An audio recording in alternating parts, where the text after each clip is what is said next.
At some point, unable to bear the tension, So Chi-hun decisively headed to his colleagues to confess that he was leaving work early. Everyone immediately turned to him with curiosity, and realizing that the guy had already finished his day shift, instantly understood the reason for his desire to leave the office. However, one of the colleagues approached the young man and friendly reminded him that today they were expecting the long-awaited corporate party. The comrade immediately put his arm around So Chi-hun's shoulders, explaining that he simply had no right to miss this event, because without him, the fun would be completely incomplete. The other colleagues began whispering among themselves, thinking that So Chi-hun was probably planning to spend the evening completely alone, and this thought made them a little sad. However, the guy tiredly explained, if there were even a little less work, maybe he would have agreed to go to the corporate party.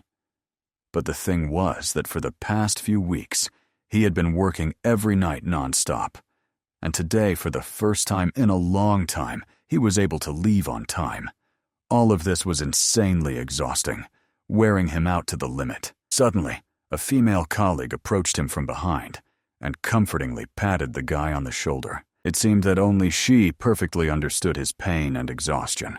The co-worker also gently reminded, So Chi-hun, they had all been working without a single day off lately. Everyone was very tired, not just him alone. And of course, the young man was touched that the girl turned out to be the only person who understood him. However, in reality, she believed that precisely because they were all so exhausted and overworked, tonight should be dedicated to fun and drinking. In the end, the protagonist bitterly realized these two were completely not on the same wavelength with him. Perhaps the reason partly lay in the fact that from endless overtime, they had simply gone crazy. Moreover, So Chi-hun was eager to find out how it even happened that he ended up in this gathering of psychos and workaholics. Initially, the young man entered public service precisely to work calmly and rest well. Suddenly, as he was already heading to the exit of the building, the guy saw a visitor who was just entering through the main doors. This man seemed vaguely familiar to the young man. After all, this visitor had already come to their institution today. The man's appearance was extremely unpleasant, so Chi-hun hurried to politely escort him. He reminded him that he could do nothing about his situation, as there was a strict order from above. Therefore, the employee asked him to come next time. Perhaps then they could help him. Of course, the client immediately got angry, thinking that So Chi-hun was blatantly ignoring his problem. So the guy had to explain fearfully that he had no such intentions at all. The very same female colleague came up, who patiently explained to the visitor that their center was already closed for today.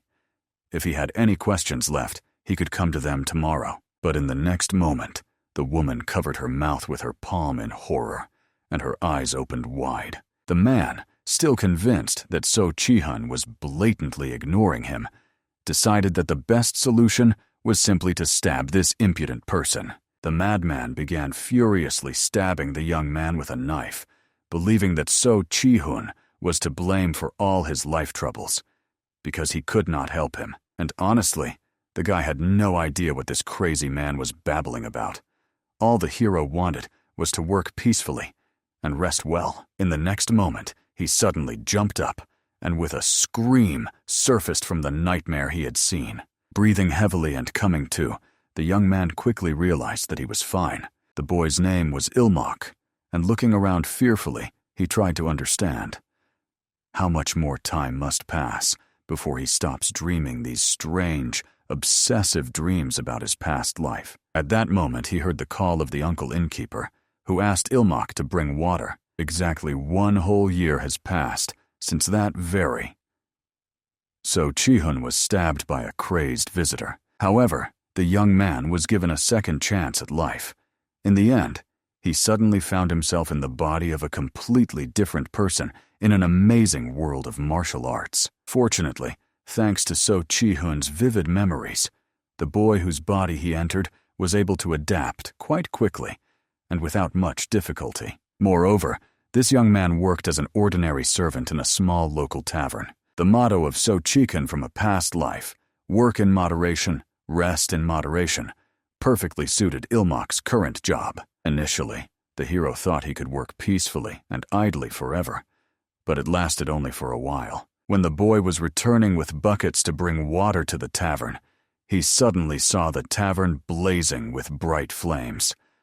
And along with it, his cloudless future was burning to ashes. Obviously, the guy immediately ran at full speed to the burning building, even forgetting that all this time, heavy buckets of water were hanging on his shoulders. There, in the midst of all this destruction and chaos, he saw a mysterious old man in snow-white robes, who was serenely watching the tavern blaze with fire. Obviously, the guy was very panicked, not understanding why their humble inn of all places had to catch fire. The young man immediately began pouring water on himself, preparing to rush into the flames to save the unfortunate people. At the last moment, he desperately turned to his uncle and asked him to endure a little longer. After all, the boy was about to pull him out of the fiery trap. However, unexpectedly, the white-haired elder blocked his way and pressed his sharp, cold sword to the young man's throat. Of course, for Ilmak, the stranger's behavior remained a mystery. After all, he needed to hurry to save the others. However, this old man, as if nothing had happened, calmly explained that the innkeeper had long been dead. The cause of his tragic death was that the noodles in the establishment were unbearably disgusting. So the elder could not forgive that, and Ilmak could not believe that the innkeeper was really killed over such nonsense. In the end, the old man had to explain. The noodles were indeed so disgusting that he burned the place to the ground. But in Ilmak, the man saw something special. He saw that the boy did not belong among the ordinary servants. Therefore, the elder generously decided to give him a chance. He suggested that this boy become his apprentice. If he refuses, he will die here and now. And at that moment, vivid memories suddenly overwhelmed the hero about how he had almost died in his past life. Back then, he really acted strictly according to the rules, but he was still stabbed just for allegedly ignoring a client. And here someone calmly kills people over bad noodles and burns down entire taverns? However, the boy was no longer willing to tolerate such lawlessness.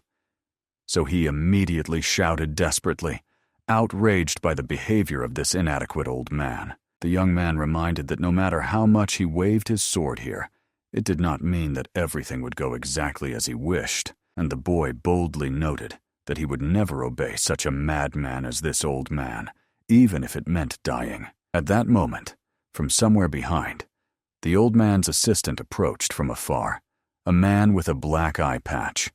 They quickly exchanged glances, and the assistant hurriedly nodded to his master. Then, young Ilmak roared like a wild, cornered beast, ordering these lunatics to immediately shut up and return his long-awaited peaceful life. At that moment, the assistant, silently sneaking up behind the boy, skillfully struck his neck with his fingers, causing him to instantly lose consciousness. Although the boy thought he was dying this time, the feeling was completely different. A strange relief settled in his soul. However, Ilmak frankly resented it, because in his past life he just wanted to work peacefully and have the opportunity to rest fully. Yet the hero never achieved success then or now. The old man, looking at the limp body of the boy on the ground, authoritatively ordered the assistant to drag the youth away with him. When the boy came to his senses next time, he was already in a carriage that was hastily traveling somewhere along mountain paths. Startled, Ilmak immediately began looking around until he noticed the very old man patiently waiting for his awakening. In fact, Ilmak was very surprised to be alive. Since the elder was so angry about the tasteless noodles, he should have killed him after all that hysteria and shouting. At that very moment, the old man unexpectedly decided to apologize to the youth for his outright lie. It was not he who harmed the innkeeper. The real culprit was the combat union. More precisely, he implied that the combat union set a trap when the man accidentally looked into that inn and used the incident as a pretext to unite forces against him. Honestly, this explanation sounded quite implausible, but Ilmak could not dismiss the old man's words. And judging by what the boy had seen, these so-called orthodox and demonic unions were essentially just bandits. Obviously, Ilmak was extremely curious to find out why the old man lied to him so brazenly. However, he admitted he just wanted to see the sincere, true nature of this kid. He was immensely glad to understand that the boy was ready to choose death rather than become a disciple of the enemies. And the old man was very happy that his intuition about people did not fail him. When the man chuckled good-naturedly, Ilmak was absolutely certain that this person was clearly not right in the head. However, the old man also explained to the frightened youth that he simply had no other choice but to go with them. If the boy had survived near the burned-down tavern, he would definitely have told that a terrible enemy attacked the establishment. But this enemy mercifully spared him, a simple servant. After such testimony, the lad would certainly have been killed to put all the blame on the old man himself. So now the youth really had only two options left. He would either become the old man's apprentice or die. However, the old man himself warned he did not intend to kill Ilmak. The boy would die at the hands of the combat union, which would definitely find him. The hero had to be silent for a while to weigh everything happening in his head before making a final decision. He decided to first find out the master's name, and the elder immediately noticed that the tone with which the hero addressed him had noticeably changed. However, he still introduced himself. His name was Yahello. However, unfortunately, Ilmak could not recall such a name, and the old man quickly realized this. Most likely, the hero had heard his nickname. In the Central Plains, the man was usually called the Heavenly Demon, and Ilmak clearly remembered that in most martial arts stories, the Heavenly Demon is either the main hero or the final boss, a symbol of incredible martial power and the formidable ruler of the demonic cult. Depending on the work, it could be the sect of the sun and moon, the sect of Min, and so on. In short, it simply meant the title of the cult leader. The only thing all legends about the Heavenly Demons agreed on was that they were insanely strong and always involved in all sorts of dark crimes. So Ilmak absolutely did not want to get involved in this. At that moment, the old man decided to find out what kind of peaceful life the hero was dreaming of exactly, and he simply explained that he wished to live peacefully, without obstacles and dangers. Nothing special. While they were chatting peacefully, finally the assistant knocked on the wall of the carriage, explaining that they had already arrived at the place. Then, before going outside, the elder decided to find out what the boy he had stolen was called, and he introduced himself with the name Ilmak, since he simply had no surname. In the end, the Heavenly Demon calmly nodded and solemnly went outside, leading the boy with him. The young hero saw a whole crowd of people bowed in a deep bow, and the elder solemnly greeted the boy into their sect. After that, all the subordinates began loudly glorifying Yahello, the great lord of all demons, and honestly, the number of followers turned out to be much larger than the hero had imagined. Now the young man finally truly understood what it was like to be the head of an entire cult. It still somewhat overwhelmed the boy. Moreover, looking at the Heavenly Demon now, the hero felt no negative feelings towards him. He even thought that perhaps everything would not be so bad if he agreed to become the Heavenly Demon's disciple. At that moment, they finally reached the majestic place that everyone respectfully called the Pavilion of Pungam. The elder also explained, if the young man did not agree to become his disciple, then this luxurious estate would still become his new home. And now, the hero had to stay here until he made his final decision. Yahello also solemnly promised to personally deal with those vile murderers who attacked the tavern and took the life of a good man. He promised to regularly report on the progress of the investigation to the hero. The Heavenly Demon clearly understood. The innkeeper was like a second father to Ilmak, which meant his emotional wounds were incredibly deep and painful. It didn't matter whether Ilmak became his disciple or not. The Heavenly Demon swore by his sacred name that he would definitely help the boy avenge this loss. And of course, the young man immediately fell to his knees before the elder and gratefully thanked Yahello for everything, respectfully calling him teacher. Naturally, the old man was quite surprised that the hero had made such a fateful decision so quickly. However, the boy perfectly understood. As the teacher himself said, he had no choice anyway. Therefore, The young man was ready to do everything in his power not to disappoint the elder. The heavenly demon was even slightly amazed that the boy had made the only right decision so quickly. He also solemnly explained, as the head of the cult, he cares about all the followers of their divine cult. From today, the elder will assign an assistant to his new disciple. This person will teach the boy the customs and traditions of their cult. Of course, the hero immediately bowed reverently and thanked the teacher for the invaluable help, then watched him attentively until he disappeared into the distance. However, suddenly the young man noticed that the majestic elder had stopped near some girl. As expected from the heavenly demon, he did not hesitate, and immediately found a person who would take on the role of assistant for the disciple. However, this girl looked like a real star, descended from the heavens to the sinful earth. So Ilmak was extremely surprised that she would be the one to handle his daily affairs and training. However, So Chikhun resolutely ordered himself to finally gather his thoughts and calm down. After all, he needed to control himself, even considering that, given his past life, he was well over 30 years old. Admiring such a young girl was simply unforgivable. At that moment, the beautiful lady gracefully approached the young gentleman to politely greet him. She introduced herself. Her name was Chin-hena, and from that moment, she would faithfully serve him. Examining the maid more closely, Ilmak tried to find a worthy excuse for himself. Considering that his current body was about 15 years old, the age difference between them was not that big. So, there was nothing improper in his thoughts. At that moment, Chin-hena politely apologized that right after the introduction, they had to get down to business.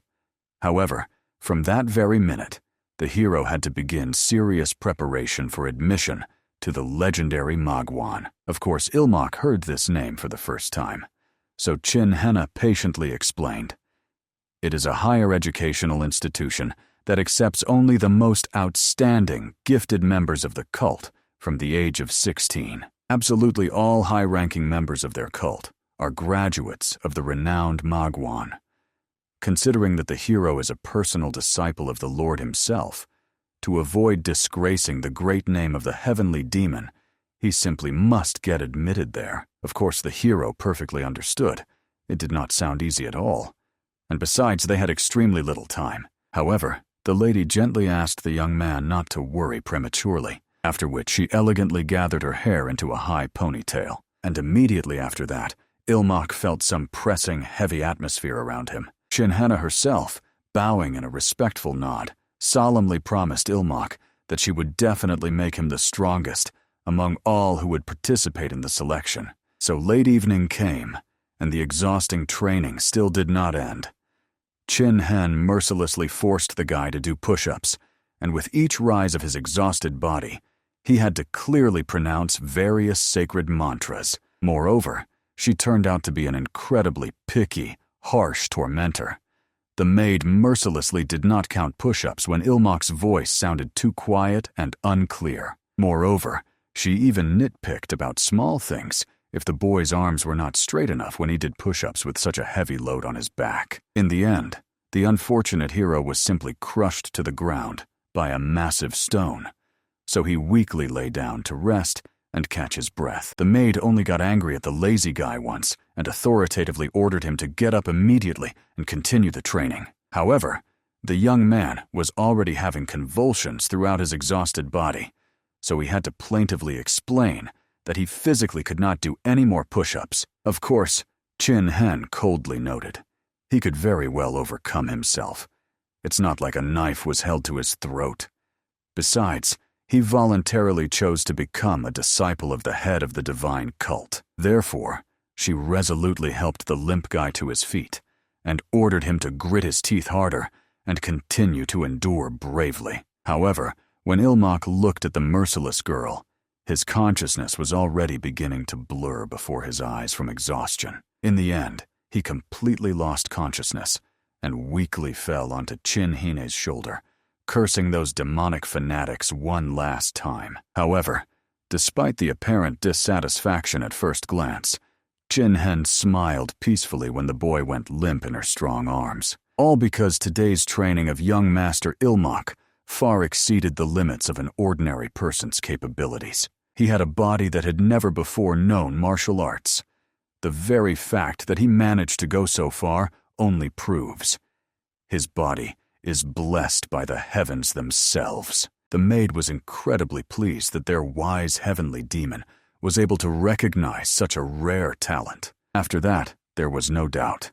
The master deserves the highest praise and is different from all his predecessors. Soon, when the night was already deep outside, the hero finally began to regain consciousness with difficulty. He had no idea where he was, because the last thing the young man remembered was that he was training hard with Chin Henna. At that moment, the girl, carefully laying him on his stomach, continued to channel healing energy through his wounded body. Of course, the frightened hero immediately jumped back sharply, as if stung. Therefore, the maid had to calmly explain to the young master. While he was resting, she performed an important procedure called Chunganghel. This is an ancient healing technique in which pressure points on the body are filled with beneficial internal energy. However, she had not yet finished the treatment, so she asked the hero to obediently lie back on his stomach again. And Ilmak only jumped back fearfully, because this woman looked very much like some ruthless sergeant instructor. Moreover, he felt that she was eager to patch him up as soon as possible to make him train again, like a dog. But the hero, who in his past life had gone through army torments, had more than enough of such cruel treatment. Therefore, he immediately shouted desperately, trying to explain to the maid that he was not going to live in endless torment like this. Moreover, he thought that the assistant simply had to give him breaks, at least occasionally. Ilmak naively hoped that with his determination, he would still win the deserved right to a full rest. However, in the end, she calmly and mercilessly refused. The maid coldly explained to the young master. At the moment, he was only 15 years old. Only 1 year remained until the entrance exam to Magwan. He simply did not have precious time for useless rest. Of course, Ilmak was worried that his life would continue in such a tormenting sequence, and even feared simply dying from monstrous exhaustion. However, the maid had long understood. The hero was far from one who would break under such burdens and trials, and if it did happen, she would gladly follow him to the other world, and they would die on one blessed day. Even becoming a bodiless spirit, she would surely continue to serve him faithfully. In the end, the hero understood with even greater confidence. This girl was simply a true fanatic. She spoke very calmly and matter-of-factly about being buried alive together with him. Her devotion, apparently, truly knew no bounds. But in any case, her frightening words led Ilmak to one cunning thought. He was nervous, but it seemed he simply had no other way out. Therefore, the young man calmly and confidently explained. He would not argue with her words and beliefs. Partly, it was simply pointless.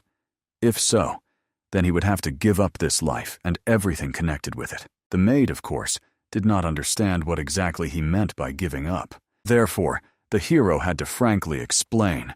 He planned to disgrace their great teacher before the whole world, and then simply die like a miserable dog. The maid clearly became enraged by such bold words, hoping that the young master would not regret his words. However, Ilmak perfectly understood.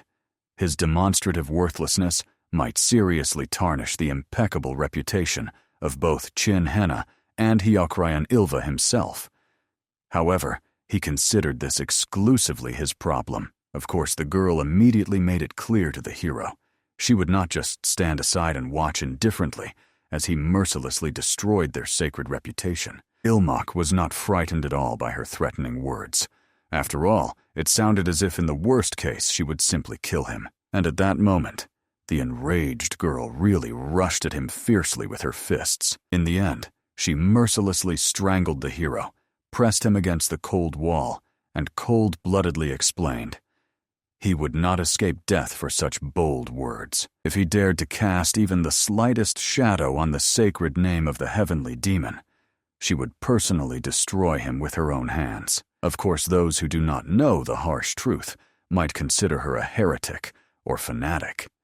But she absolutely did not care, because she would gladly give her life for her ruler, who was also a living god. Ilmak, of course, was extremely surprised that out of all possible people, the teacher decided to present him with such a fierce heretic. At the same time, the angry lady immediately sharply threw the hero against the wall, after which she majestically stepped back, and the guy only became convinced that this bold move was still the only right decision. He perfectly realized, not only was he presented with a real heretic, but also one who was ready to kill him cold-bloodedly. The hero said all this, fully understanding.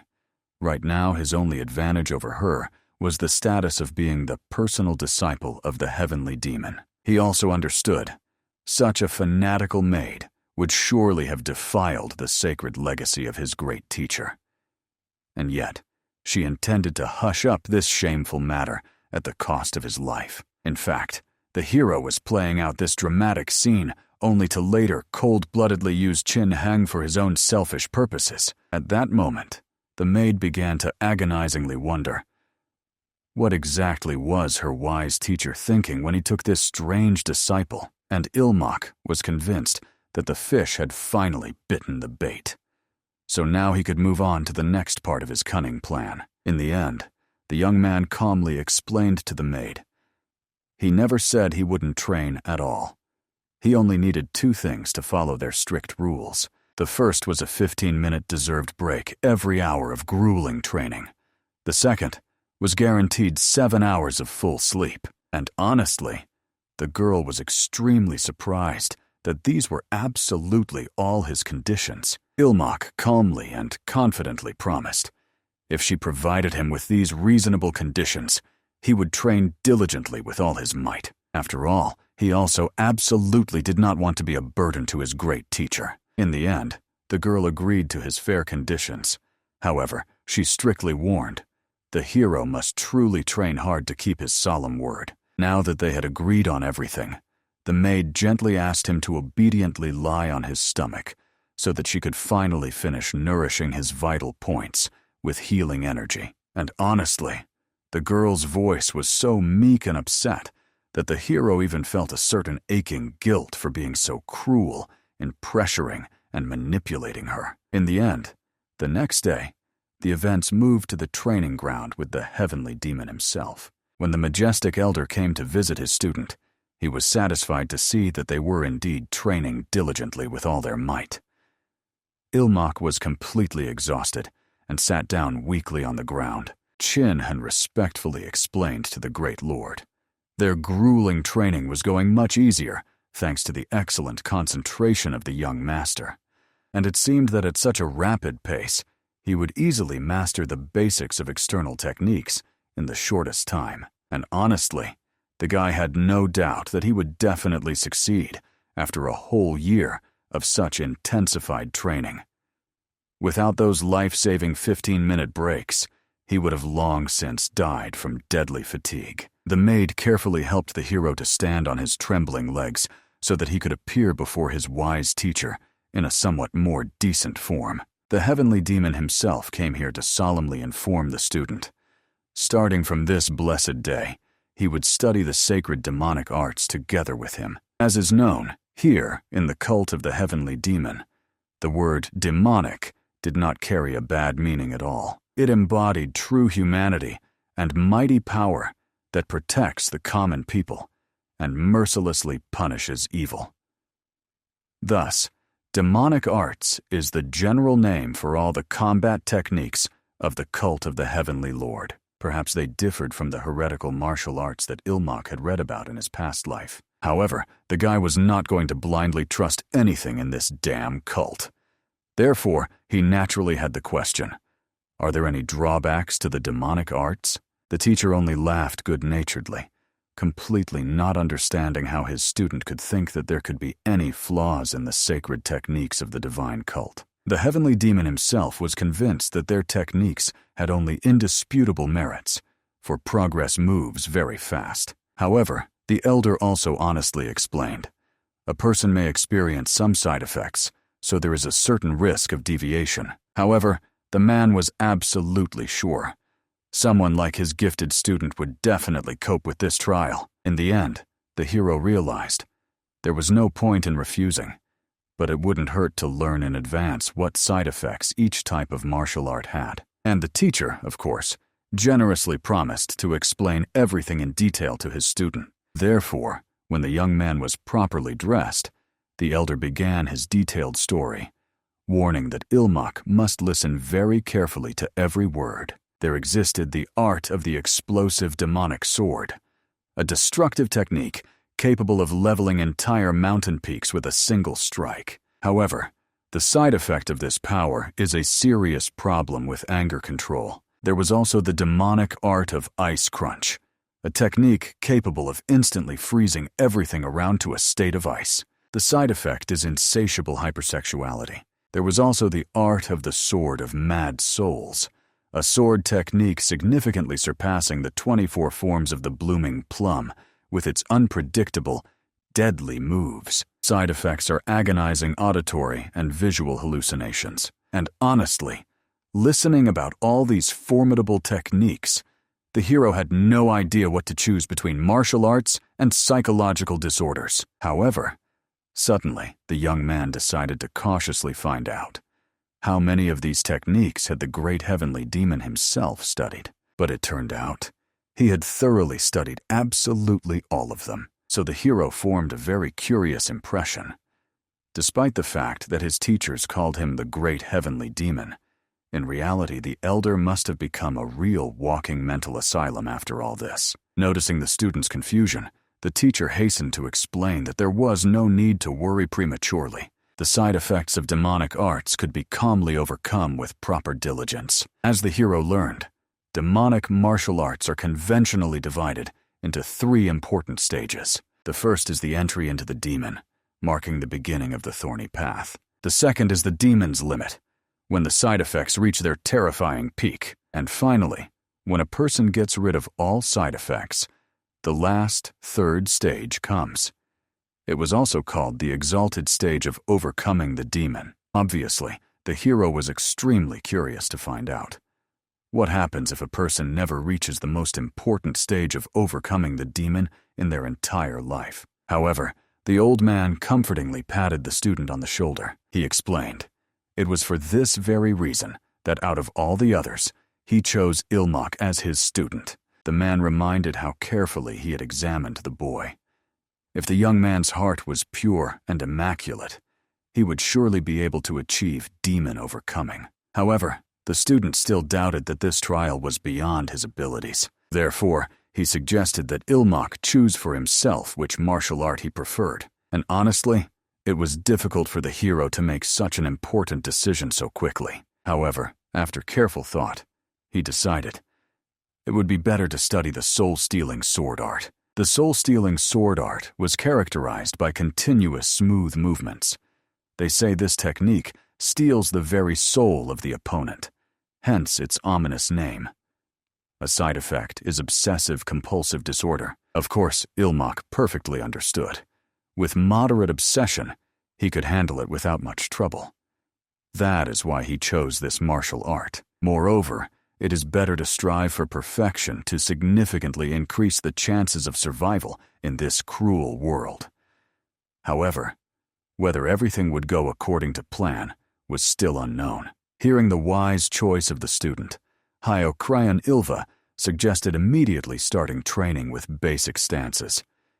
He would show them slowly and carefully, and the hero had to watch attentively and repeat precisely. Therefore, in the next moment, the maid respectfully brought Ilmak his personal blade, which he would wield. The teacher majestically drew the sword from its sheath, demonstrating the first technique of the soul-stealing sword art, soul extraction. However, one had to be extremely attentive, as this movement combined drawing the sword with simultaneously blocking the opponent's attack. First, the young man needed to step his right foot back, while lightning fast drawing the sword. Along the strike's trajectory, it was necessary to deflect the attack and instantly prepare for the next thrust, exactly as the mentor had just shown. Afterwards, hiding the sword back, The elder asked the youth to try to repeat this technique on his own. In fact, the explanation sounded extremely complicated, but essentially it was just about drawing the sword from the sheath. The hero saw nothing particularly difficult in this, so he confidently stepped forward and did everything as instructed. However, unexpectedly, the young man realized with horror that his sword was simply stuck fast in the sheath.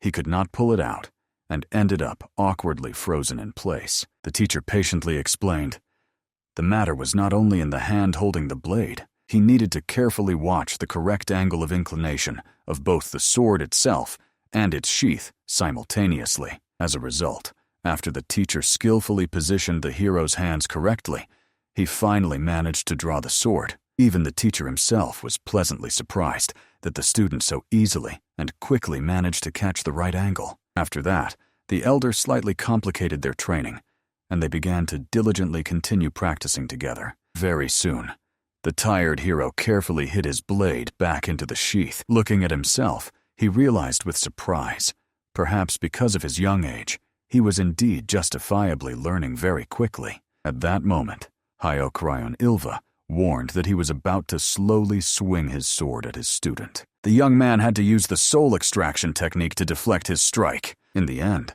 despite the instant fright, the hero reacted quickly enough. He instantly armed himself with his blade and immediately skillfully parried the old man's strike. And honestly, the teacher was pleasantly surprised by his skill and enthusiastically suggested continuing the training. Only then did Ilmak realize, although he had not properly practiced this move, he blocked the strikes as if instinctively, at the reflex level. Therefore, he himself began to sincerely believe that he might be a true genius of this amazing world. In the evening, the teacher solemnly congratulated the boy on successfully mastering the basics of soul extraction. And of course, Ilmak immediately bowed reverently, thanking the teacher for such a kind compliment. Only then did the boy look at his trembling whole body and could not believe that everything happening to him was reality. The teacher's last strikes were so fast that the young man barely managed to keep up with them. However, he still blocked every strike without the slightest delay. Before leaving, Yahello also explained, the remaining time they had today, he would dedicate to training in working with internal energy. After that, he sat the young man on the ground and majestically sat behind his back himself. He explained to the boy that he had started his path too late, so Yahello decided to personally help with energy manipulation. From this moment, his internal energy would flow through the meridians according to the technique of the soul-stealing sword art. Ilmak must not miss a single sensation.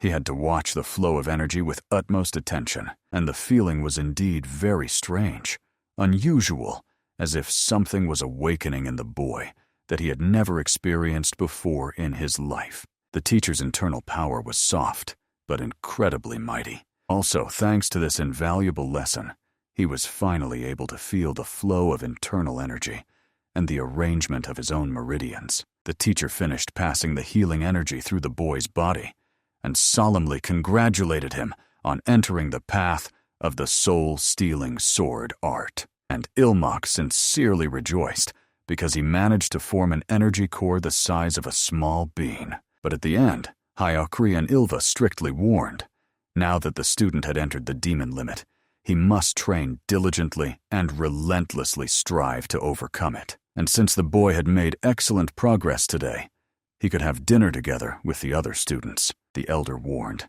Everyone would gather in the main hall. It was just the right time for them to get to know each other better. So the hero respectfully promised that after washing, he would immediately come to the main hall to greet everyone. Only after the teacher left did Ilmak anxiously worry, realizing that he would meet people who would inevitably become formidable rivals in the future. Chin-hen, however, did not understand the hero's worries at all and went to help him with preparations. With her calmness, she reminded the young man, after all, he would still have to fight for the sacred place of the heavenly demon, although he wanted to live quietly and peacefully. While they were returning, Ilmak began to ask Lady Chin-hen about the art she herself had studied, and it turned out she had mastered the art of ice crunch. So, hearing this, the hero quickly understood why frost sometimes appeared around her. Only then did he begin to recall the side effects that the teacher had reported to him. However much Ilmak looked at the girl, there was a persistent feeling that she had not succumbed to this side effect at all. After that, they entered the bathhouse, where Chin Hen helpfully assisted the boy in washing. He was already gradually getting used to it. However, he was still embarrassed that the lady had studied precisely the art of ice crunch. As is known, the side effect of this technique is insatiable lust, and the hero vividly imagined what would happen if the girl suddenly gave in to this insidious side effect. However, it seemed to him, in that case, the relationship between them would become even more interesting and unpredictable than before. As if overhearing the rebellious thoughts of the guy, Chin Hen at that very moment doused him with a bucket of icy water. Deeply insulted, the maid coldly explained, "The side effects of the art of icy crunch entirely depend on who practices it." Intrigued, the hero couldn't resist and decided to find out in more detail what exactly is the side effect that appears in women. It turned out to be much more prosaic. When a woman or man's internal energy intensifies, the mind begins to work significantly faster. That is, practitioners start thinking much more cold-bloodedly than before, as if ice had bound the very soul. Of course, the hero was pleased by the absence of any other sinister side effects.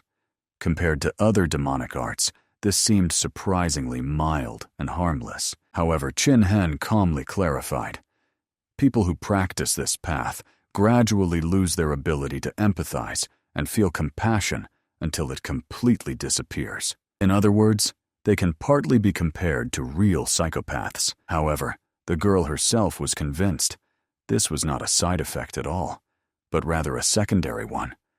After all, this martial art was originally created precisely for the merciless punishment of heretics. In any case, Ilmak had to apologize to the lady for the unfortunate misunderstanding.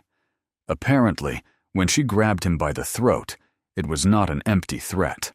The woman really wanted to kill him. This meant only one thing.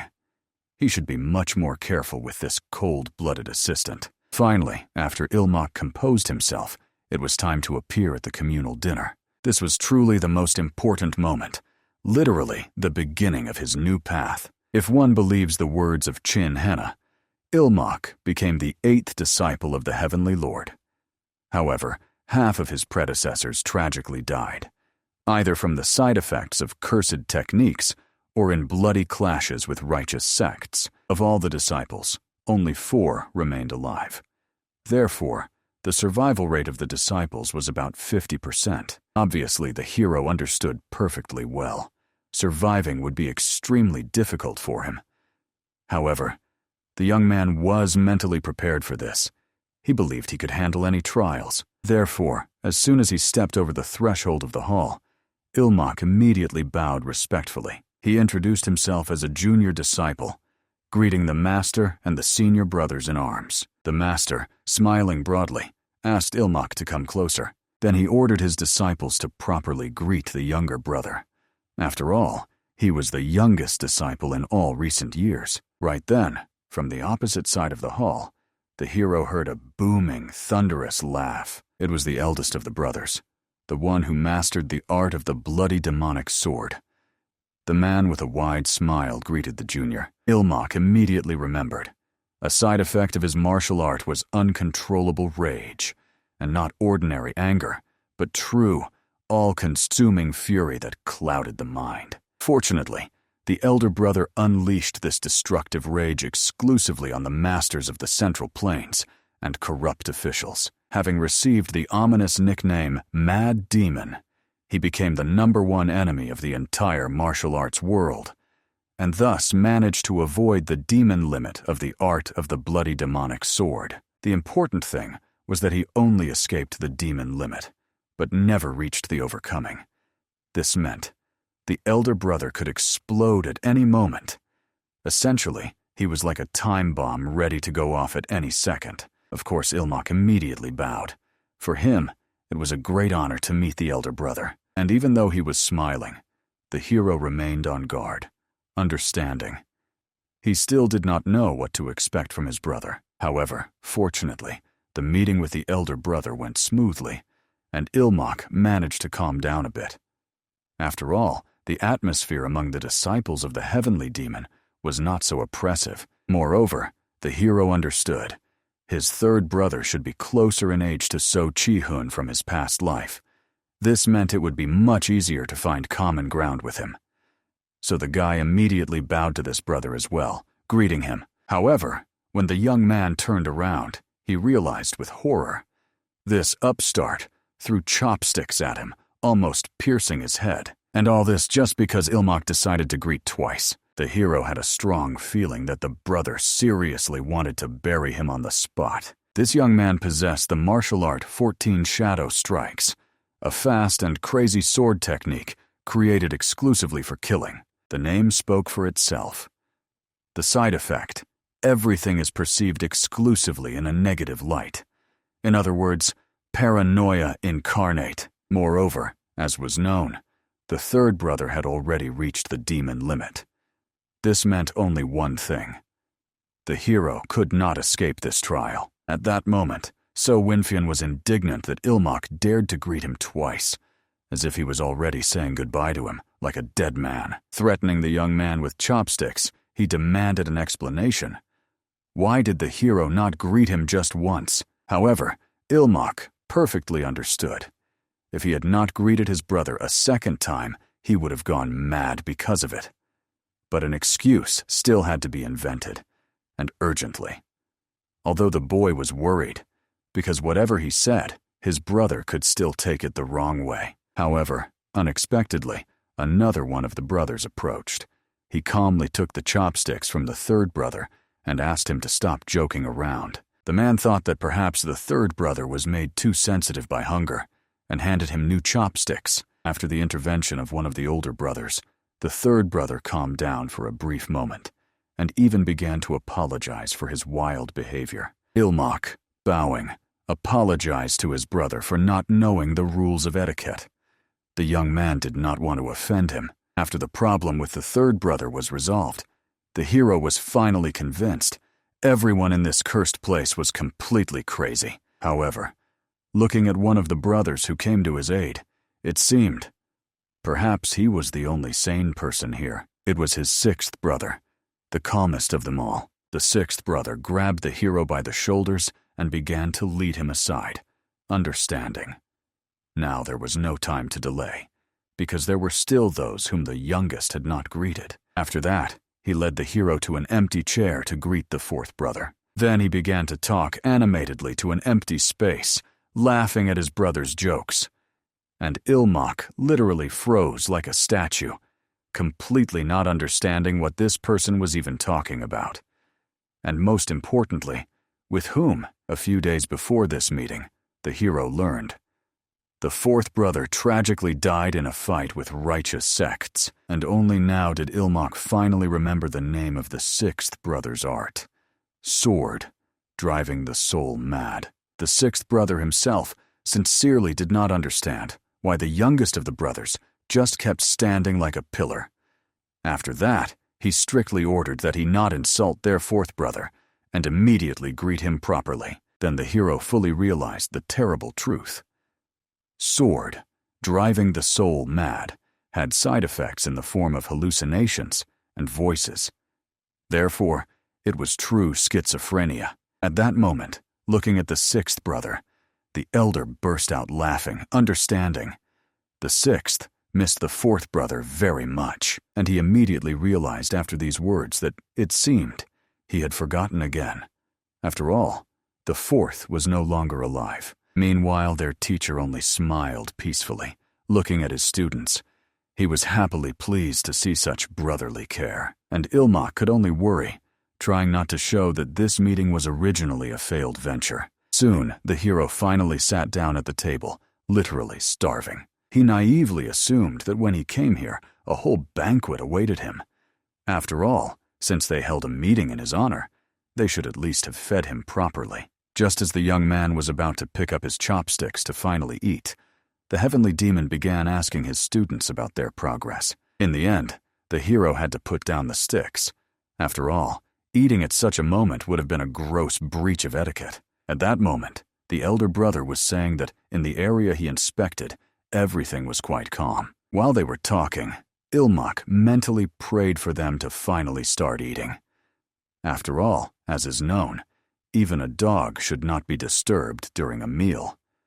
However, these people were working even during dinner. At that moment, seeing the younger brother's pensiveness, the elder thought, perhaps he did not fully understand what was being discussed.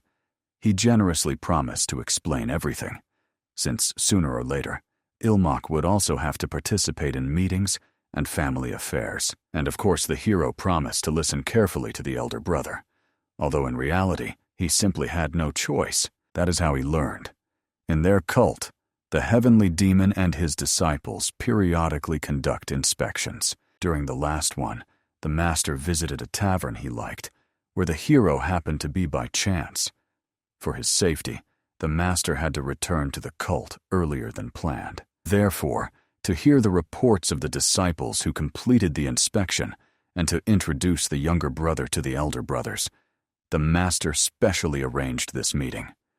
So, obviously, the hero had to be as interested as possible in what was happening. At that moment, unexpectedly, the heavenly demon decided to find out what the hero himself was thinking now. He was extremely curious about the opinion Ilmak had formed regarding the discussed problem. Did he like it? Was he satisfied with how their cult cared for the common people? After all, Ilmak was an outsider, a fresh perspective. Therefore, everyone was interested in knowing his opinion. Perhaps the young man even had suggestions on how they could improve current affairs. Ilmak was very worried. Understanding. His older brothers, like everyone here, had one eternal goal. For power, they would not hesitate to draw the sword. However, So Chihun was completely different. Let them fight among themselves as much as they want. Ilmak planned simply to enjoy life at his own pleasure. Of course, fanatics like Chinhena would not leave him alone. Therefore, from today, he needed to completely disappear from the radar. He must not show any interest in the post of cult leader. No ambitions. In other words, he will become an eternal middle manager. For this, it is better to seem slightly dull. Not too smart and not too outstanding. Just an overly eager rookie, full of enthusiasm. Well, not completely clueless, but always missing something for success. He will be the one who works hard, but rarely achieves any significant success. He must put in colossal effort, but the results, practically none. Thus, he will become what they call an honor student loser. Fortunately, the hero already had the perfect answer for this role, a tiresome system of shirking responsibility. In the end, he explained thoroughly. In his humble opinion, first of all, it was necessary to introduce a strict system of responsibility and standardized report forms. The management must check the reports, and the subordinates should only unquestioningly follow orders. This way, the senior brothers will not have to run errands personally. Secondly, it was required to divide the work into narrowly specialized tasks, but periodically rotate the apprentices across regions and departments. Otherwise, if one stays in the same place for too long, corruption inevitably begins, eating away the system from within. Thanks to regular rotation of positions and regions, they will not allow apprentices to collude with local authorities, and with a clear structure of responsibility, the transfer of affairs will not become a problem. In such a scenario, rotation will not create any difficulties at all. These two measures, in his humble opinion, perfectly complemented each other in a unified system. In fact, the hero was well aware. There was not a shred of common sense in his words. The division of departments and endless reports. That is the root of all irresponsibility. Work will be stalled while papers crawl through the instances. Reports coming from above will only become a convenient excuse to shift blame onto others. In the case of rotation of affairs, it is necessary to appoint those who will explain all the subtleties during the transfer of authority. Obviously, a person will not be able to grasp the problem just by listening to old reports. This is in the best case, if the predecessor leaves anything at all. After all, even this may not happen. Therefore, it was an absolutely useless piece of advice, with the help of which the hero was going to brand himself as a naive novice. Now surely everyone thinks his enthusiasm runs ahead of common sense. However, for the sake of a future life in peace, he was even ready to get a slap on the head. So when his older brother approached him, Ilmak closed his eyes, preparing for the worst. However, he only patted him on the head like a small child. After that, he joyfully told the teacher their youngest turned out to be much more clever than one could have expected. He even took into account the possibility of collusion among the leadership, a system that, given the doctrine of their cult, looked quite impressive. Even the heavenly demon himself was pleased to hear Ilmak outlining the improvement of his approach.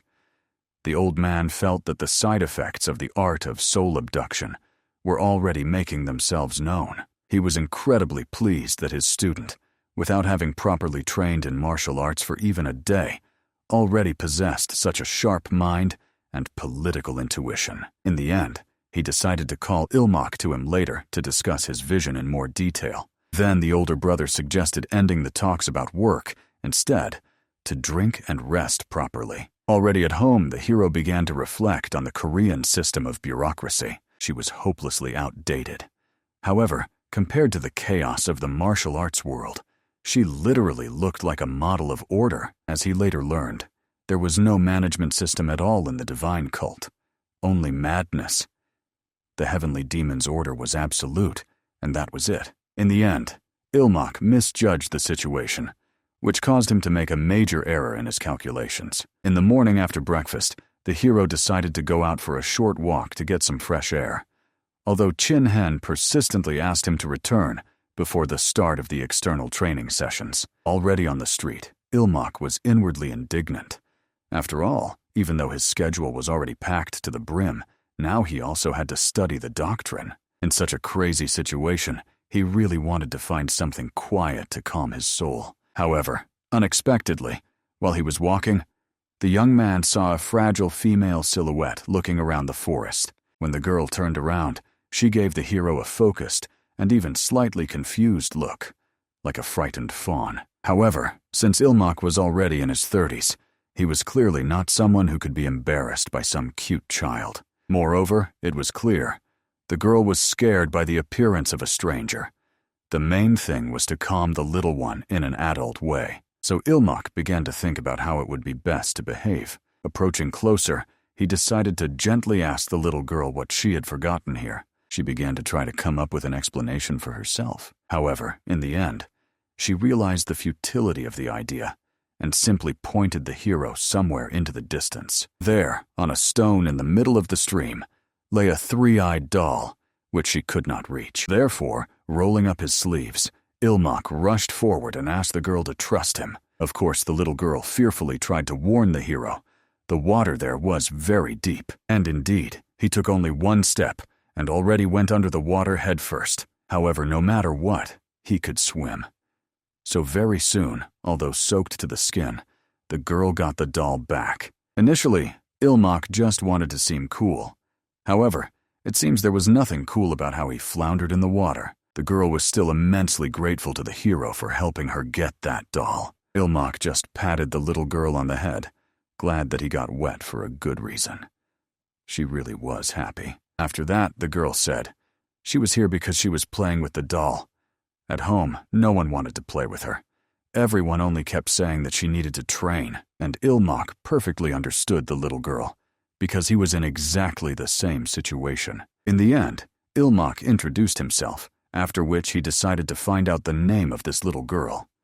The little girl's name was Senna. In the end, Ilmak suggested to the girl to meet here tomorrow at the same time and play together. However, after recalling his crazy schedule a little, he realized the best time is lunch. They could meet at lunch and play together so she wouldn't be lonely. She was very surprised by the hero's words, so she decided to get a promise from him, and Ilmak sweetly promised they would meet every day at this time to play, after which they exchanged promises on their pinkies as a sign of an unbreakable vow. Some time passed. Chinhena noticed Ilmak had been in a cheerful mood for the past few days. She thought perhaps something good had happened to the young master, which she did not suspect. The hero tried to justify himself. He was happy that his studies were going very well. At this pace, he would master the doctrine in half a year, and the maid understood. The young master was indeed right, and Ilmak did his best to pretend that this was the only reason for his joy. Nothing else. Really. In fact, the hero felt a burning guilt for having to lie. However, if Chin Hen found out the truth, she definitely would not have allowed him to continue seeing little Senna, and she literally embodied his short, precious time for rest, which he had to protect at all costs. Moreover, this previously unknown girl really became an important part of his life, like a younger sister. Suddenly, during training, the heavenly demon himself appeared to these two with good news. Of course, both immediately bowed to greet the Lord of 10,000 demons. The man admitted to the hero his previous idea was indeed very good. However, it was somewhat detached from the realities of their cult. Therefore, he asked Ilmak to inspect their cult with his own eyes and suggest some improvements. No matter how well the training went, if he spent too much time on it, it would even be harmful to his body. And the hero was grateful for these wise words of the teacher. Moreover, he realized he still had much to learn. In the end, the teacher immediately suggested that the hero set off on the road tomorrow. He also asked Ilmak not to worry about his training. He could take Chin Hen with him to train on the way, not falling behind schedule. After that, the teacher suggested the hero study the levitation step technique today. Since time was short, he could not fall behind. And honestly, the guy missed little Senna very much. At least with her, he didn't have to train. At that moment, the girl herself was on the training ground until Madam Mother approached her. She ordered the girl not to wander and finally to focus on the task. Immediately after that, apologizing, the little girl began to hone her strikes. The mentor, looking at her, wanted to say something. However, in the end, she fell silent and left. But she asked the little girl to continue training until she returned. Only after the woman disappeared from sight did she manage to show all the emotions overwhelming her. She blamed herself greatly for almost breaking the tradition without even noticing it. Now was the most important time to make the girl stronger. Therefore, it was necessary to endure a little, because showing softness in her upbringing wasn't allowed now. Meanwhile, as the little girl trained, her nails suddenly grew, turning into animal claws. And at that moment, standing on the training ground, all she could do was remember her older brother Ilmak. The hero, on the next day, as the teacher commanded, set off on a journey together with Chin Henna. And honestly, he felt uneasy. After all, the day had flown by too quickly. Moreover, he hardly had time to warn Sen about everything. If he had known where she lived, he would have at least left a note. Ilmak mentally apologized to the girl and promised he would return soon. She just had to be patient a little longer. At that moment, suddenly another young man appeared before them. He introduced himself, explaining that he had been assigned to guard the young master during the journey. After that, another fighter approached. His face was hidden behind a mask. These two were guards who, bowing, respectfully greeted the young master. And honestly, Ilmak was surprised that the teacher had introduced people to him. This meant the teacher himself would not be traveling with them. It was even pleasant, because then he could pretend to be inspecting everything, but actually rest. He even decided to buy a gift for his younger sister during his journey. However, he did not know what children might like in the world of martial arts. However, unexpectedly, just as the hero was about to sit in his place in the carriage, Chin Henna stopped him. There was no place for him in the carriage. He had to run alongside her for the entire journey. Of course, for the guy, it was a real shock. It even seemed that the lady was joking with him. However, in the end, the carriage really started moving forward, and Ilmak had to run, trying to catch up with it. Ilmak was insanely angry, not understanding what the girl was doing. However, she considered it an excellent part of the training. Moreover, literally yesterday, the hero studied the light step technique together with the heavenly demon. Now he had to keep up with the pace of the carriage using exactly this technique. Besides, the girl immediately noticed, right now the hero's lower back was horribly curved. He needed to concentrate, and in any case, keep his back perfectly straight. Now the hero was allowed to rest only during breathing exercises, and not a minute more. In the end, he ran continuously until evening, until Ilmak was completely exhausted and collapsed dead on the cold ground, as if cut down. In this incredible way, he got from his pavilion to the very county of Kutz, losing consciousness right on the frozen ground. The hero perfectly understood one bitter truth. He had hoped that in this long-awaited journey, he could finally rest a little from endless training. However, rest because of Chin. Henna was obviously terrible, even worse than usual sessions. Even when he did breathing exercises, he did it in the shaking carriage, barely able to calm the raging internal energy. And this was called rest. Chin Henna, lifting the exhausted hero from the ground, graciously praised him for his worthy efforts. Now she kindly offered to immediately proceed to cleansing and meridian exercises, and she also warned the young master he still had lessons on doctrine. They would start exactly in 1 hour. Until then, the hero needed to prepare all the study materials for their lessons. The day ended, and the next day came, resembling the previous one like 2 drops of water. They, along with their escorts, went wandering around the district and inspecting the cult's holdings. And in fact, inspecting the village was much more pleasant than all those exhausting trainings. However, Ilmak still completely did not understand. Why should they even care about improving the demonic cult? Moreover, if he put in more effort, he would have even more work in the future.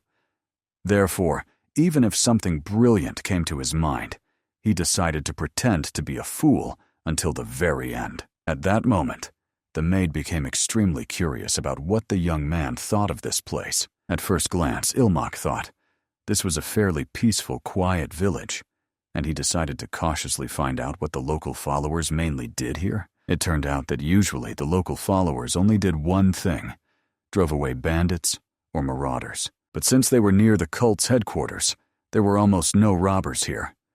Mostly they helped ordinary people with small, everyday problems and spread the sacred teachings. In the end, after a long walk, the hero decided to sit down to rest and have a little refreshment. Then Chin Henna dispassionately informed Ilmak, from tomorrow they will act strictly according to the schedule. Until they find what exactly to improve, they will have to travel all over Xinjiang. It turned out the next village was more than 1,000 li from here. This meant the hero could get plenty of training in running. Of course, the frightened guy immediately grabbed Chin Henna by the sleeve, begging her not to rush to conclusions. At that very moment, a truly brilliant idea came to his mind. What exactly could be improved? And of course, the assistant decided to find out what that idea was in order to appreciate it properly. However, instead of a direct answer, the hero asked to bring him a brush, ink, and paper so he could illustrate everything clearly. In fact, the hero had a whole couple of ideas. They were just not very suitable, considering the crazy rules in the cult. This meant he would not be able to implement even 10% of his own plan, and everything he proposed already looked much better than doing absolutely nothing. However, even after everything was written, the plan looked not quite finished, incomplete. Moreover, possibly, this plan could give rise to new, unforeseen problems. Therefore, he decided to use what he had written as a basis for the rest. Chin Henna herself was extremely surprised that the hero had written so much after observing for only half a day. Even the interested guard noted the rumors about the young master's brilliant mind were absolutely true. Initially, the guard thought that the situation where the young master proposed a reporting system was just a coincidence or rumors. However, now, looking at the boy, he no longer doubted the sharpness of his mind. However, the second guard who approached in a mask coldly remarked, "A large number of ideas is not always a sign of something good. After all, ideas must bring real, tangible benefits to the cult. Otherwise, they were completely useless. A waste of time." Of course, the comrade thought that his secretive friend was too serious and picky. However, he was telling the pure truth, and basically, the lady also fully agreed with him. The fact that there are many ideas does not mean that all of them are good and applicable. However, the young master Ilmok was completely different. She believed in him unconditionally.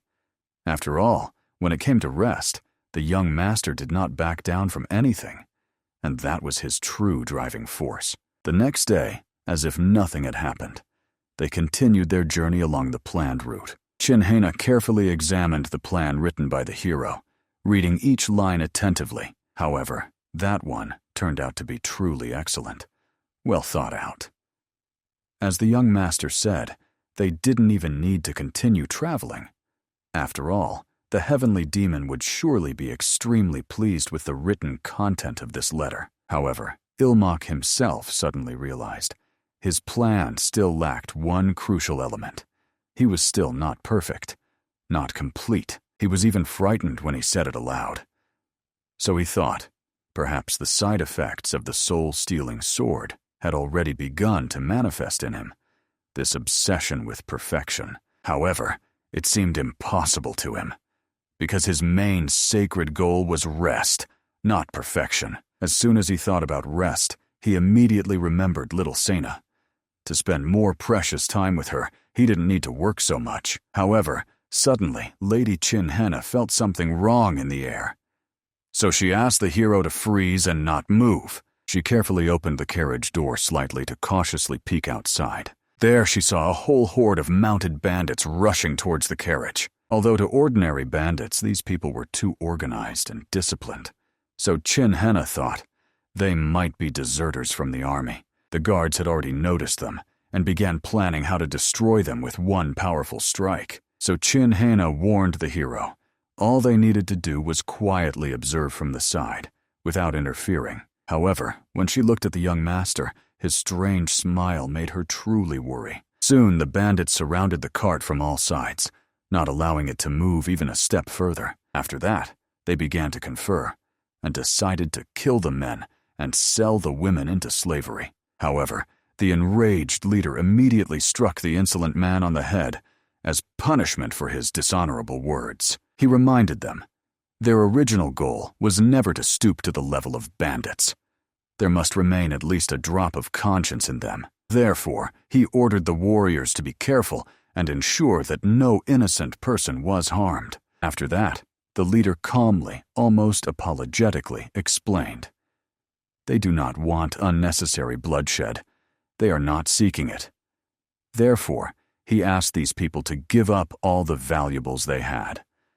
Then they would spare their lives. After all, although robbing people was pitiful and dishonorable, unfortunately, he could not allow his brothers to starve. All he wanted was to continue living with dignity, as it had been until now. But at that very moment, two guards suddenly dashed towards the attackers, with their drawn blades gleaming in the sunlight. However, unexpectedly, Ilmok flung open the cart door and loudly ordered the guards not to kill these people. In the end, at the last moment, the warrior sharply stopped, which prevented him from cutting off the leader's head, only slightly wounding him. After that, a real slaughter began, a brutal fight. However, Chinhen clearly did not understand what the hero had planned and whether it was necessary to take such a great risk for it. Still, she perfectly understood.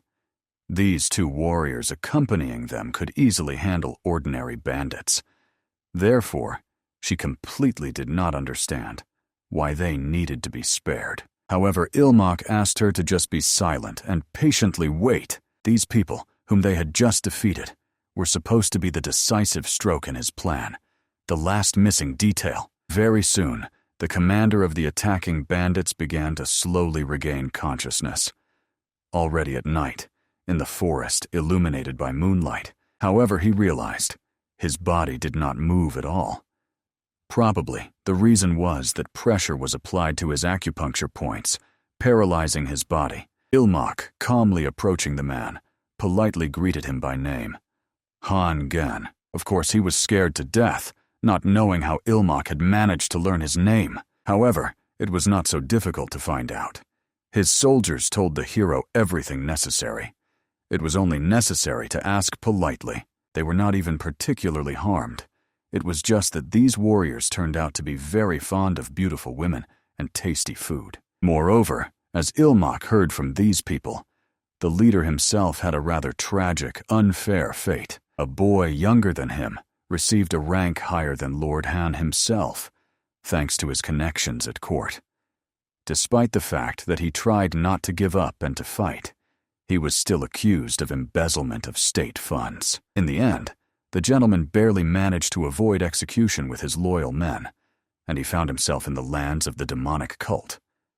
And if he had tried to join the demonic cult squad, he would have been rejected as a former soldier. The man had no idea what this mysterious young man was hinting at. However, the hero, as if nothing had happened, calmly offered him to serve the heavenly demon and the demonic cult. Of course, Ilmak did not look sufficiently impressive and authoritative, but he was still the personal disciple of the heavenly demon himself, and Mr. Khan was perfectly suited for one important task that he had planned. Therefore, the young man asked the leader to obey him, and then his crimes would be wiped off the face of the earth and help him officially join the cult. He could do this at least for the sake of his people, who risked their lives following him. Surely the leader himself would prefer to work together with them, not ashamed of his work and not hiding in the forests. The old man himself was extremely curious.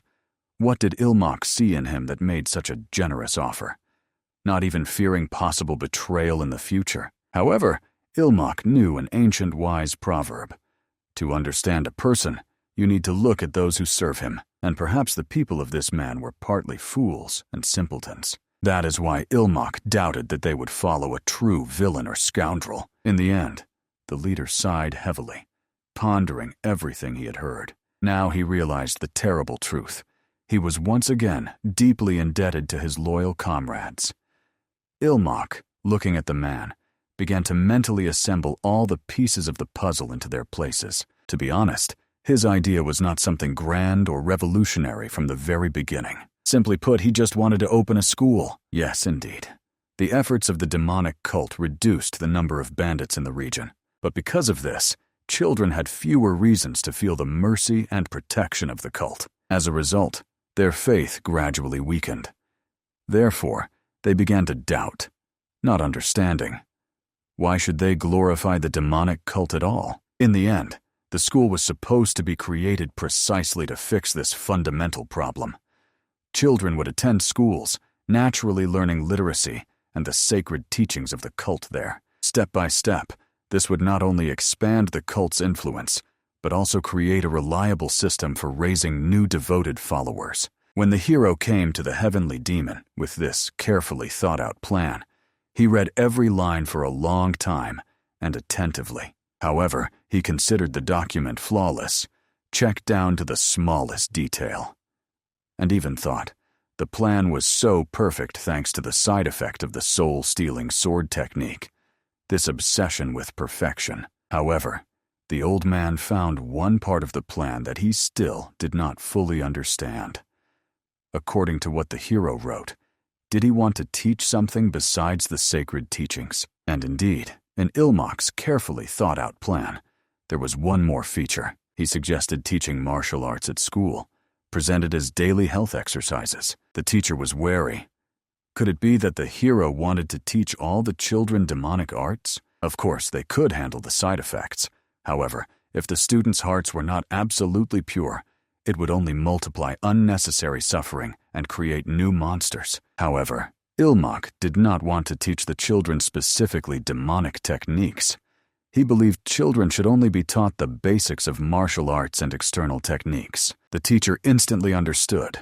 Surely the hero planned to select the most gifted and talented among them, and then teach them demonic arts separately. And the teacher completely correctly understood the young man's plan. After all, even if none of them mastered the demonic arts later, it was not so terrible. Even if they only learned the basics, the difference between those who know martial arts and those who have no training at all is truly huge. And children trained in martial arts from a young age will undoubtedly become a reliable support for the sect in the future. The deserters they recruited on the way here could help them with this. They know army martial arts, although slower, but absolutely without side effects. In any case, these people already wanted to join the sect. So with their invaluable help, Basic training will go smoothly. Moreover, they were perfectly suited for teaching children. They could be sent to those regions where a suitable person for the role of academy director had not yet been found. Honestly, listening to all this, Hyokrion-ilva sincerely praised the student for his painstaking efforts. By this time, he had already made a significant contribution to the development of the cult. So the heavenly demon generously allowed the young man to independently name the academy. He rightly assumed, surely the hero who came up with this brilliant plan already had a couple of worthy names. And honestly, the hero got the idea for the academy from the modern world, a place where they teach not only martial arts and physical training, but also cultivate character and strengthen the spirit. Something similar was now gaining crazy popularity abroad, including in the United States. Since Ilmak wanted the children to grow up big, strong, and sturdy, he decided to name it Taegan Dojang Academy. It would be a Taekwondo academy. After a tiring, long conversation with the heavenly demon, the guy finally managed to return home and immediately collapsed helplessly on the bed to rest a little. Although Chin-hen canceled the young gentleman's classes today, she was extremely surprised. He didn't even want to wash before bed. However, Ilmak reminded, according to the master himself, he worked excellently today. So the young man wanted to forget absolutely all his duties and just collapse to sleep.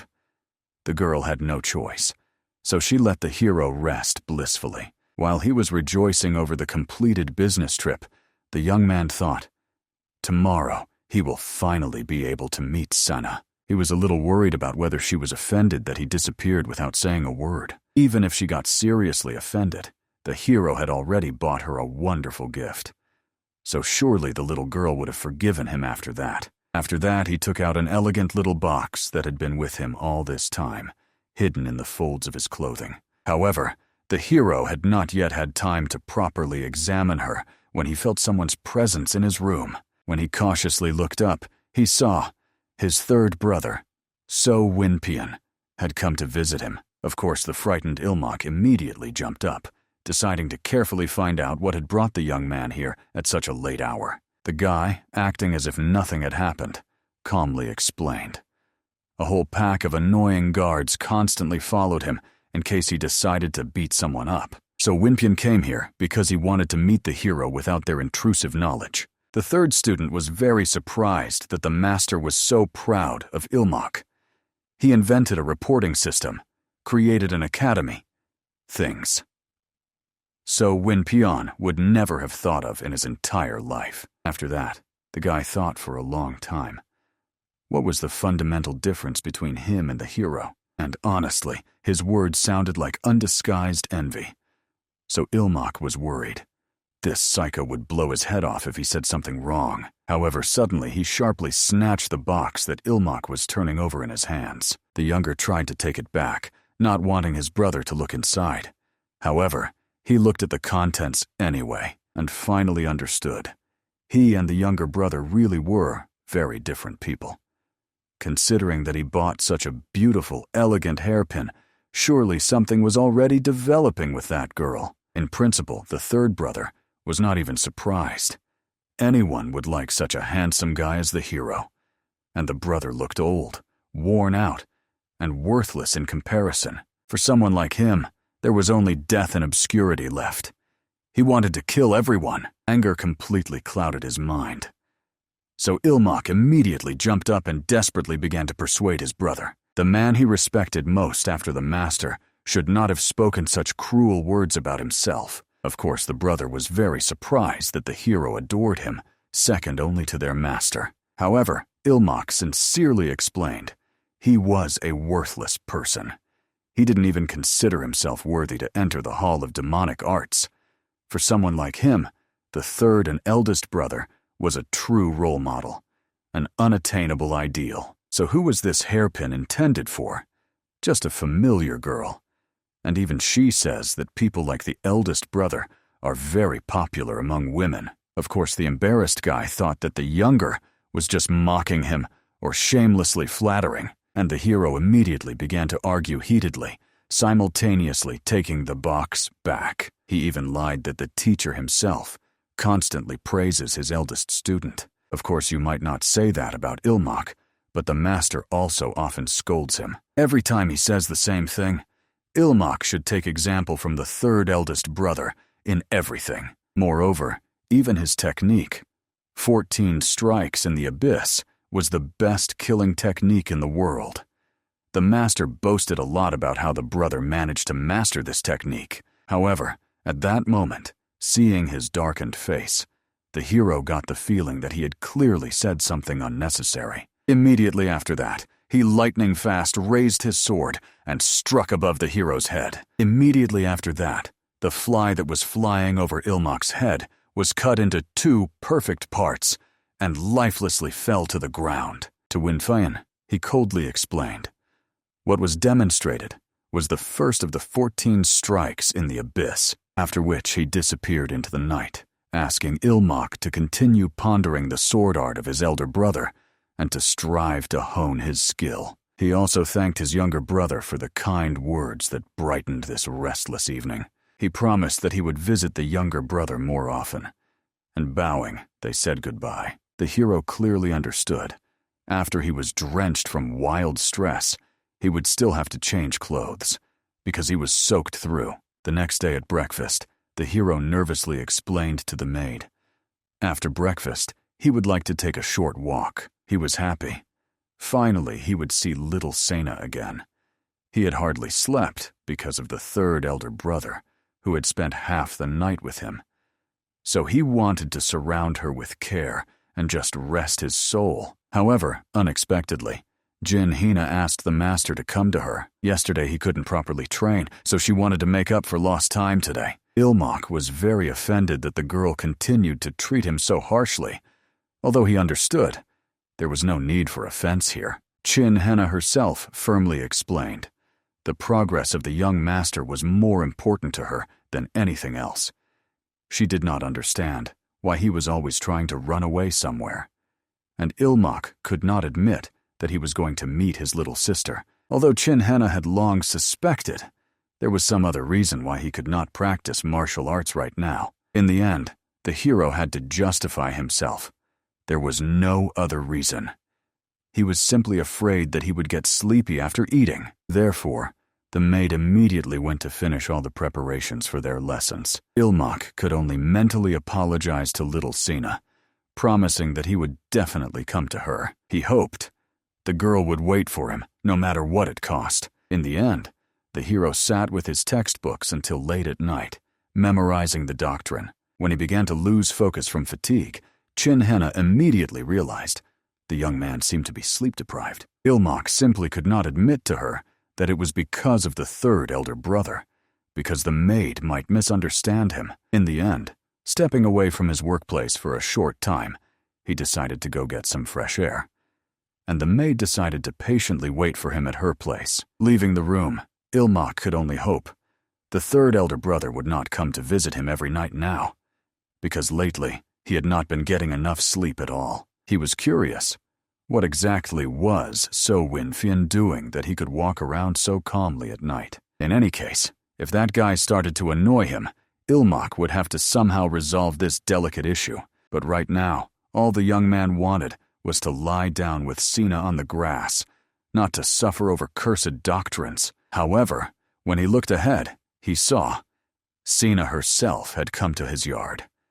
And moreover, the hero was surprised when he noticed the tips of her hair had strangely, almost unnaturally, lightened. The hero snapped out of staring at the girl when she openly called him by name. Immediately, bending down, Ilmak looked apologetically into the little girl's face, not understanding. How did she know where he lived? Besides, he was worried. Was it okay for her to walk around alone so late? Surely her parents would be worried about her and might even scold her. However, at that moment, the girl tightly grabbed the hero with her trembling hands, piercing him with her gaze. She wanted to know, why hadn't he come all this time? He had promised before that he would play with her every day. And then Chin Hanna heard how the hero began desperately apologizing to someone, explaining that he had some urgent reasons. In the end, she became extremely curious about what was happening. So she went to the window to look. At that very moment, Sena calmly explained to her brother that he was not to blame for anything. Moreover, she realized he was a disciple of that very heavenly demon. Therefore, having knocked the hero to the ground, she demanded that he go with her. In their clan, they would play games together, eat together, and even go to sleep together. At that moment, the boy understood. Something was wrong with Sena. So he tried to bring her to her senses. At that very moment, the little girl solemnly promised to take full responsibility for the hero so that he would not have to worry about anything. At that moment, the terrible truth, which Ilmak had been trying to escape all this time, suddenly surfaced in his memory. Sena had mastered demonic arts, and now had become a full member of the heavenly demon's family. At that moment, the faithful maid hurried to the young heir, whose astonishment was impossible to hide. She froze in bewilderment, discovering that the master, who had gone to enjoy the freshness of the evening air, was in such a strange position.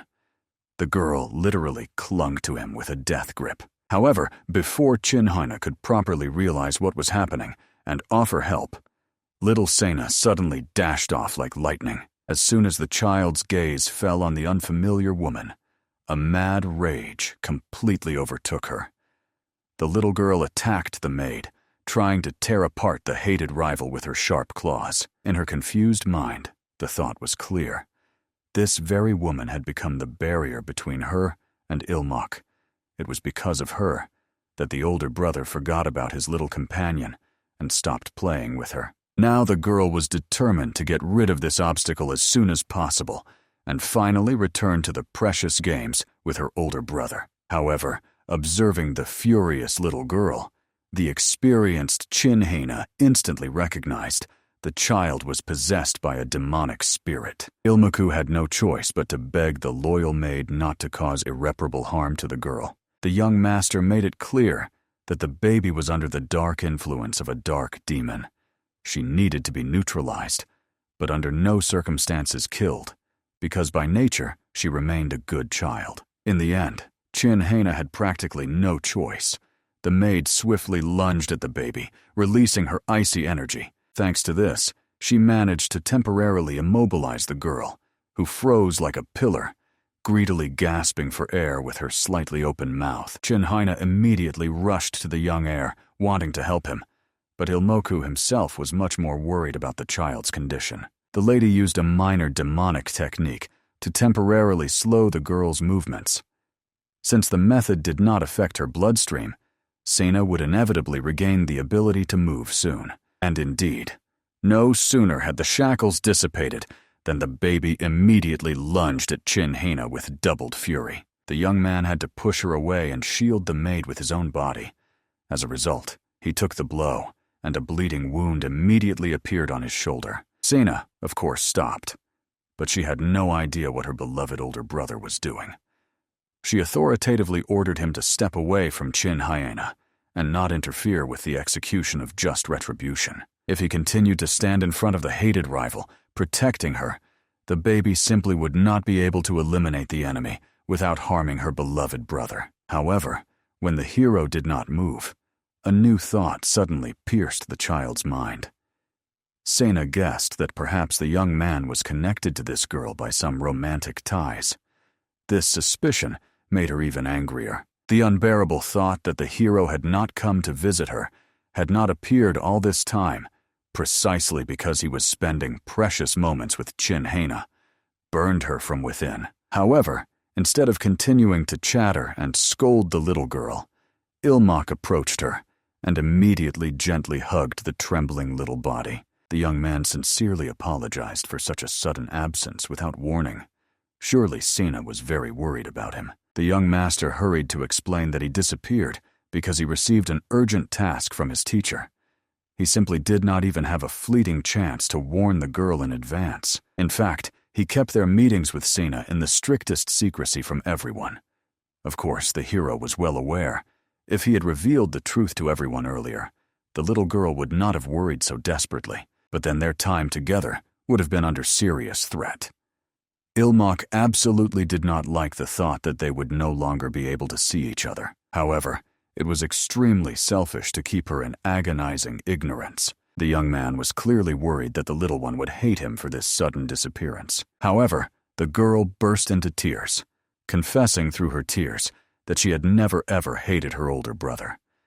She was just very worried about him. After that, the little girl began to apologize for his wounded shoulder, although the hero himself was not particularly bothered by that scratch. At that very moment, Lady Chin Haina herself became incredibly curious about when the young master had managed to get so close to the heir of the Hegrin clan. Ilmak had no idea how the maid was acquainted with this girl. The young man was, in principle, completely shocked when he realized that the little girl was the heir of Hegrin, and therefore the only granddaughter of the heavenly demon. Judging by the sincere reaction of the young gentleman, Chin Haina instantly realized that Ilmak really knew nothing about the clan's customs. The maid was just about to explain everything in detail when suddenly they felt the arrival of guests in the courtyard. It turned out to be the very lady and the mother of the little girl along with her servants. In the end, Chin Haina simply did not have time to explain everything to the hero right now.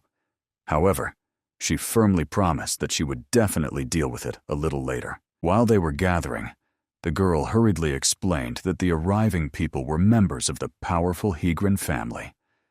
The one who was walking at the front of the procession turned out to be Sina's lady mother, and indeed, her stern face resembled the expression that appeared on the little girl's face when she started to get angry. The girl herself was very frightened, fully understanding that her mother was surely extremely displeased with her escape. Ilmak promised the little one that he would talk to her mother.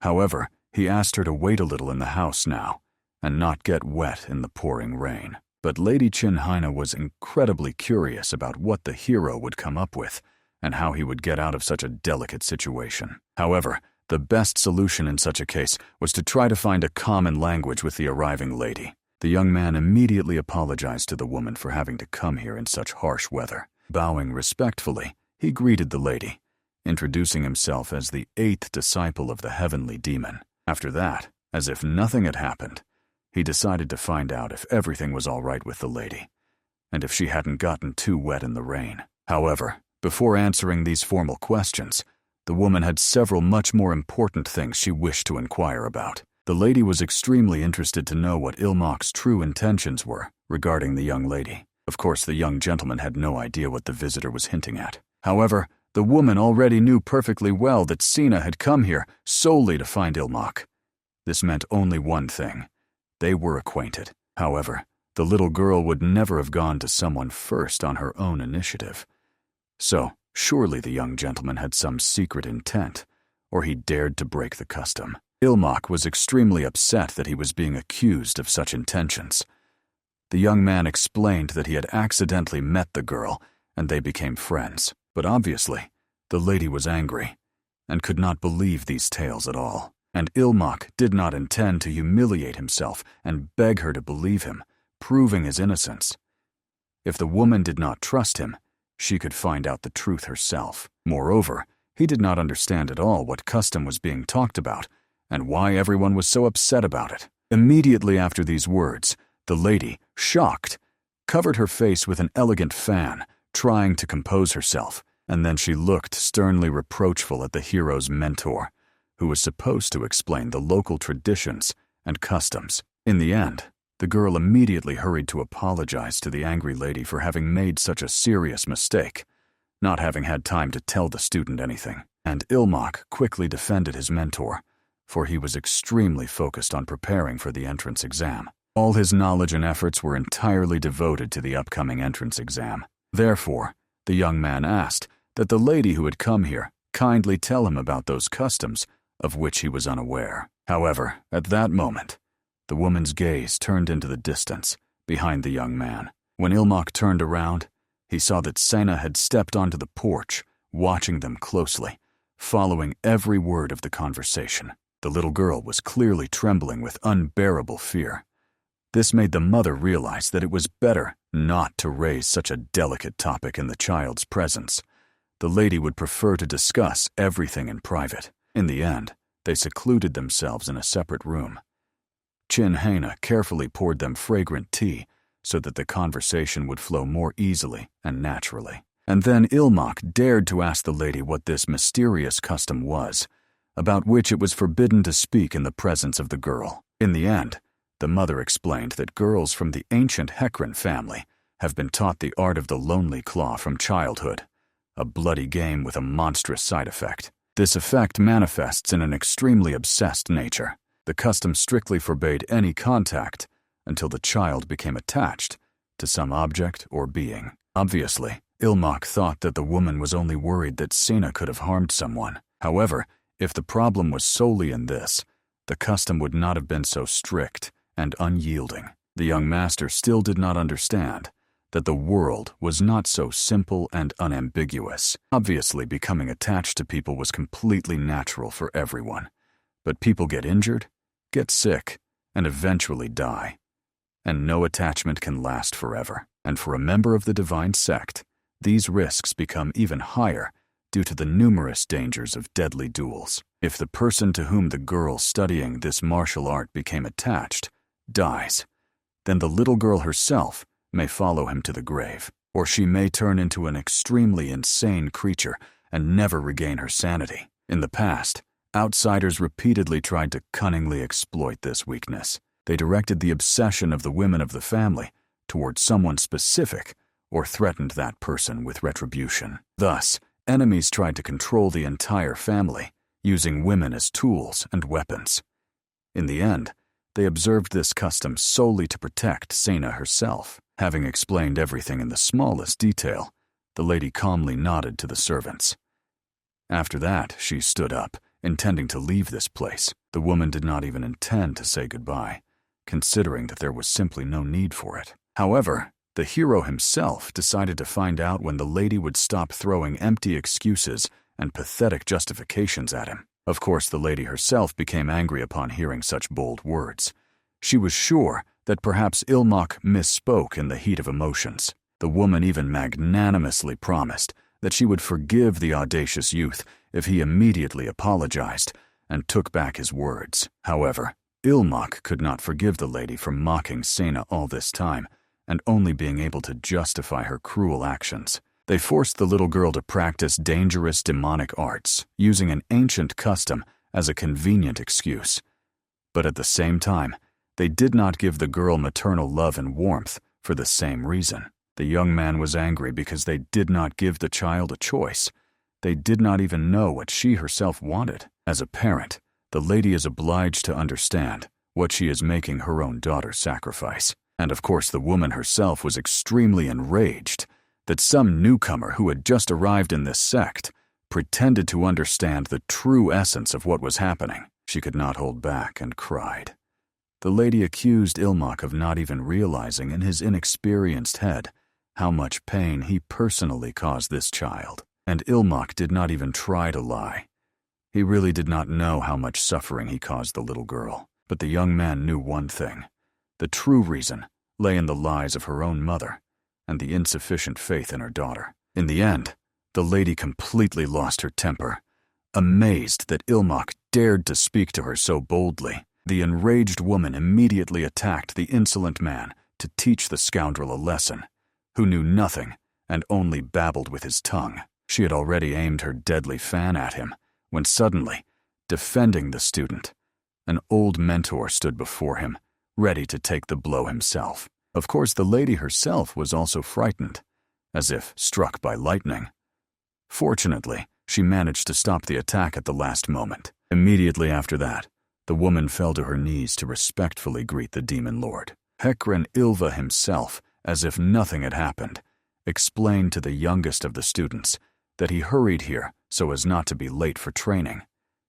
And he witnessed a truly unusual sight, one he had never seen before. He had many questions.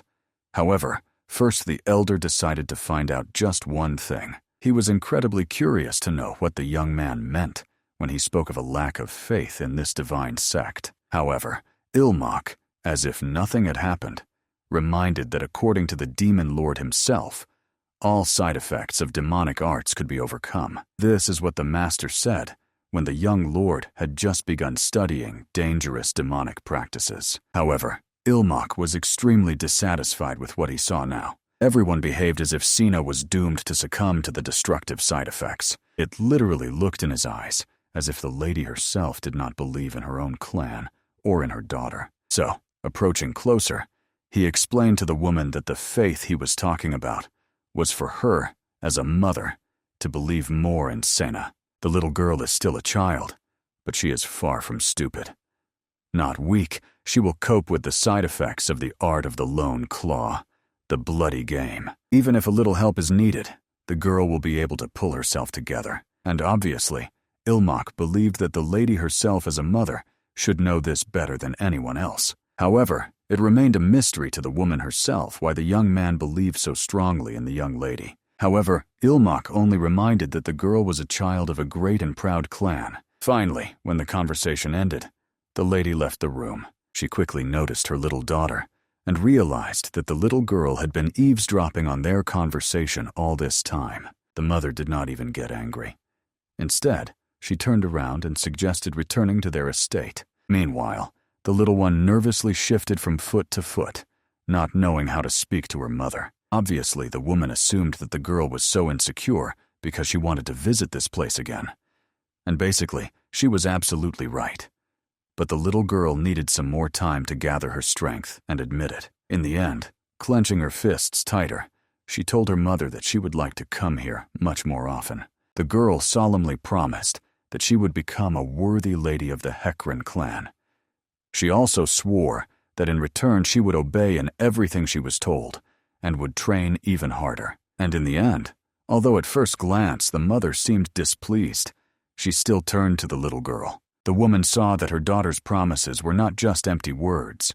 The girl was truly ready to fulfill all of it, for her eyes literally shone with determination. At the very moment when the hero was changing clothes, the maid continued tidying up the room, which was in complete disarray after the lady's visit. The old man remarked with a smirk that his granddaughter was already head over heels in love with Ilmak. He noticed the young man's wound.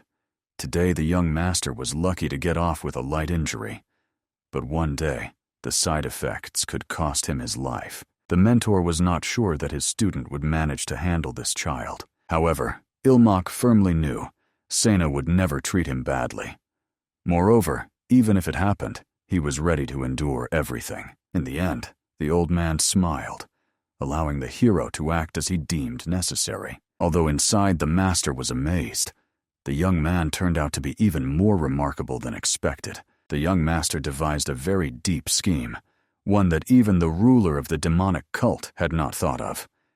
If everything went smoothly, the Hekran clan could become a loyal ally for them, and that meant that the day would surely come when Ilmak would no longer be called simply the disciple of the heavenly demon. Several more days passed since that very conversation, and so, as agreed, during the next training session, the hero's mentor decided to take a break to rest a little and compose himself. Fortunately, since that memorable day, the hero no longer had any problems with the Hekran clan. After all, no one dared to interfere with the matter personally handled by the heavenly demon himself. However, suddenly, a young lady ran onto the training ground, who immediately rushed into the arms of her older brother with a joyful cry. The little girl immediately decided to ask how his training was going. Ilmak, looking at the happy child, recalled that conflict with the lady and the angry look of the master, who seemed like he would not hold back and would kill him on the spot. But everything ended well. And looking at the happy girl, Ilmak was glad that he had stood up for her and gone against the others. Although much was permitted in the demonic cult, mocking children was already a clear excess that he did not want to allow. Moreover, the young man really could use a good rest. If he could not even allow himself such moments of peace, he would definitely go insane. At that moment, the girl, having finished her enthusiastic story about the training, decided to ask her brother what he had been doing. Only then did the young man remember that he wanted to give the little girl something he had completely forgotten. He reminded her that he had recently gone on an errand for the master. The young man saw an elegant hairpin and immediately thought it would suit the girl, so he bought it. Honestly, The little girl's eyes shone with unearthly beauty at this small item. However, she, like a madwoman, began rubbing her little face against the box. After all, it was a gift from her beloved little brother. Of course, Ilmak noticed that Sina's expression changed sharply, so he immediately distracted her with conversation. In the end, the girl, having calmed down a little, promised that she would wear this hairpin on some important day, for she was very afraid of breaking it. And Ilmak realized with relief that the little girl was still managing to control the side effects quite steadily. However, unexpectedly, all three felt that someone had come to visit them. It turned out to be the eldest and third brother who came to visit the youngest. Of course, the hero immediately bowed respectfully, not understanding what these two had forgotten here. After all, so Vinpen visited them every evening. However, the elder never came to see him. The third brother explained that he came to Ilmak because he was accompanying the elder brother. He was extremely concerned about the personnel issue in the Red Dragon Corps and wanted Ilmak to help him. Sam himself, Vijin Hak, with a smile reported that rumors about the genius of their younger sage are spreading everywhere. Therefore, he hoped that the younger would share his wisdom with his somewhat foolish older brother. And honestly, Ilmak panicked. After all, if he had refused his older brother, he would have simply exploded with rage. In the end, the young man had no choice but to dry off for half an hour and try to figure out the problem. However, having listened to everything, unfortunately, Ilmak did not come to any definite answer. Bowing, he apologized for being useless in this matter, and the elder brother was not angry, understanding that a person's choice is always a difficult matter, especially when it concerns the deputy commander of the Red Dragon Corps. If it were easier, he would not have turned to Ilmak with this request. The hero managed to exhale with great relief that the elder did not explode, and he did not get more work. But at that moment, the first brother saw the girl who was standing next to the young man. He quickly realized that she was a young lady from the Hecken clan. The elder heard that she visited their younger brother the sage from time to time. At that moment, noticing the box in her hands, he thought that perhaps the lid of the casket would not open, and decided to help her. He put a little more effort into the box because the lid was tight. Ilmak tried to explain anxiously to his brother that he needed to loosen his grip. Then the box would open by itself. Even the girl fearfully asked to give the box back because he could break it. And in the end, indeed, the box shattered into the tiniest pieces right in his hands. Together with this box, watching its shards flying everywhere, it seems that something also broke inside the little baby, causing her to forget how to breathe. After that, the girl completely lost her temper, not understanding how the boy dared to break the gift that her beloved brother had given her. The child had already threatened to tear the culprit to pieces immediately, but Ilmak successfully covered the little girl's mouth with his palm. The older brother immediately began to apologize for his mistake. Fortunately, what was inside the little box still survived, so Ilmak immediately handed the hairpin to the girl, asking her not to cry and not to worry. The little girl took the hairpin with trembling hands and began to calm down little by little.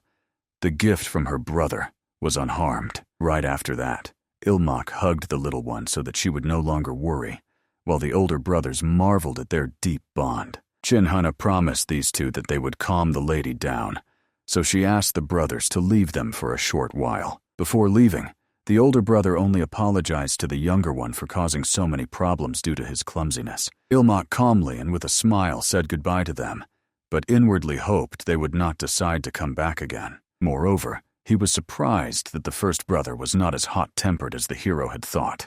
Perhaps he could behave a little more freely with him. However, unexpectedly, the still crying girl confessed to the younger brother that the great young lord was a complete idiot, and the older brother heard these words, which made him twitch. Chinhina immediately scolded the girl, asking her not to speak like that anymore. Ilmak was worried that Vijin Hak might hear such words, and indeed, approaching closer, the first brother ordered the younger to repeat the words of this little girl. Despite smiling, it was clearly visible.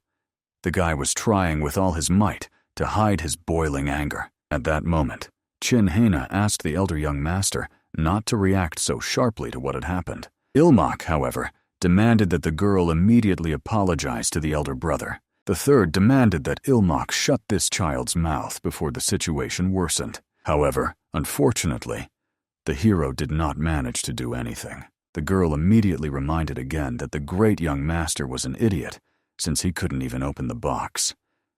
In the end, after this, she buried her face in Ilmak's chest, and everyone turned around fearfully, waiting for the reaction of the first brother. In the end, one look at his mad face was enough for them to understand. No one here would get off easy. However, Ilmak still could not understand this strangeness. Vijin Hak had called himself an idiot a minute ago, but he got terribly angry when someone else called him that word. In the end, Ilmak immediately handed the girl over to the maid, asking her to take her to a safe place. After that, he explained to the first brother that he had a solution to his problem. He instantly calmed down, coming to his senses. However, he did not understand what solution was being referred to, and Ilmak reminded them of their conversation regarding the Red Dragon Squad. The first brother needed to appoint the third squad commander as deputy. It was the best move. After all, even though the third commander was the weakest of all, it was not that important. Since the commander was Vijin Hak himself, combat power was not critically important. The third squad commander handled paperwork better than anyone else. This meant that he would be perfect and become a reliable support for the First Lord. Saying all this, Ilmoku could only hope that the topic translation would help the first brother come to his senses and forget about the burning anger. However, Vijin Hak was only offended. He thought that Ilmak was hinting that he was an idiot, and that means he should have appointed a smart third commander as deputy. Immediately after this, the enraged elder brother lunged at the younger brother, immediately wielding a deadly sword. Unfortunately, it was already too late to dodge, so Ilmak decided to try to block this attack. However, his hands were trembling. It felt as if his body refused to move. Fortunately, at the last moment, he managed to block the attack. However, his sword shattered into small fragments in an instant. The whole matter was that the older brother turned out to be too strong. Even after the young man used the flying sword, soul-capturing technique, scarlet blood gushed from the boy's mouth. The very fact that he managed to block the strike from such a monster was a huge miracle. All he could do was hope that So Winpen would finally come up with something and deal with this psychotic monster. At that moment, the third brother really lunged at the elder, using his signature sword strikes. However, in the end, Vijin Hak changed the trajectory of his flight and immediately struck him hard in the face. But despite this, So Winpen managed to break free from his iron grip and immediately began showering the first with furious attacks, begging him to come to his senses, but unfortunately, it did not help. Despite the wounds gaping on the elder student's body, he still remained in a state of rage. In the end, a fierce clash began between the two, which seemed as if even the entire training ground would instantly turn to dust. Ilmak at that moment tried to recover a little after the injury, as his body was too weakened. Suddenly, someone placed a hand on his shoulder, and everything in his body froze. He was very afraid that it was Vijin Hak. Fortunately, it was Lady Chin Haina who came to help the young man. In the blink of an eye, she took care of the little girl by pressing her vital points. The maid left the child unconscious near the tree. After that, she reported to the younger master that she also needed to join the fight. She asked Ilmak to use this chance to escape before Vijin Hak finished him off. However, the hero found her priorities quite strange. There were too few of them. Help needed to be called, not to engage in a hopeless fight. The difference in strength was too great. Of course, if the young man had run away, he might even have survived. But if he acts like that, then probably. So Winpen will pay for it with his own life. The only way to save everyone was one. He urgently needed to intervene in this bloodthirsty duel. In this moment, the first brother had already thrown off the third. When he crashed into the ground, scarlet blood flowed from his mouth. To the first air rushed Madame Chin Haina in an attempt to stop him briefly. However, feeling her approach, the guy immediately grabbed her and pressed her to the ground himself. He wanted to kill her, and then everyone who was nearby. However, when he was about to stab the maid with his sword, he heard the voice of Ilmak calling him an idiot. After that, the younger one began to provoke him in every possible way to make him get distracted from the murder. He even joked about the first brother, saying that apparently his head is only for wearing a hat, if he reacts so stiffly to his words. Obviously, the enraged Vijin Hawk immediately lunged at that bastard to kill him, and that exactly marked the beginning of their deadly chase. Chin-Haina immediately understood what was going on and ordered the young master to run away. And he really ran.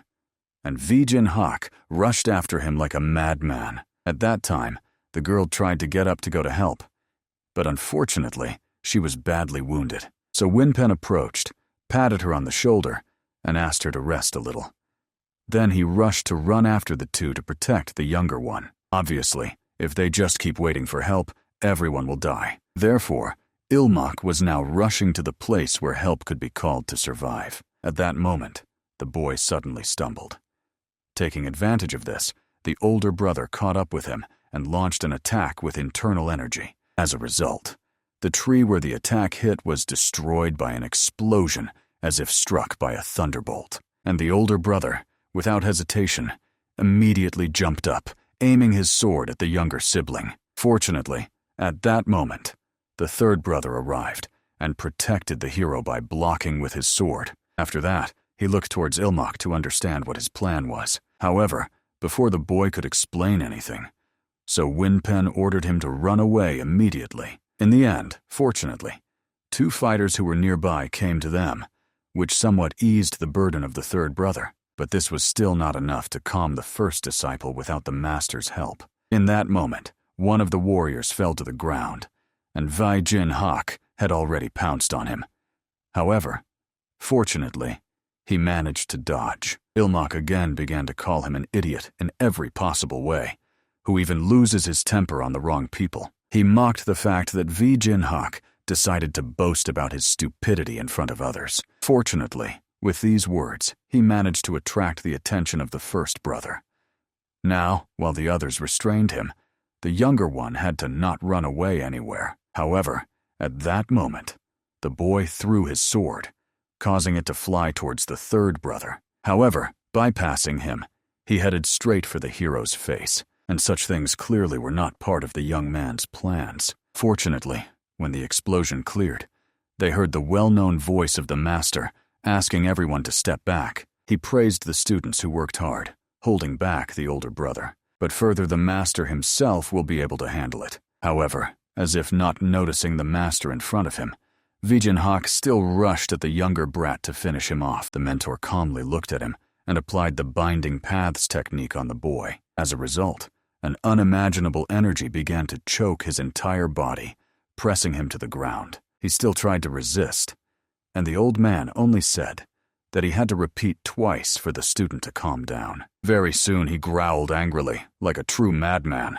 However, under the influence of the great heavenly demon's spell, he still bowed and greeted the Lord. Immediately after that, the now calm hero finally sat down on the ground to catch his breath after the stress endured. And so Winpen, leading the others, approached the first brother to tie him up with ropes and neutralize him. At that moment, Ilmak, seeing his master in action, finally understood that he truly deserved to be the heavenly demon. Thus, the master quickly managed to suppress the anger of the first brother. Fortunately, there were no casualties, so the punishment was limited to confinement in the meditation hall. And since Sena was the cause of the riot, the Hegrin clan did not oppose such a mild punishment. However, there was still one hitch. Although Ilmak was wounded, and at the same time Lady Chin-Haina was also injured, their lessons continued anyway. Approaching the young master, she ordered him to open the book in order to continue studying the doctrines from the point where they had left off. Of course, the young man immediately pointed to his broken hand, not understanding how she intended to teach him when he was in such a condition. Then the girl thought that the hero might prefer to practice external martial arts. But obviously, that was even worse than studying the doctrine. Chin-Haina herself understood this perfectly. Therefore, she explained that if he trained with such wounds, serious complications could arise. She asked him to study theory for now, and then they could catch up on what was missed. At that moment, to check on his student, The master also came, finding him in bed. The maid immediately knelt to greet the Lord, and the hero got out of bed to bow himself. However, he asked the two not to trouble themselves and to remain where they were. Ilmak at that moment explained that he was perfectly fine thanks to the help of a skilled healer, and it was clear that this greatly pleased the old man. So he immediately smiled. The mentor also explained that he had come to the student not only to check on him, but also to reward him. Thanks to his ingenuity, the damage was minimal, and his past merits were already great. Of course, Ilmak was incredibly curious about what kind of reward the heavenly demon himself had prepared for him, and he decided to grant the boy the elixir of their order. And at the same time, he would give him even more time for training, which in translation meant that the boy would have to work even harder. Jinhaina burst into tears of happiness, for the Lord's mercy was truly boundless.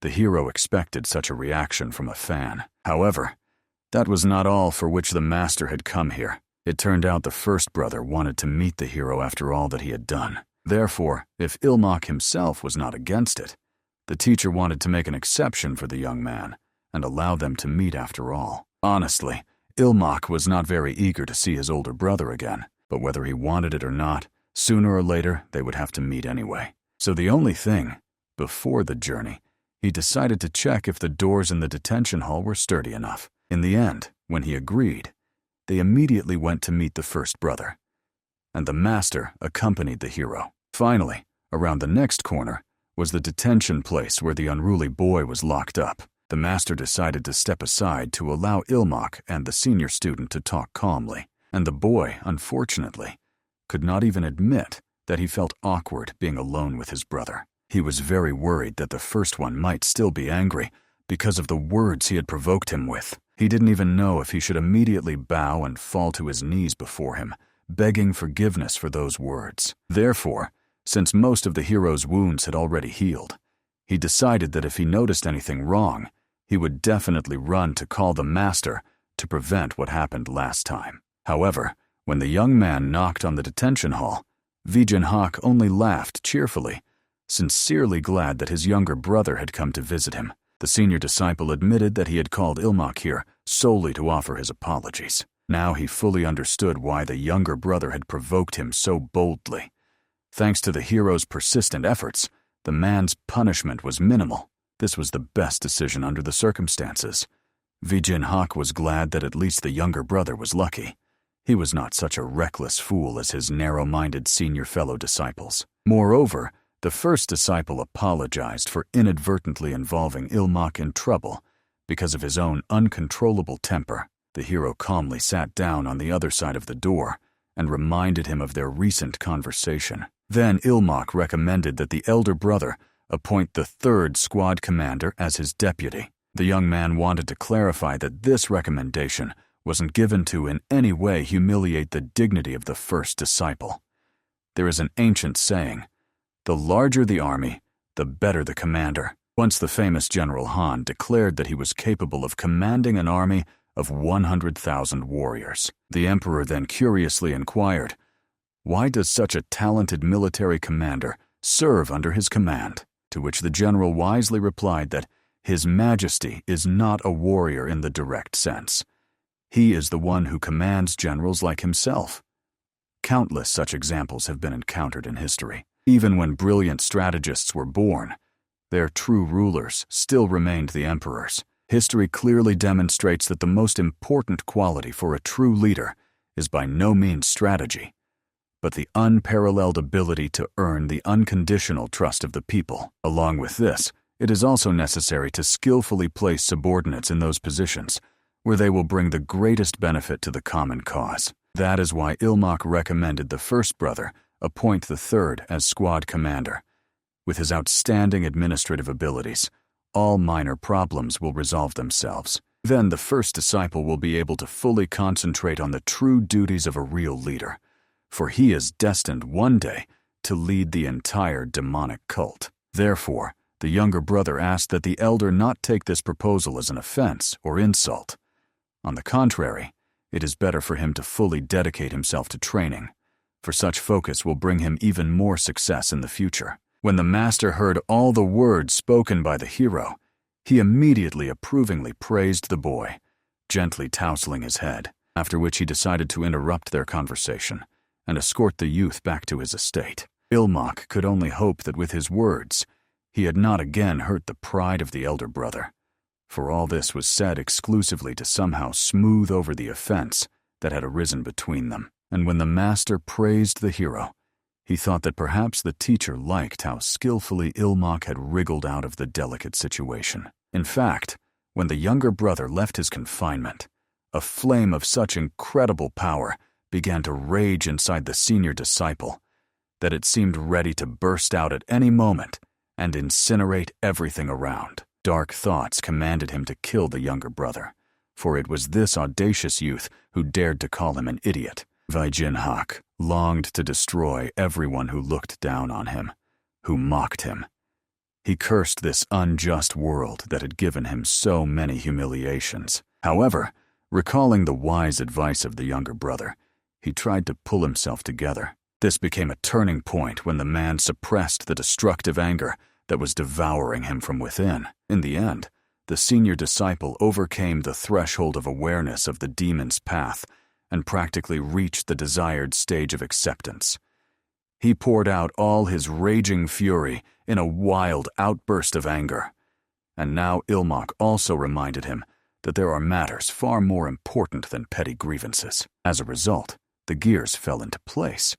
By doing so, he was able to clear his mind and make it as clear as the flawless surface of a mirror. He directed all this crystal clarity straight onto the path of accepting the demonic path. Vaijinhak pondered for a long time in confinement over the idea of gathering talents and properly placing them in the right positions. He sincerely hoped that the younger brother would grow up as soon as possible, for the first disciple passionately wished to make this very person his chief strategist. At that very time, unknown individuals were whispering about the younger disciple of the heavenly demon, who proposed this strange system. Many considered him an eccentric guy, especially after that audacious proposal to found some unprecedented academy. However, according to rumors, he incredibly strongly influenced the elder brother's breakthrough to embracing the demonic path. If this youth continues to hover around the first disciple, he might become a big problem for their secret future plans. Therefore, now they needed to decide what to do.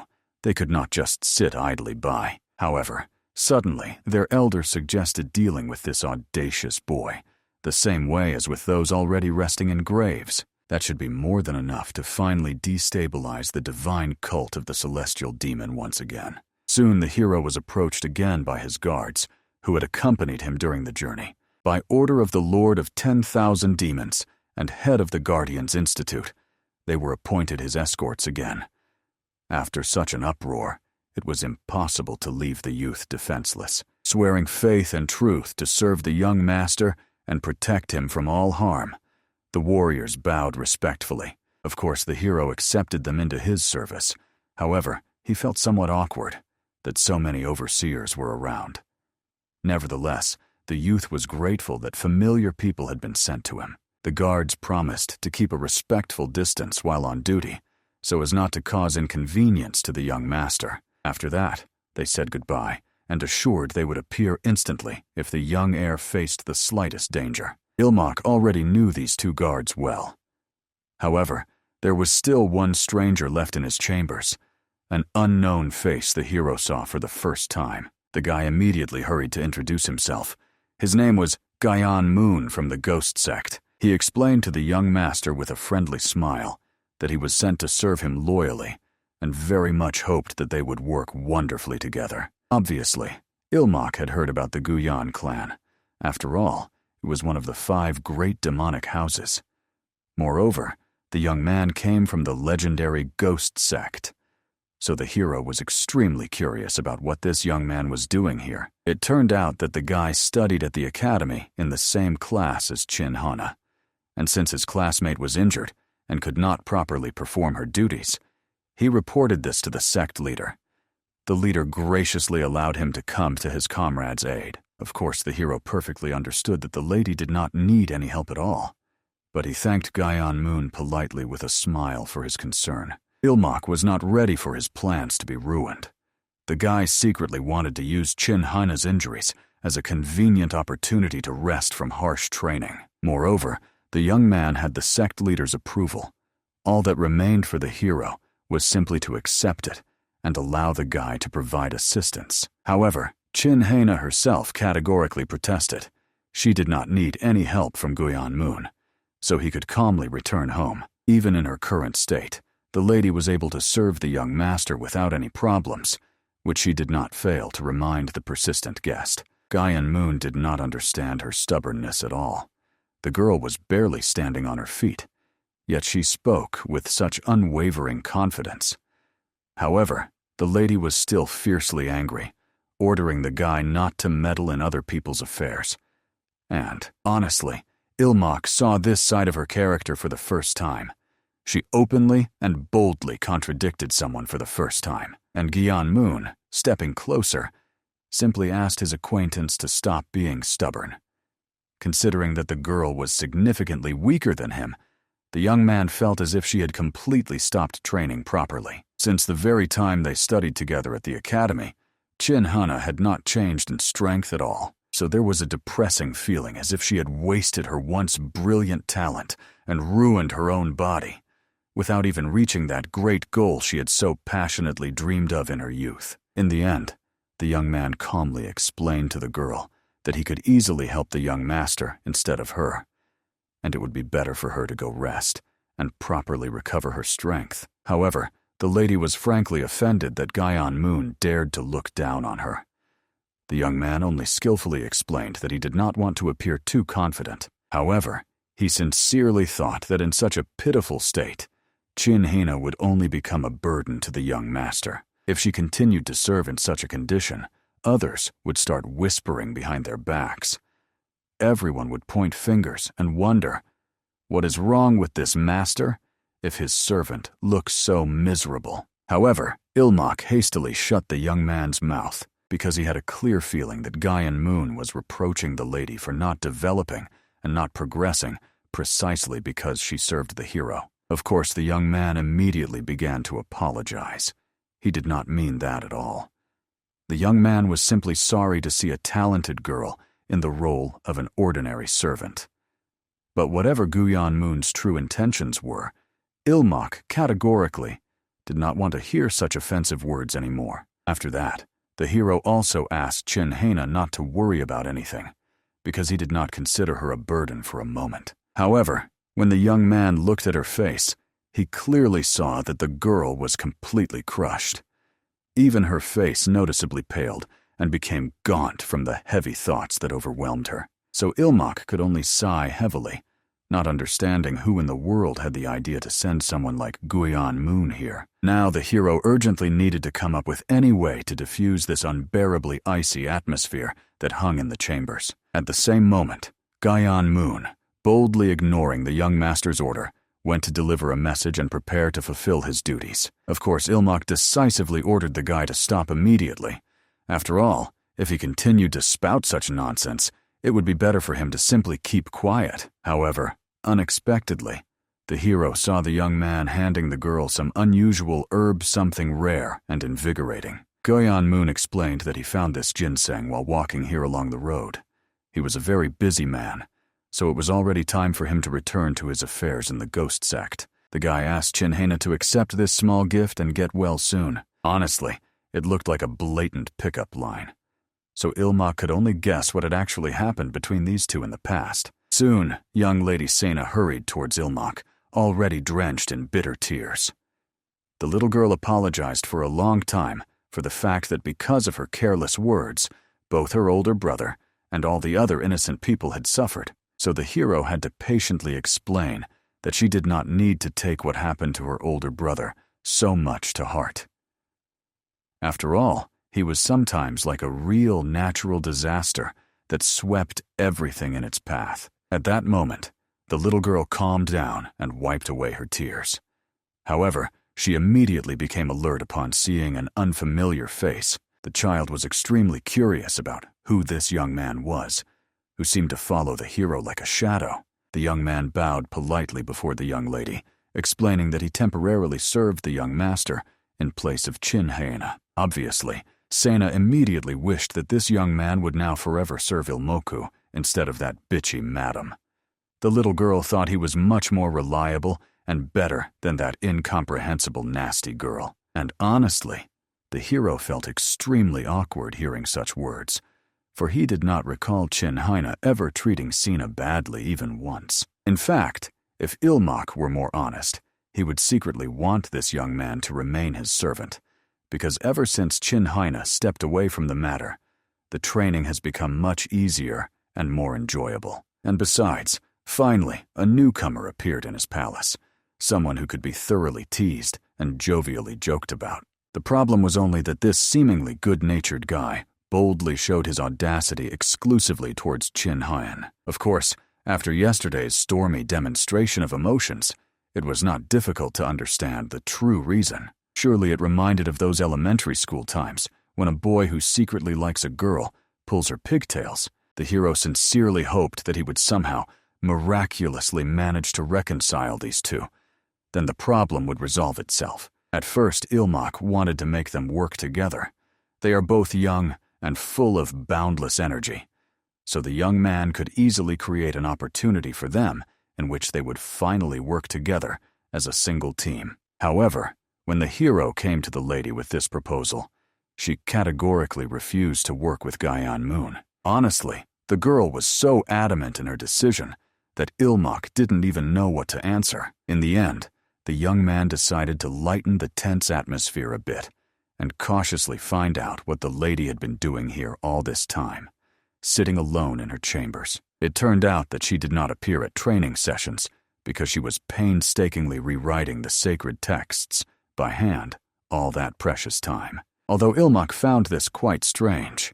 After all, the lady had surely learned them long ago, knowing every line by heart. However, Chin-Haina calmly explained that since she had become a burden to the young master, she was preparing texts for him to study independently, to at least provide some help in this way. In the end, Ilmak decided to somehow belittle Moon's merits in the lady's eyes, so he told with disapproval that this guy did not know basic etiquette at all. The hero was calmly sitting on the training ground when that guy arrogantly began sweeping the dusty floor right in front of him. Because of this, all the raised dust flew straight into the face, not only of Ilmak himself, but also of the young lady Sena. The girl could hardly imagine what kind of discomfort they were all experiencing at that moment. The lady quietly smiled at that moment, having listened to all these words. Ilmak, of course, noticed this, so he decided to find out what the girl was like during her academy days. The hero thought that she was not like she is now, and perhaps even back in those distant times, she disliked Moon's annoying assistant, and it turned out to be so. From the very first meeting, the girl hated him with all her heart. Chin-Haina was the eldest daughter in an ordinary family from the divine cult. Her parents were unremarkable, neither in abilities nor appearance, like all other ordinary people. The birth of Chin-Haina was a true miracle for them. The girl inherited rare beauty and outstanding talent in martial arts from distant ancestors. Everyone in the village simply adored her. Since childhood, Chin-Haina dreamed of devotedly serving the divine cult, helping ordinary people, and becoming a truly worthy person. For this noble goal, she prepared from a young age to enter the Hall of Demonic Arts. In her native village, she was considered an incomparable genius, so neither her parents, nor the villagers, nor Chin-Haina herself doubted her brilliant success for a moment. And she justified their hopes. She brilliantly passed the entrance exams. It seemed the girl's life would be smooth and cloudless. But harsh reality proved to be much more merciless. At the very first exam in the Hall of Demonic Martial Arts, she took only 19th place out of 20. Only then did Chin-Haina bitterly realize that she was merely a frog at the bottom of a well. She felt unbearably ashamed for having so arrogantly overestimated her modest talent. However, despite this crushing disappointment, the girl was not going to give up and stubbornly moved only forward. She perfectly understood that she started a little below the level of the other students and sincerely believed if she worked hard, she would definitely catch up with everyone. This unwavering faith made her think only about endless training and learning. Or rather, Chin Hana desperately tried to concentrate. However, one young man appeared, constantly distracting her from her studies. Seeing that she was studying difficult texts, he politely explained that the section they were currently going through was indeed incredibly hard to understand. So the guy generously could help her and explain everything in detail. However, the girl was only angry at this young man, who was born into a noble family, because everything came too easily to him. Therefore, she decisively refused his help and immediately left to figure everything out on her own. Gyan Moon was a little hurt by her cold refusal. After all, she didn't even listen to his sincere offer. Because of her, the lessons ended later than usual once again, while the teacher patiently explained everything only to her. Therefore, the young man politely asked that the girl not hesitate to ask for help if needed. After all, he was trying not to help her personally, but for the common good of all the students. To great regret, Gyan Moon's interference in her student life did not end there. Throughout all the years of training in the hall, he constantly meddled with his unsolicited advice. In both martial arts and studies, the guy literally surpassed her in everything, so he behaved somewhat arrogantly. Of course, every time after his persistent help, the girl's self-esteem was shattered to dust. Chin Hana hated herself for being the one who was helped, rather than helping someone else. She hated Gyan Moon even more for meddling with his unnecessary help. To overcome this vile, humiliating feeling, to finally knock Gyan Moon off the pedestal, she trained like a maniac. But until the very graduation from the martial arts hall, she never managed to surpass him even once. The girl honestly admitted to the hero that she hated the guy because he always looked down on her. Probably that is why the divine cult directed her to study the art of demonic fists, so that she would get rid of these destructive evil thoughts. It was truly a trial for her to become better, and it seems it helped her find inner peace. The hero could only sigh heavily, as he had no idea how Gyan Moon could be such a hopeless idiot in matters of human relationships. The next day, Ilmak approached him to have a serious one-on-one talk. The young man admitted that yesterday, he finally learned from the lady why she disliked the guy so much. Of course, Gyan Moon was very frightened upon learning this revelation. He sincerely thought that he had always treated the girl well, clearly not noticing his glaring flaws. Ilmak hurried to patiently explain to the guy that there were many problems, and the main one was Gyan Moon's own attitude. The guy should immediately stop meddling with his unnecessary help towards the girl. He simply must silently observe and recognize her as an equal combat comrade. Moreover, if the young man really had romantic feelings for her, it would be better to honestly confess this directly. Ilmak very much hoped that the young man correctly understood his wise words. This should have been enough for him to finally correct his foolish behavior. It is unlikely that they will start dating immediately now, but at least the relationship between them will stop rapidly deteriorating. Obviously, the guy was incredibly grateful to the young master for guiding him onto the path of truth. Gyan Moon really, no matter how much he recalled, never once confessed his true feelings to Chin Hana. Hence, all this unfortunate misunderstanding between them arose. Immediately after this frank conversation, he rushed swiftly to the girl's room to immediately fix everything. At that very time, the lady finally fully healed her injured leg, so she was able to remove the annoying bandage from it. At that moment, even without knocking, the young master Gyan Moon burst into her chambers. He nervously admitted that young master Ilmak had explained everything to him in detail. The girl confessed that she hated him because the guy constantly tried to help her obsessively. Gyan Moon hastily explained that it was an unfortunate misunderstanding. After all, he helped her not because he considered her pathetic and worthless. At that moment, the worried hero ran in after, who very much hoped that the guy would not blurt out some nonsense. And so in the end, Gyan Moon still said what had been boiling inside, confessing directly to the girl. All this time, she had madly liked him. He loved her. The young man fell in love with her at first sight, as soon as he first saw her at the academy. Then he simply passionately wanted to please her, thinking, if he helped, she would definitely pay attention to him. The guy sincerely apologized for misunderstanding her feelings, as he meant no harm. At that moment, Guyan Moon noticed with anxiety how the girl was seized by a cold shiver. Demonic energy around her began to rage frighteningly, and as soon as the young man instinctively tried to help her, Chin Hyena immediately pushed him away fiercely. Initially, she firmly believed that the young man saw her as a rival and competitor. However, the matter turned out to be completely different. She had so desperately tried to surpass Guyan Moon all this endless time.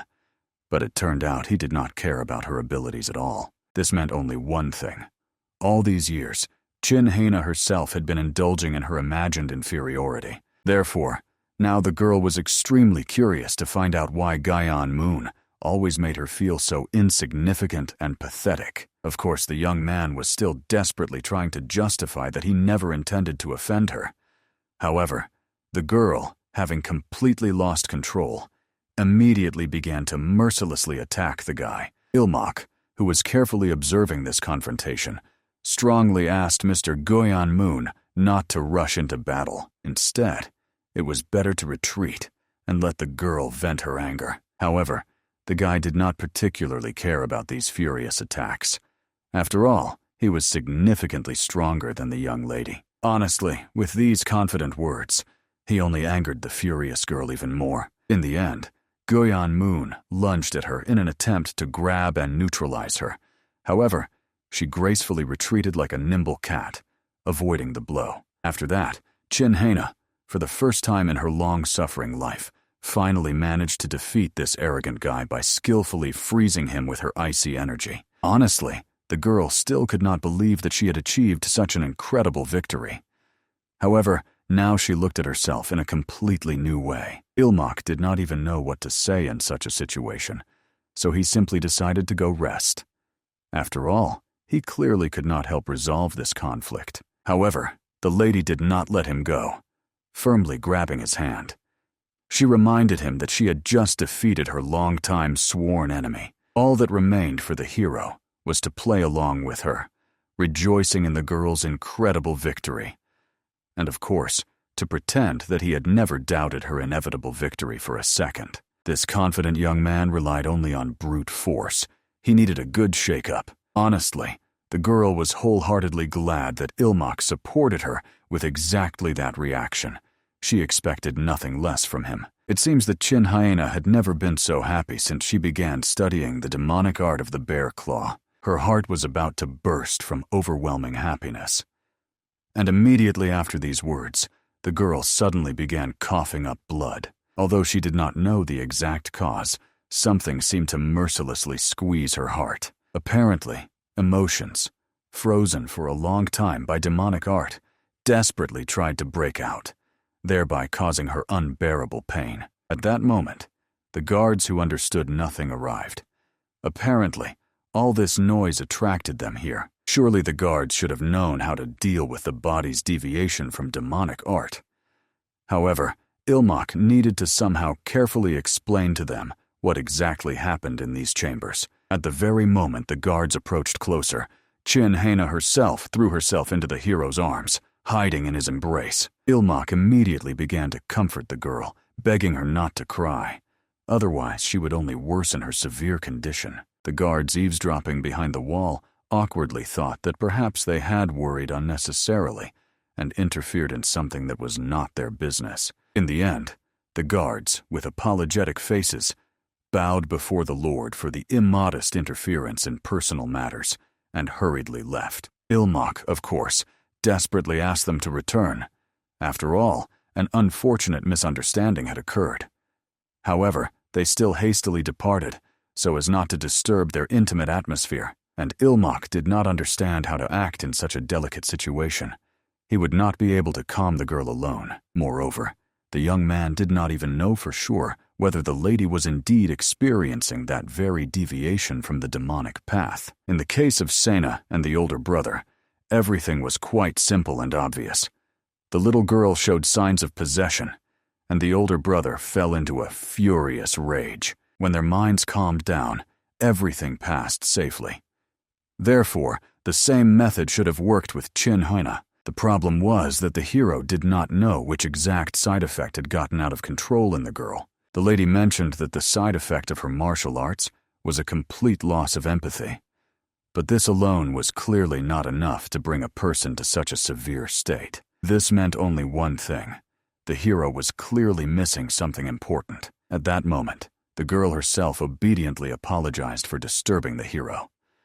She promised that she would soon recover on her own, and asked Ilmak to forever forget her shameful behavior. The young man did not understand why she was so confident that she could handle this condition by herself. However, Chin Haina knew herself well as a person who does not give in to emotions. She simply needed to freeze her boiling feelings again using her art. If she did that, she would become herself again, the same cold and imperturbable person. However, Ilmak decisively ordered that the girl must not dare to freeze them.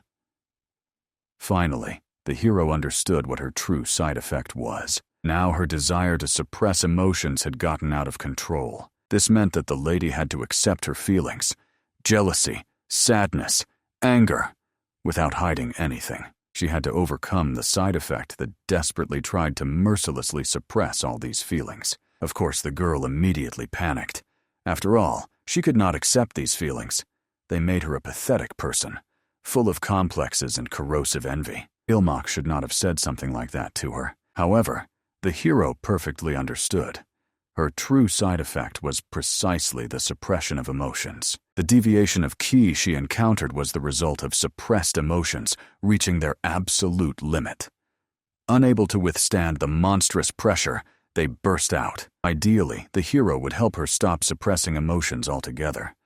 However, this would not work instantly. Therefore, Ilmak gently wiped her bloody tears, apologizing for expressing himself incorrectly. The young man suggested that instead of suppressing emotions, she completely get rid of them. After all, it was necessary to erase exactly those feelings she constantly suppressed. The hero asked that the girl not cling to these ugly emotions. She herself said, "If you live strictly by the rules, no problems will arise." All she needed was to completely empty her heart. Not to suppress, as she was used to, but instead to fully release them and be free. At that moment, Chin Haina plunged into the depths of her consciousness, where she wandered along a deserted street in the fog, not understanding anything that was happening. However, suddenly the girl came to a completely frozen house. These were her frozen emotions, which began to gradually awaken. The same envy, jealousy, complexes, sadness, and everything else that she desperately wanted to hide. It was precisely because the lady constantly tried to suppress these feelings that they continued to cause her unbearable pain. Therefore, now, on the wise advice of the young master, she tried to let everything go, instead of holding back. If nothing is suppressed, then no side effects should arise. The girl herself perfectly understood. She had no need to cling to these ugly feelings. If left alone, they would now disappear by themselves, dissolving into the void. However, unexpectedly, instead of inner peace, the lady found herself in the Pungamjian Palace. This was extremely strange, considering that she had hardly ever been in this palace. Perhaps the reason was that this hall simply meant a lot to her, although she herself did not realize it. The girl immediately recalled with anxiety that the yin energy of the demonic art of bare palms should fill her heart. And if she did not immediately drain her energy, she risked dying. Now, being in her inner space, she could not think about it, and return to the matter later. There was surely a reason why she ended up here. But it was not so important at the moment. At that moment, the girl actually began to meditate, gradually coming to herself. Finally awakening, Chin Haina sincerely thanked Ilmak, who had patiently guarded her all this time. However, he firmly refused these thanks. The lady's health was much more important now. Fortunately, her wounds had healed, and she was in much better shape than before. However, in this, the girl could only thank the young master.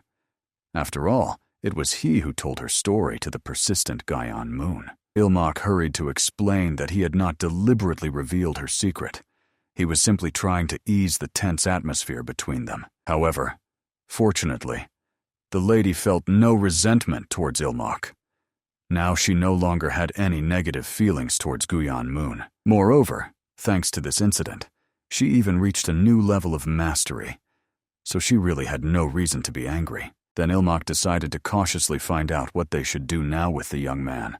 After all, they could not leave him in a frozen state like that. Therefore, the best solution was to place the young man in a secluded spot in the courtyard so that he would wake up on his own over time. When the young Sena saw the frozen Gaian moon, the little girl was very frightened, not understanding why her brother's servant was in such a strange state. However, Ilmak calmly explained that it was a kind of punishment for excessive talkativeness. At that moment, the elder brother, finally released from captivity, came to visit the younger one. Ilmak immediately congratulated the first student on reaching enlightenment and breaking through to a new level.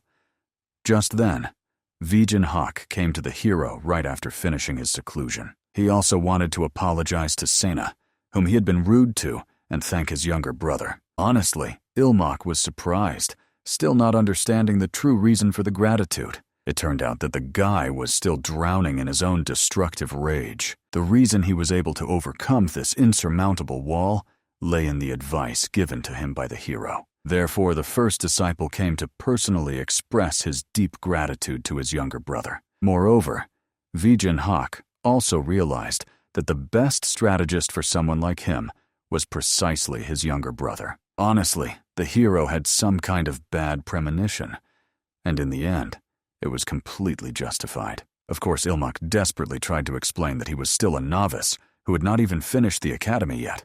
This was too responsible a role for him. However, his elder brother did not rush him, magnanimously allowing the younger to fully concentrate on his studies at the academy. In that time, the first disciple will become a person worthy of having Ilmak serve him. In the end, the hero suggested postponing this serious conversation because he first wanted to clarify one curious point. Together with the elder brother came two more brothers, along with Mr. Khan. The elder brother was not related to their arrival, since each of them came to the hero for their own reason. It turned out that the master entrusted the elder brother with the arrangement of the academy.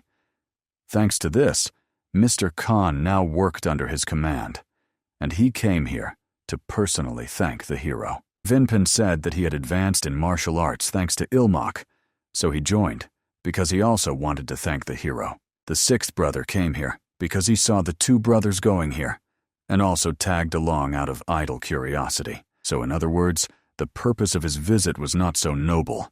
He was simply bored and came here out of nothing to do. In the end, the hero respectfully greeted the elder brothers one by one with a polite smile, desperately trying to hide how much he wished they would all disappear, and he would be left alone only with the younger sister. However, out of duty, Ilmak immediately began to praise the third brother, congratulating him on his breakthrough. However, a disturbing impression formed that the sixth brother was not feeling very well. However, he calmly explained that when he was alone in the rooms, he often saw terrible illusions and heard voices, but when he was among 11 people, he felt significantly calmer. Obviously, there were far fewer than 11 present here, so the hero anxiously realized the sixth brother's schizophrenia was rapidly progressing. No matter how much Ilmak counted even the most distant people, there were only 7 here in total. That same night, So Vinpen desperately tried to fall asleep. However, instead, intrusive thoughts kept entering his tortured mind. No matter how much he thought, Ilmak's congratulations on reaching the new level felt somewhat weak and insincere. Of course, the third brother was shy to admit it. However, the hero's attention was still focused on the eldest and sixth brothers. Therefore, there was an oppressive feeling that Ilmak had forced this reaction out of himself, but in reality, he was not happy for him. If so, then perhaps, in his soul, he mocked the third brother, believing that he could not be proud of his miserable results. But So Vinpen still could not be absolutely sure of this. So he tried to convince himself that it was not worth making hasty conclusions, but in such an anxious state he could not fall asleep. Therefore, the best solution was to go straight to the younger brother in order to find out everything from him. The third brother decided to sneak in as quietly as last time, remaining unnoticed. If the younger brother is asleep, So Vinpen will simply wait until he wakes up. However, unexpectedly, he noticed a silhouette wandering around the room. Obviously, The guy thought that it might have been the personal maid of the younger brother. He even heard that she made a breakthrough thanks to Ilmak. Moreover, today there was some strange, intimate atmosphere between them. So Winpen decided not to intervene for now, generously allowing them to be alone. However, So Winpen very quickly realized that he had hoped in vain that she was just some ordinary maid. Therefore, when the mysterious stranger approached the younger brother, the third disciple immediately, lightning fast, pointed his blade at his face. After all, as is known, tracking a target in pitch darkness is a basic skill for his assassin class. He had already seen enough suspicious individuals among those who served the younger brother. However, the guy wanted to know who this audacious person was, so relaxed in the hero's chambers in the middle of the night. So Winpen shouted threateningly, demanding an explanation for the intrusion and the reason for his arrival. However, Ilmak hastily stopped the third brother, carefully explaining that this man was well known to him, after which the hero wearily rubbed his head, trying to regain composure. The young man perfectly understood why So Winpen was here. However, it remained a mystery to him what the finally thawed Gaian Moon was doing here. At that moment, an anxious voice of Chin Hina was heard behind the door, not understanding what was happening. Therefore, Ilmak hurried to justify himself, saying he was simply talking with the third brother and she had nothing to worry about. However, the girl felt that she clearly heard Gaian Moon's voice inside the chambers. Therefore, Ilmak lied, assuring her that she imagined it. They were just having a normal men's conversation. In the end, calmed down, the lady left, and the hero finally breathed a sigh of relief. After which, Ilmak introduced his assistant, Gaian Moon, from the Ghost Clan, to the third brother, who helped the wounded lady Chin Hina take care of everything. Perhaps the guy today, when he came to them, saw the ice statue on the training ground. This ice statue was actually the frozen Gaian Moon. And indeed, when So Winpen looked at him closely, he realized that they looked very similar. So, finally calming down, the third brother hid his sword. However, he was extremely curious about how the guy ended up frozen, so Gaian Moon had to explain in detail everything that had happened. By morning, So Winpen understood. A truly dramatic story had unfolded among them all. However, this still did not explain why Gaian Moon appeared in the younger brother's chambers at such a late hour. At that moment, the guy presented the hero with a letter, sadly explaining that he no longer wished to serve the young master. He had only brought upon himself the hatred of Chin Hina and failed to properly protect the young heir. Gaian Moon could not do what he wanted, but only what he was capable of. So he considered himself simply useless in everything. Ilmak was struck by the fact that the guy wrote a resignation request, even though he had not been officially accepted into service. Apparently, a broken heart hit the young man much harder than the hero expected. Therefore, he literally wept, begging to be allowed to leave. However, So Winpen suddenly thought that it was not Gaian Moon who deserved forgiveness, but rather himself. Honestly, it remained a mystery to the hero why the third brother was now behaving so depressively. Then So Winpen admitted that many praised his achievements in martial arts, but he could not accept these sincere compliments.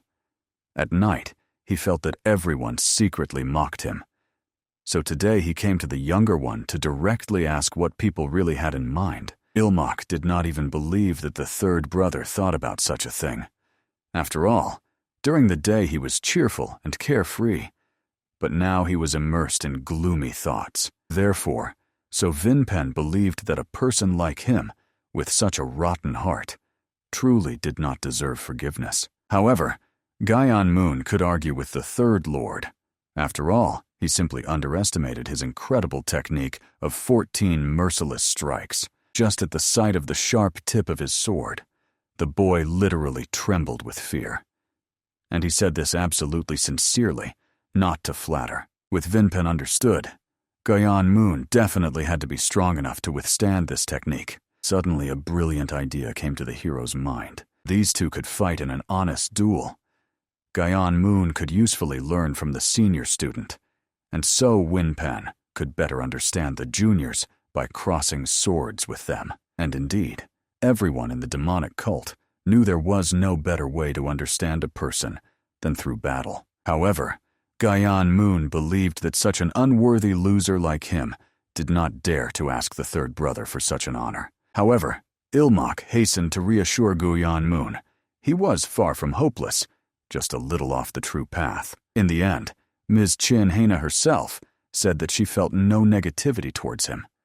Moreover, the girl even thanked the hero for telling Gyan Moon her secret. Therefore, Ilmok asked so that the boy would not fixate on one person and would look at the world a little wider. Of course, the hero decided to accept his resignation, hoping that the young man would find a better path for himself. Gyan Moon was immensely grateful to the young master for his warm guidance and invaluable help. He solemnly promised that he would take this advice with deep respect and slowly find his true path. And then he would definitely win the heart of Chin Hena. Obviously, this was not at all what the master was aiming for, since the hero straightforwardly asked the assistant to abandon this hopeless venture. However, he really was a hopeless romantic. The next day, the hero spent time with little Sena. Finally, they said goodbye, and the little girl went to her palace. Fortunately, after Gyan Moon left, the atmosphere became much calmer. Initially, Ilmok was worried that the third brother might accidentally kill the boy, but since Gyan Moon was still alive in the morning after his visit, it was a good sign. In any case, now it was time to prepare for a full-scale breakthrough. The hero needed to forget about all these useless problems. After all, he had his own goals. Ilmok needed to become serious again and fully concentrate. However, unexpectedly, the teacher came to the hero, carrying a small box with a precious demonic explosive pill that the man had promised him. As is known, the hero's dantian was still small, so the young man had to fully absorb the energy of this pill. And the teacher would help him remove the restriction and properly direct this powerful energy. Of course, usually Ilmok would not so recklessly take such doping.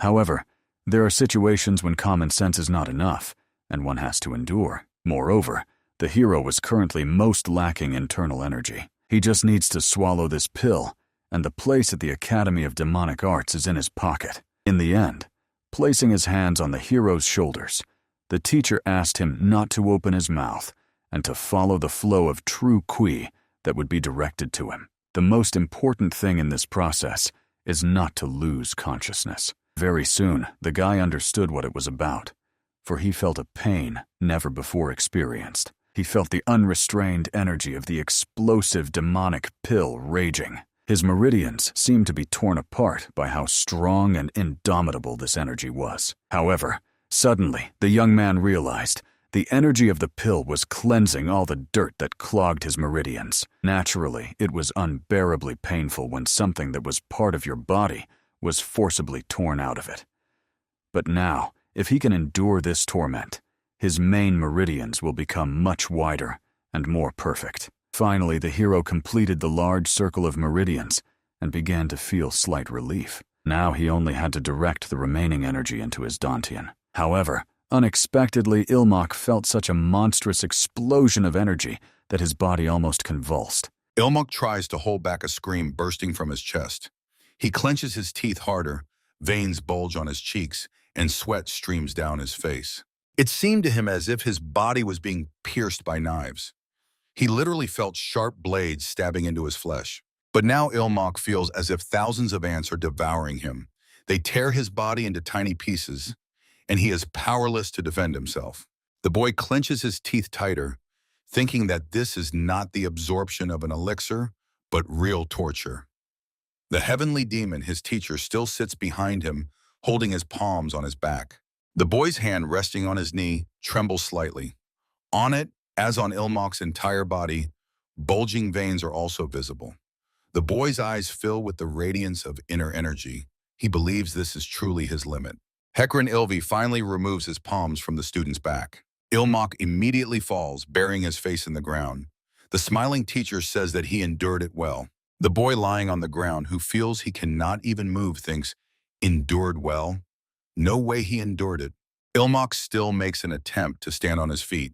His body shakes with a slight tremor. The boy mentally asks himself, Why is it so incredibly difficult to absorb some elixir? He almost died.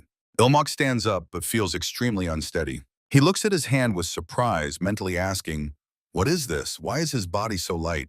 Hekran Ilvi, standing behind him, says, "Strange feeling, right?" Ilmak asks the teacher, "Is this really the power of the mad demon?" Heavenly Demon shakes his head negatively. He tells the surprised disciple that this is the effect of bone marrow washing.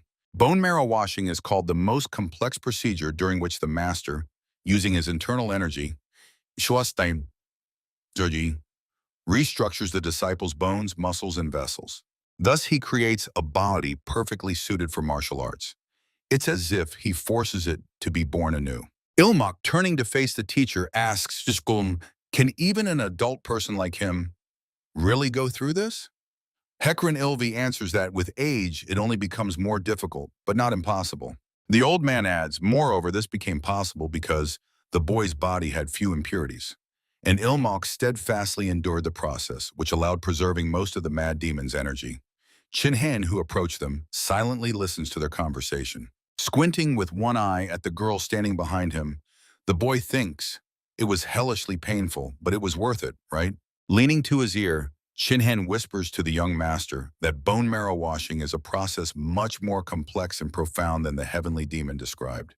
It consumes so much energy that one elixir is not enough. Ilmak replies that the mad demon's energy still remains in his dantian. "Isn't that the residue after bone marrow washing?" The teacher, chuckling, says, "Oh, this youngster." The girl explains, "That's because the heavenly demon poured into him at least 30 years of his energy." Ilmak's mouth even opens in surprise. 30 years. The boy immediately falls to his knees and, bowing his forehead to the tile covering the courtyard, sincerely thanks the teacher. The heavenly demon says that the boy should not take it to heart. He did it solely of his own will. The teacher adds he did not tell him, fearing that it would become a burden for him, and now he asks for forgiveness if it seemed as if he deceived him. Chinhen, having heard his words, feels awkward. Ilmak, raising his head, says that he could not comprehend the teacher's deep intentions. He asks to be punished. The heavenly demon laughs in response. What is he saying? On the contrary, Chinhen saved his face. The teacher adds, "Well then, enough." He suggests trying the effect of bone marrow cleansing. Ilmak's face lights up with a smile and he gladly agrees, yes. The sun is already setting when the heavenly demon tells the shirtless Ilmak that he will probably take his leave. Folding his hands in the traditional gesture, where the palm of one hand covers the fist of the other, the boy, whose body is covered in sweat drops, asks the teacher to take care of himself and thanks him again. Looking at his trembling hands, Ilmak thinks, this is the result of today's training. The difference between what was before the bone marrow cleansing and what it became after.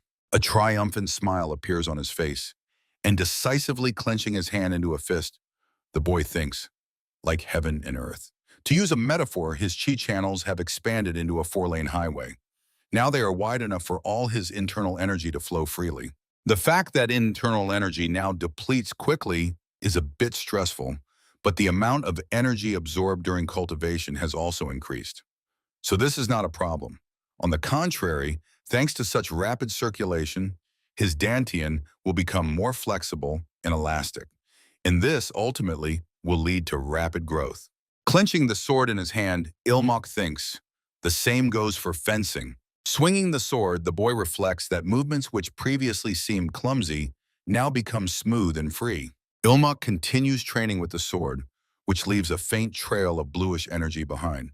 He has never enjoyed swinging it so much. Chinhan watches him, maintaining an impassive face. The boy thinks, stop, something is wrong. Holding the sword in front of him, he freezes, feeling some inexplicable sense of disharmony. The girl who approached him asks, what happened? Ilmak, without looking back at her, answers, no, nothing. He just feels that something is a bit wrong. Chinhan is surprised. What do you mean, wrong? Shifting his leg, the guy replies, he thinks it's about his position. If he shifts a little, Ilmak smiles, there. This is the very center of the Pungamjon Hall. Glancing at the girl, he says, no wonder he felt uneasy. He wasn't standing in the center, right? The guy adds, now that he's standing in the center, he finally feels comfortable. Ilmak pronounces the last word in a far less confident voice. He looks exhausted, sweat streaming down his face. The sword falls from his weakened hand and drops onto the tiles covering the training ground. Chin Han, lowering his eyes, asks, maybe the young master should take a short break before continuing. Ilmok stands, hiding his face in his palms. This was the beginning of the side effects of the soul-rending sword. The moon rose into the sky. Throwing a towel over his neck, the guy walks down the corridor, thinking it's the end for him. The higher his achievements in martial arts, the stronger the side effects will manifest. Opening the door to the room, Ilmok, with an extremely sad look, continues to ponder. But if he shirks training, Chin Han will beat him to death. Closing the door behind him, he decides, all right, never mind. He'll just go to sleep, and tomorrow he'll figure something out. Ilmok feels some unease and opens the door slightly again. He carefully closes it and stands for a few moments, admiring the result. A blissful smile spreads across his face. Ilmok, as if waking up, opens his eyes wide. Drops of sweat appear on his face. The guy is surprised. What did he just do? Walking to the bed, he casually throws the towel over the back of the chair, thinking, he definitely read about this before he got into this body. An obsessive idea when you have to open and close the door again and again until it closes perfectly. Ilmok lies down in bed, covered with a blanket up to his chin. He mentally calms himself. Everything is fine. It's still not serious. But the towel carelessly thrown over the back of the chair slightly worries him. The guy decides that for now he will just sleep and find a solution tomorrow. At that moment, the towel slips off the back of the chair and falls to the floor. Ilmok, instantly on his feet, manages to catch it before it touches the floor. Carefully placing the perfectly folded towel in the drawer, the guy mentally justifies his actions. It's unpleasant when a towel gets dirty, right? So he caught it. This doesn't even count as mysophobia. Lying down in bed and pulling the blanket over himself, Ilmok thinks, but just in case, he should go to sleep faster before this obsessive idea intensifies. And then a thought strikes him. He completely forgot to make an entry in the diary he recently started keeping. The guy, closing his eyes, decides that today he definitely won't fill it out. If he sits down to it now, he'll be deadly tired tomorrow. Besides, he writes in Korean anyway, so no one will be able to read it. Ilmok thinks that the diary is just for his own peace of mind. He can skip a day. Nothing will happen, right? The guy continues to think, of course, then it won't be a perfect diary, but that's... Drops of sweat appear on his face. Wait a minute. Perfect? Ilmok opens his eyes wide, drilling the ceiling with his gaze. Sweat streams more abundantly down his face. He realizes that this damn obsessive idea will now keep him from falling asleep. At the training ground, Ilmok attempts to run, dragging a large boulder tied to his torso with ropes. The guy wearily falls onto a second identical boulder. Chin Han, standing nearby, watches him. Slightly leaning toward him, the girl asks, "Is he okay?" and adds that he looks much more tired than usual. Sweat streams down Ilmok's face. Raising his head and showing dark circles under his eyes, he says he simply didn't get enough sleep yesterday. The guy recalls filling out his diary at night and adds, since unfinished business is still spinning in his head, he thinks the side effects have really started to show. He says that because of this, he couldn't sleep 2 days in a row, so now he is in terrible shape. Chin Han replies that she understands and suggests he ask Warrior Guan for advice. Ilmok, still kneeling between the two boulders, asks again, "Warrior Guan?" She means Guan Mo. The girl answers. She heard that Warrior Guan also suffers from side effects similar to his own. Chin Han asks, isn't Warrior Guan's development level higher than the young master's? She believes he should know how to control it, at least partially. Ilmok considers her advice. A few minutes later, he is already talking with Guan Muel. Ilmok, explaining his problem, asks, so can he get advice? The warrior replies that he understands him, but, raising his index finger, Guan Muel asks the guy for permission to ask him something first. He asks, if side effects allow faster growth, isn't that a good thing? Ilmok, smiling broadly in response, asks, shouldn't training be approached with a long-term perspective? He believes that if you foolishly overdo it and harm your body, the whole point is lost. Mentally, he snorts, oh, those martial arts fanatics. Guan Muel, lowering his head, admits that the guy is definitely right. He adds, then, if we talk about the simplest way, the warrior says that this is creating a restriction that will contradict what already exists. He explains, for example, if you set a rule for yourself to strictly follow the schedule, then you can avoid overtraining outside the allotted time. Ilmak replies that it is a good method, but isn't it just a temporary measure?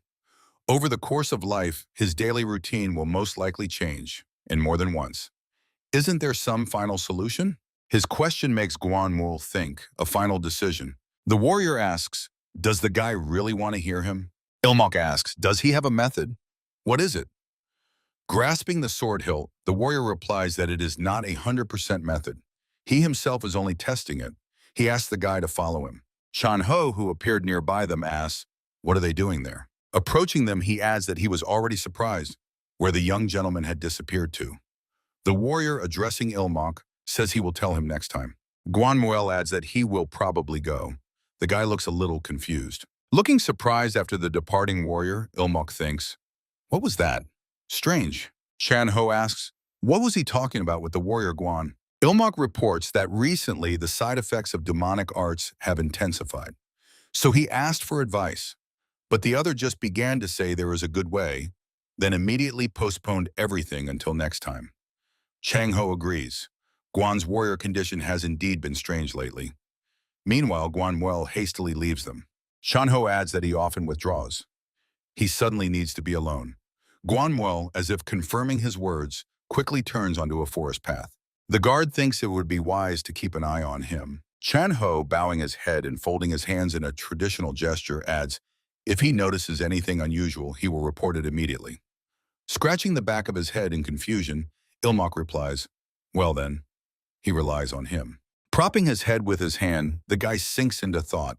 At this level, is he just an average guy in the demonic cult? When the sun had already set behind the mountain peaks, a voice reached Ilmak suggesting to end the training for today. The guy holding a sword in front of him glances almost fearfully in the direction from which he heard the voice. Hiding the sword in the sheath, he asked the heavenly demon, it seems they finished earlier than usual. Did something happen? The teacher answers, correct. He needs to tell the guy something, so let him listen carefully. Hekran Ilvi reports that he found those who sent the killers to the hotel where the guy lived. Ilmak looks clearly upset. Recalling the blazing building, Heavenly Demon adds that because of them, a man who helped the guy was killed and his workplace was also burned to the ground. Isn't that right? Ilmak replies that the teacher is right. Shinhan carefully wipes the drops of sweat that appeared on his face with a napkin. The guy thinks, should he say that he completely forgot about it while getting used to the demonic cult? He could have joked like that, but to be honest, Uncle Taehin is a man he will never forget. The man took him in, an orphan. That is, of course, Ilmoka, as he was before his transfer into this body.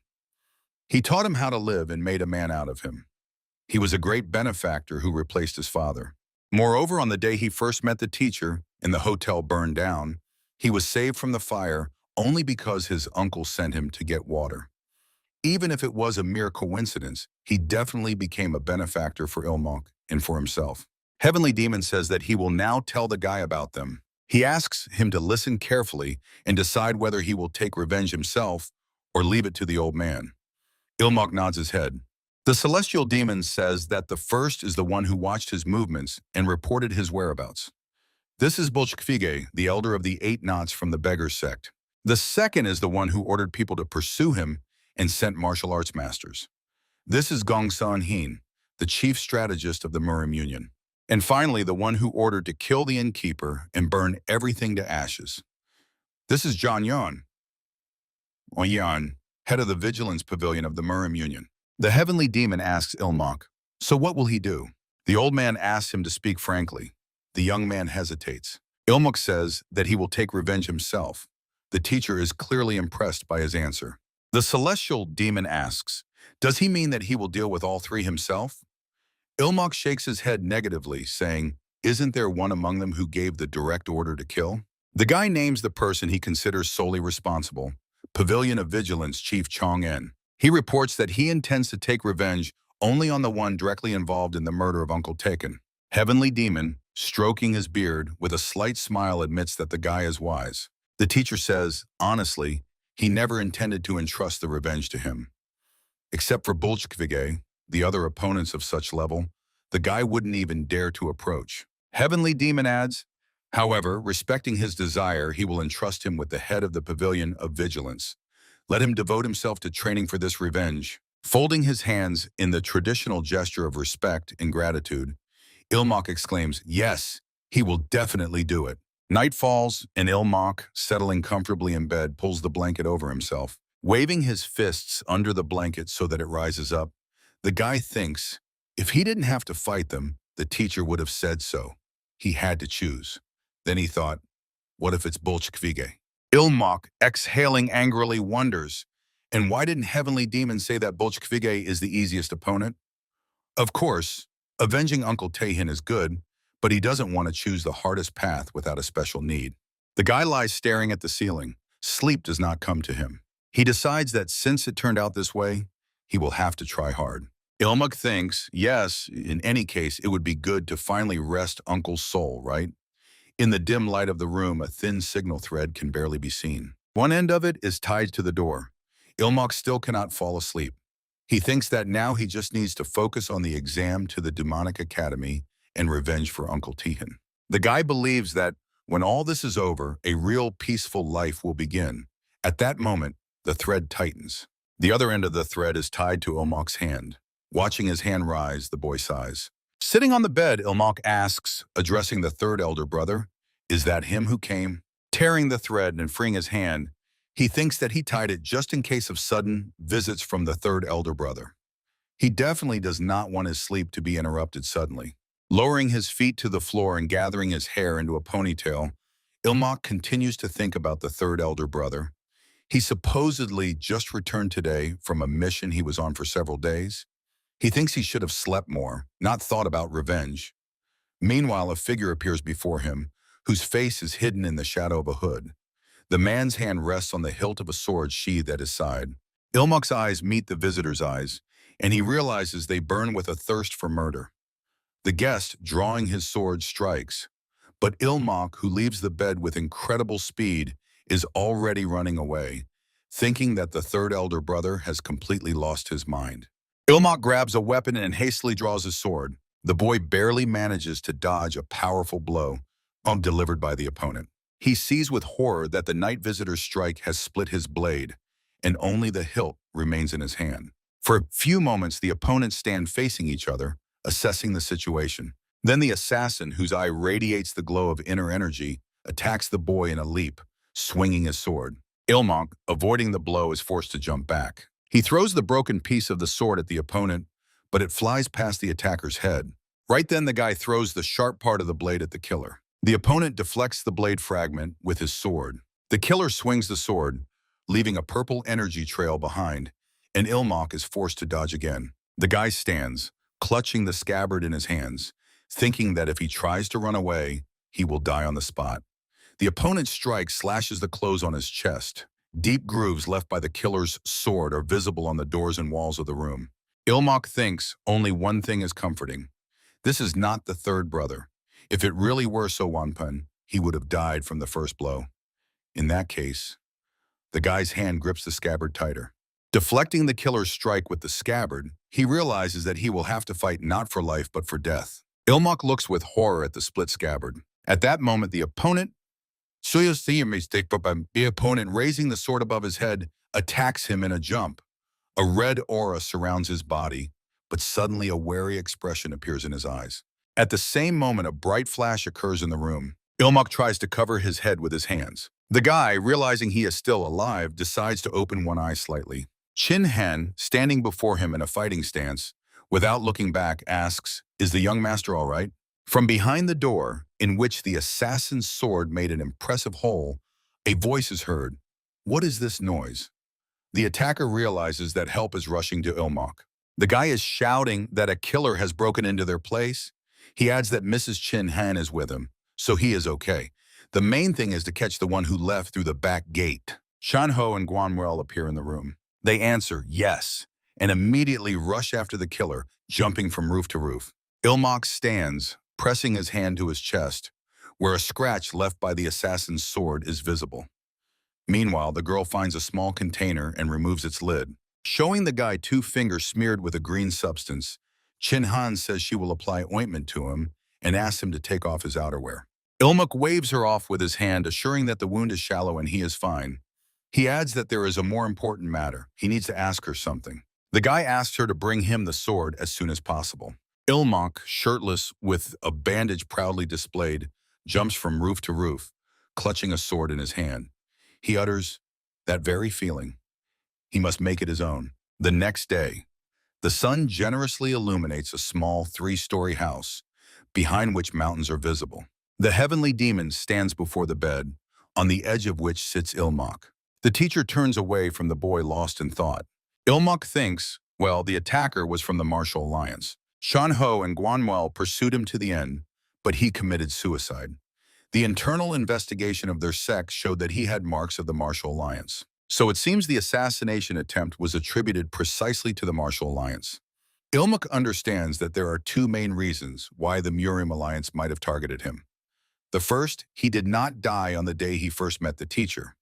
His very existence contradicts their dogma, that heavenly demon is absolute evil. He became a living refutation. He must be like a bone in their throat. The second is the reporting system and the academy he founded. If they left him alone, the heavenly demon sect would continue to develop, and his influence would grow. They wanted to get rid of him at the start before he became an even bigger problem. Ilmok thinks the motives of the Martial Alliance are clear, but from his point of view, it's not that simple. The door opens, and the guy, seeing the visitor, says in surprise, "First brother and Senna too." Vichinhak, feeling Ilmok's head, asks, "Is the younger brother okay? Is his head intact?" The girl, falling to her knees in front of the bed, clings to the guy, exclaiming, "How dare they attack him? She threatens to kill them all." Ilmok, peeking from behind the ornate partition, sees Sowanpen standing in the room with his back to him. He exclaims, "Third brother is here too." Sowanpen says he came for the first brother, but he is ashamed to look the younger brother in the eyes. Still not turning to face Ilmok, he adds, "While the younger brother was fighting for his life, he was taming his chi deviation." The guy replies that this is not true. He survived only because Sowanpen often visited him. But he immediately stops and asks, "What did brother just say? Chi deviation?" Sowanpen says, "Yes, last night." His heart started pounding wildly, and soon he fell into chi deviation. He adds that everything is fine now, so Ilmok shouldn't worry. Then he asks, why is he asking? So Wanpin calls out to the thoughtful Ilmok, "Younger brother?" The guy thinks that this is too big a coincidence. When he first saw the killer, he naturally thought that the third brother had started chi deviation. If he had died on the spot then, and the criminal was not found, anyone seeing his body would have thought the same. But at the very same time, the third brother really did have chi deviation. It turns out as if the whole world conspired to make the third brother look guilty, doesn't it? Imagining So Wanpin's state that night, Ilmok wonders, is there any sense in this at all? He thinks, however, if someone deliberately set up the situation, then there must be a way to cause chi deviation. Moreover, to pull this off, the accomplice must be someone very close to him or to the third brother. Ilmok wonders, could it really be the work of the Combat Alliance? Why are they so obsessed with him? Vichinhak whispers to the girl who has already gotten up, "What's wrong with the younger one?"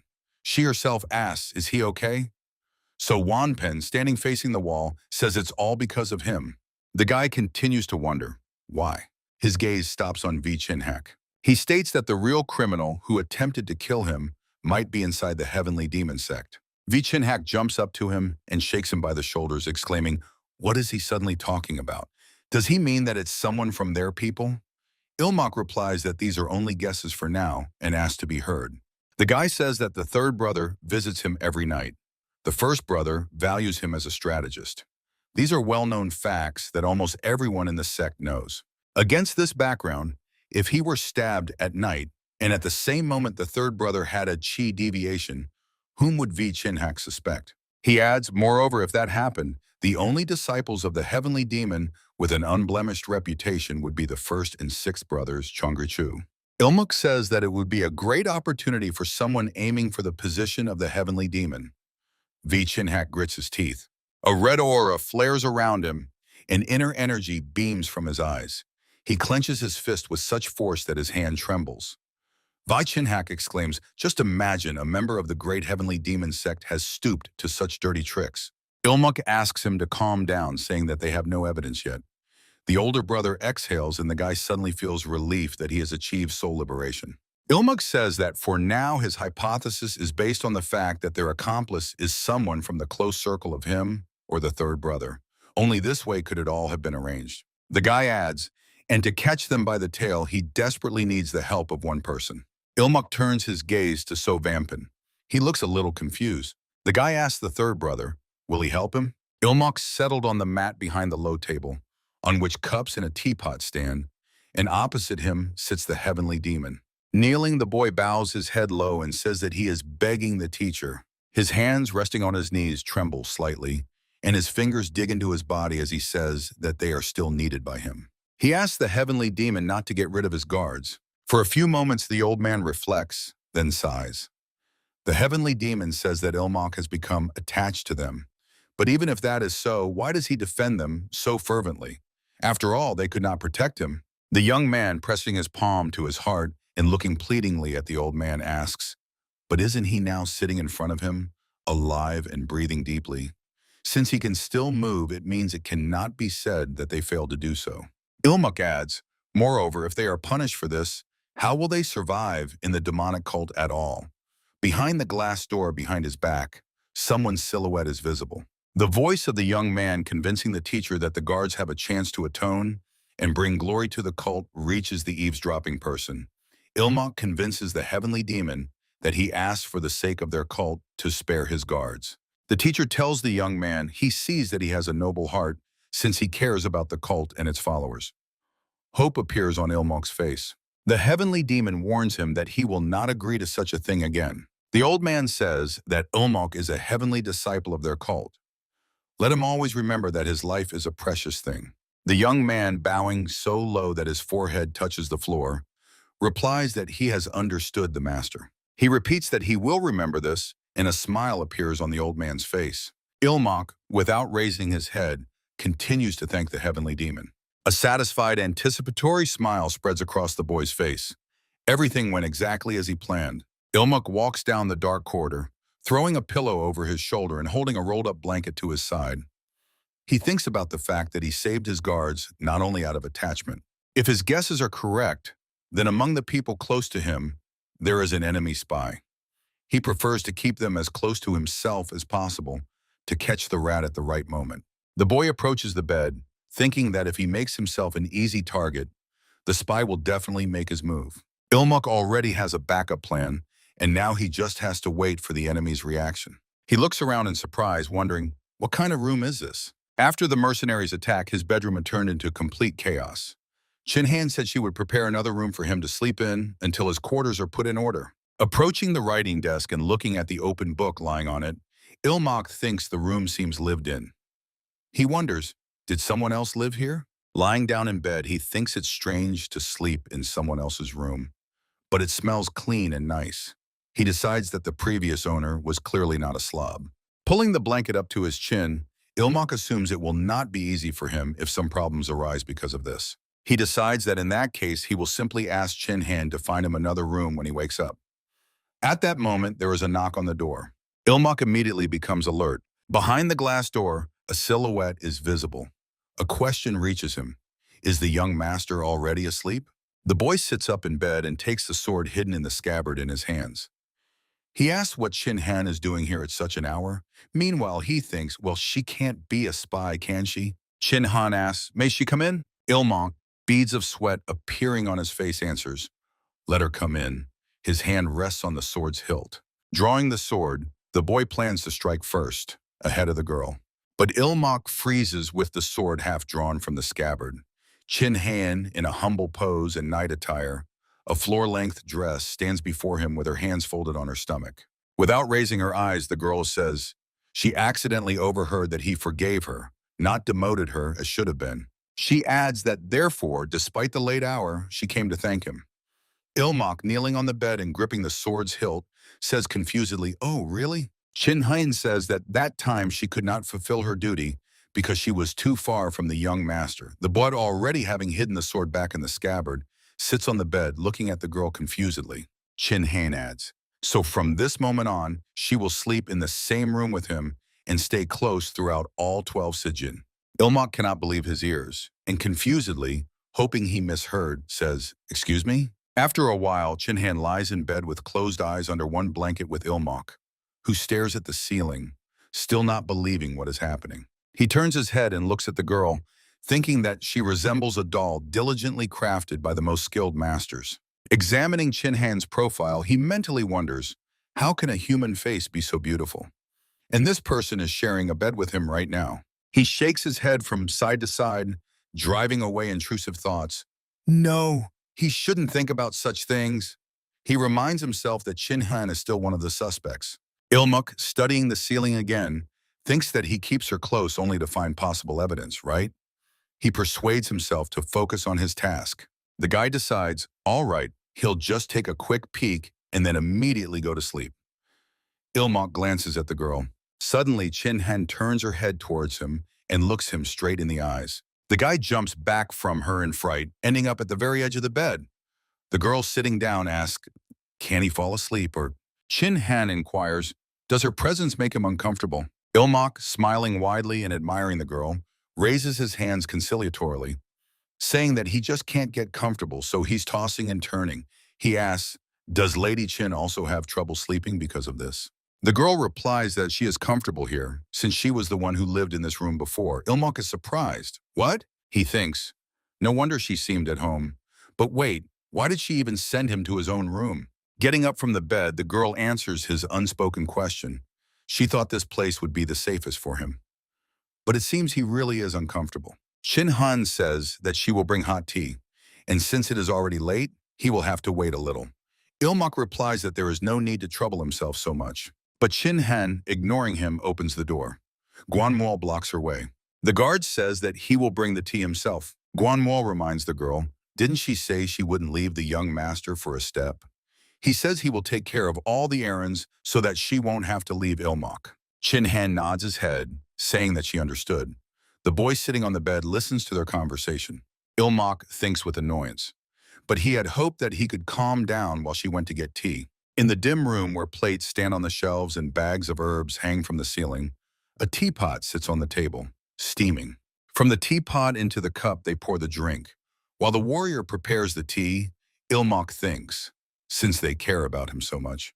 Guanmuo takes a fly agaric in his hand. He breaks off a small piece from the mushroom cap. Meanwhile, Ilmok continues to think, does this mean he will die today?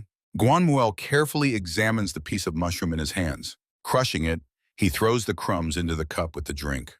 At this time, a man in black clothes jumps through the window, his face hidden under a mask. The third brother, and it was indeed him, raises his hand to strike. Meanwhile, Chinhan is giving a massage to the guy lying face down on the bed. The girl says, they say that muscle relaxation promotes deep sleep. Then she suggests, or she can read the secret records of the heavenly demon aloud until he falls asleep. Chinhan says that listening to them while falling asleep is very pleasant. Ilmok mentally begs her, no. He decides that next time he will sleep alone. He does not want to listen to sacred scriptures before bed. At this time, Chang Ho, standing in the yard in front of the door, sees someone approaching him. A wary expression appears on the warrior's face. A drop of sweat runs down his cheek. A voice comes to Ilmok from behind the door, asking the young master to come out for a minute. Going outside, the guy asks, what happened? Chang Ho says that the third young master has arrived and points to So Wanpen leading the bound Guanmuo. Chang Ho adds, together with Guanmuo. The bound warrior trembles all over. The face of the third eldest brother looks determined and stern. Ilmok's plan was simple, to throw the bait and wait. He acted as the lure to attract the spy's attention. And the third elder brother in his plan was supposed to become the fisherman. He was supposed to set an ambush for the killer, and as soon as he made a move, catch him red-handed. And since Asauso Wampin had to wait in ambush until the spy took the bait, Ilmok was not very eager to offer him this. But the guy developed this theoretically safe plan because he was sure even if he got caught, the third brother would save him. Having listened to his plan, So Wanpen, touched by the fact that the younger brother trusted him so much, readily agreed to it. Ilmok, stepping towards the third elder brother, and Guanmuel says, he is glad they caught the rat as early as possible, and so Wanpen did not have to suffer too long. He asks, what did the warrior do? The elder brother replies that he tried to add something strange to the tea Ilmok was preparing.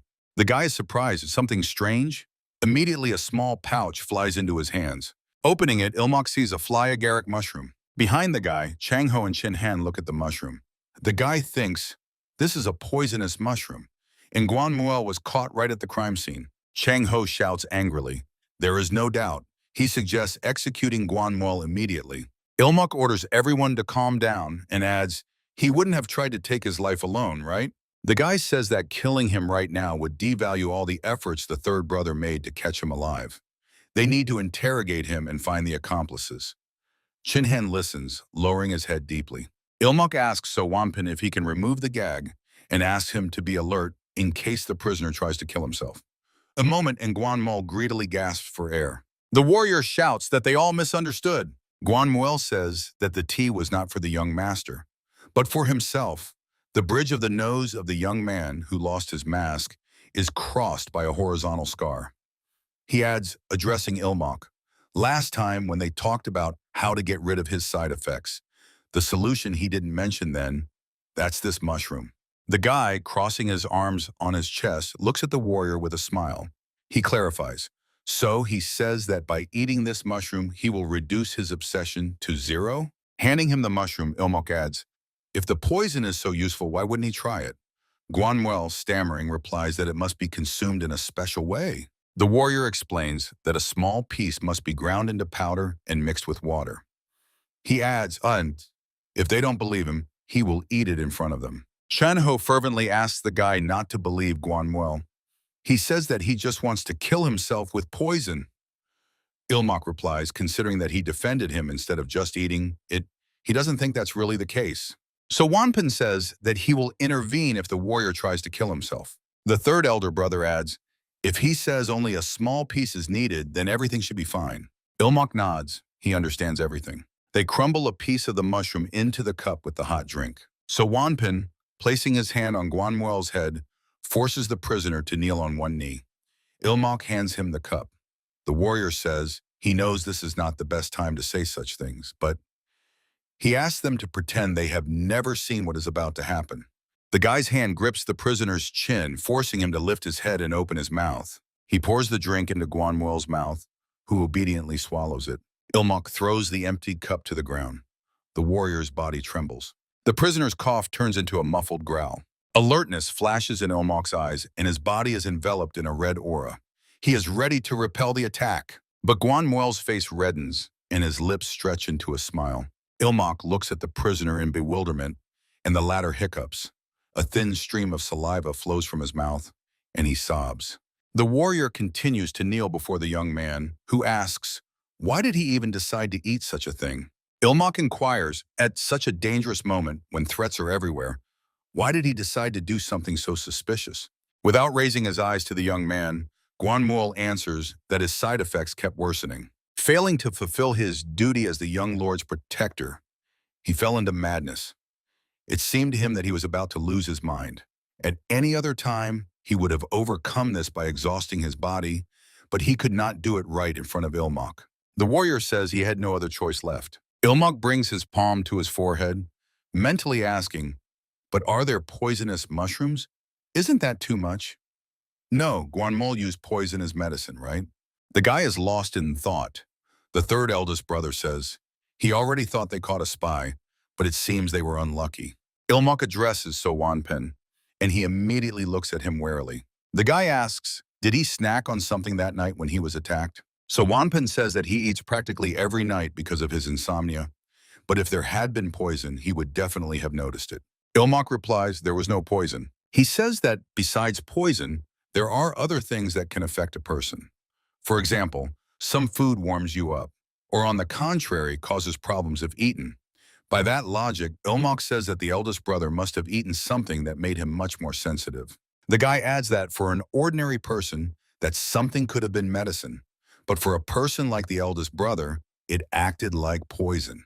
So Wanpin silently listens to Ilmok's thoughts. Chin-han says that this definitely makes sense. Even spiritual elixirs can become deadly poison under certain circumstances. The girl casts a thoughtful glance at Ilmok. She asks, but how does he know all this? The guy's face lengthens and his eyes widen. So Chae-kun in a business suit walks down the corridor, scratching the back of his head and sighing.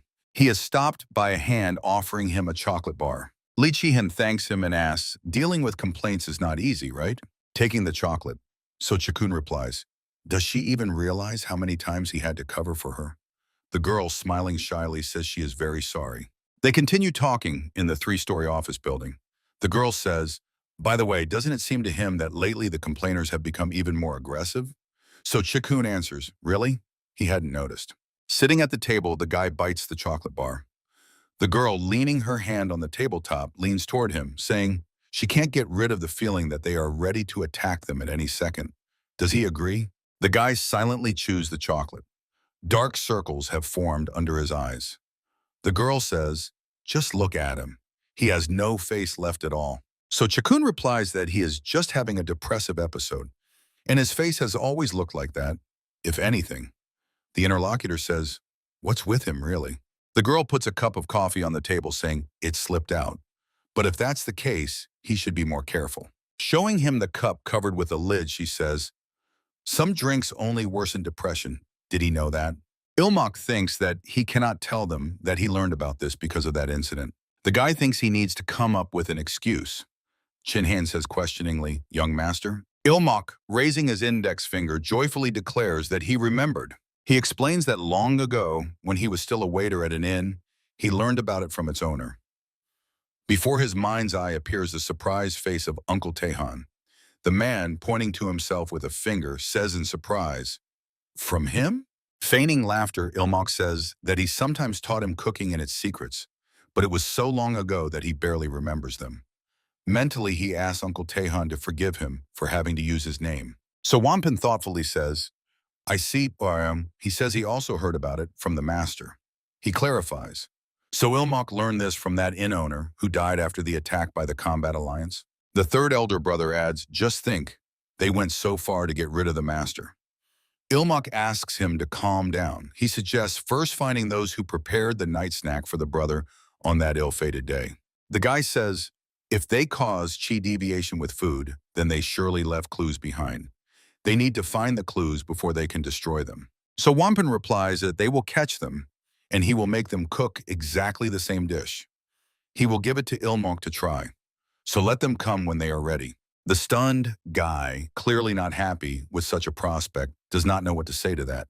But the third elder brother, without waiting for an answer, says he will go. So Wanpen immediately leaps away into the night darkness with giant bounds. Jumping from roof to roof, he rushes toward the mountains visible nearby. Ilmok stretches out his hand after him, exclaiming, wait, he thinks, will he have to try it? The guy looks sadly after the third elder brother. He remembers reading about food that worsens depression.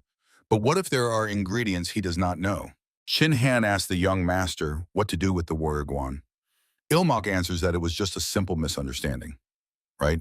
He will untie it himself. He adds that, given the scale of the problem, the master will sooner or later be here. He advises the girl to go and change into something presentable. Chinhan replies that she understands him. At that moment, Chang-ho rushes past her like a whirlwind. A girl's shout reaches Ilmok. Young master. The guy freeing Guan Muel asks the girl not to worry. If he understood correctly, the situation with the warrior Guan was nothing more than a series of misunderstandings. At that moment, Chang-ho attacks him in a leap, holding a spear in his hand. His face is twisted with malice, and a scream bursts from his mouth. Die! A shout from Chin Hen, the eighth young master. Blood splatters. The spear wounds Guan Muel, whose hands are still tied. The warrior has covered Ilmok with his own body. The spear cuts through the warrior's torso, and a muffled scream escapes his mouth, though he grits his teeth.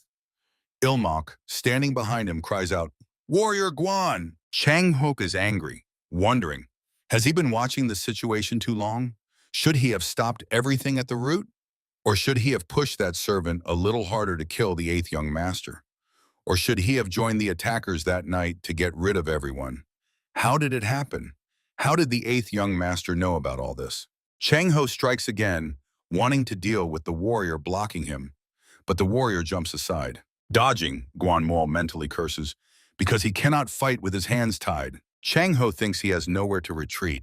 He cannot leave the eighth young master alive, because then their other crimes will be exposed. He needs to get rid of him right now. But Guan Muel continues to shield Ilmok with his body. Chang Ho rushes forward again, trying to strike the guy, but Ilmok and the warrior protecting him dodge to the side.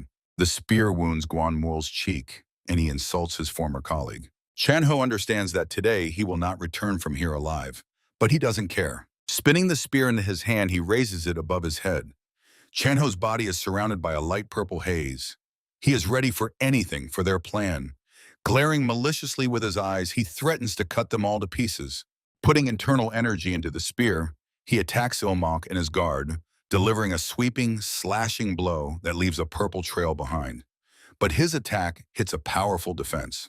For a moment, Chan Ho freezes, gripping the spear in his hand. Chin Han shields the kneeling Guan Muo and the confused Ilmok sitting on the ground. The girl throws her hands forward. Without looking back, she says she will buy them time. Rushing forward, Chin Han asks the young master to free the warrior Guan. The boy hastily unties the ropes. Meanwhile, Chin Han attacks the enemy in a jump, thrusting forward a palm with a bleeding cut visible on it. A light haze of internal energy swirls around the girl. The girl and Chan Ho exchange blows. The enemy's spear is aimed at Chin Han's head, but she manages to dodge, and it passes by. Chan Ho spins the spear, glowing with a purple aura in his hand. He strikes at Chin Han, attacking him from above. Guan Muo rushes to her aid. The warrior raises a fist, surrounded by a shining golden aura to strike. He hits Chang Ho in the solar plexus. Chang Ho, still gripping the spear with both hands, is thrown far back. He manages to land on his feet at some distance. Chin Han steps forward. Guan Muo removes the remaining ropes from his wrist. Ilmok approaches them, placing his hand on the sword hilt. The boy thinks that this duel is a life-or-death battle of true masters. Looking at the girl throwing herself into battle, he realizes that because of the gap between their skills, he cannot even help them. But it is such a mesmerizing sight that he simply cannot take his eyes off it. Ilmok, watching the fight between Chin Han and Chang Ho, wonders how he would react in such a situation. Clutching the sword hilt in his hand, he continues to ponder. What would he do? Block the attack? Dodge? If so, how? He commands himself to think faster. Ilmok understands that he must read the enemy's movements and anticipate his next move. Around his wrist, gripping the weapon, a light stream of dark energy swirls. The boy carefully watches how Chang Ho wields the spear. He thinks that if the girl dodges him, Guan Muo will join the attack. That's exactly what happens. The girl jumps up, and the warrior lunges at the opponent. Ilmok believes that Guan Muo's fist is not the most reliable thing, since he usually uses a sword. The warrior's fist hits Chang Ho's nose. The guy thinks that there will surely be space formed between them. At that moment, Chang Ho forcefully throws the spear, shouting that he has won. Despair is written on the girl's face as she sees the spear relentlessly approaching the guy. Chin Han throws his hand forward, exclaiming, "Young master!" Ilmok predicted that when space appears between the fighters, Chang Ho will take advantage of it and strike. He draws his sword from its sheath. The guy's head fills with the radiance of inner energy. Holding the sheath in front of him, he draws the sword, shielding himself with it. Black streams of energy swirl around the weapon. Ilmok thinks he will perfectly parry it. The guy delivers a powerful strike using the heartless blade of soul destruction. First form, attacking tiger. His sword cleaves the spear into two parts. The sword falls from Ilmok's weakened hands, and Chin Han catches him, preventing him from falling. Looking at the guy, she thinks that the technique he just used is, without a doubt, the chi sword. Chin Han glances at the two parts of the spear lying nearby, cleaved from the tip to the end of the shaft. Wondering, is it possible to reach such a level practicing martial arts for only half a year? Ilmok coughs, and the girl shifts her gaze to him. She says that he has surely exhausted his blood and chi, pushing his energy to the limit. Chin Han adds that she will stand guard, so let him meditate to restore his chi circulation. The guy agrees. Okay, he thanks them both. At that moment, Guan Muo, pressing his knee into the back of the opponent lying on the ground, twists his arm, preventing him from moving. Ilmok sits on the ground in the lotus position. His body is surrounded by a glow of bright energy. The girl stands nearby, watching to make sure no one disturbs him. Chin Han asks him not to overthink too much. She says he reacted well to the unexpected attack and adds that one should not take it as a blow to their pride that he almost died in such a place. Ilmok, looking at her with displeasure, thinks she does not understand at all what he means and is talking nonsense. The guy closes his eyes again, sinking into meditation. Mentally, he wonders, his level has risen again. And what should he do with it? Meanwhile, Guanmuo, having tied Chang Ho's hands, makes him kneel. The guy, walking down the steps, thinks that today everyone is busier than ever. Chin Han follows him. Both are dressed in casual clothes, although it is night outside. Ilmok thinks about the fact that he is heading to the tea and snacks pavilion, the place where a snack was prepared for the third elder brother. The guy, accompanied by Chin Han, continues walking, thinking about how he just caught Chang Ho, and now he needs to figure out who is spying on his older brother. If he postpones this matter, there will surely be no evidence left. A voice reaches Ilmok. He has come. In the square in front of the pavilion, illuminated by a tall tripod lamp, stands the heavenly demon. To his right, a man is kneeling. The third elder brother, standing opposite him, holds a tray with a cup in his hand.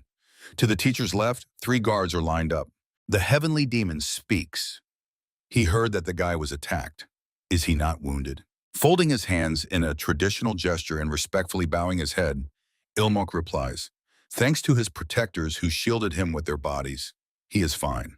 The teacher, chuckling, says that they pay him for trust. The guy replies, isn't it all about the master's favor who spared them? Ilmok ponders, has he already settled into this cult? Now flattery easily slips from his tongue. The third elder brother, holding a tray with a cup and a saucer with cookies, says that Ilmok did a good job. The guy replies that it was his guards who did the work. Looking at the tray, he asks, is this the same snack from last night? The answer is yes. Casting a glance at the trembling man, So Wanpen adds, however, they only look alike externally. The taste and smell slightly differ from what it was yesterday. The man, sprawled in a low bow on the ground, shouts that he is not guilty. The cook swears to the heavenly demon that his hands did not touch the poison. The man asks, doesn't the taste of food depend on the mood of the one who eats it? Why do they suspect others without even thinking to doubt their own memories? Ilmok thinks that he is partly right. The cook believes that it was not the most memorable dish. How can someone remember in detail the taste of something they ate several days ago? So Wanpen grits his teeth angrily. The third eldest brother shouts angrily, does he take him for an idiot? With Wanpen, he insists that on that day the cookies were much sweeter and richer. He adds that the tea was thick and bitter. He is responsible for the layers of the word. Ilmok is amazed. Does the brother remember all this? The guy takes the tray and drinks the tea, thinking, in any case, if the eldest brother is not lying, he has nothing more to do here. It's all about taste and smell, but he did not see the previous snack, and he was already afraid that he would have to come up with something on the spot.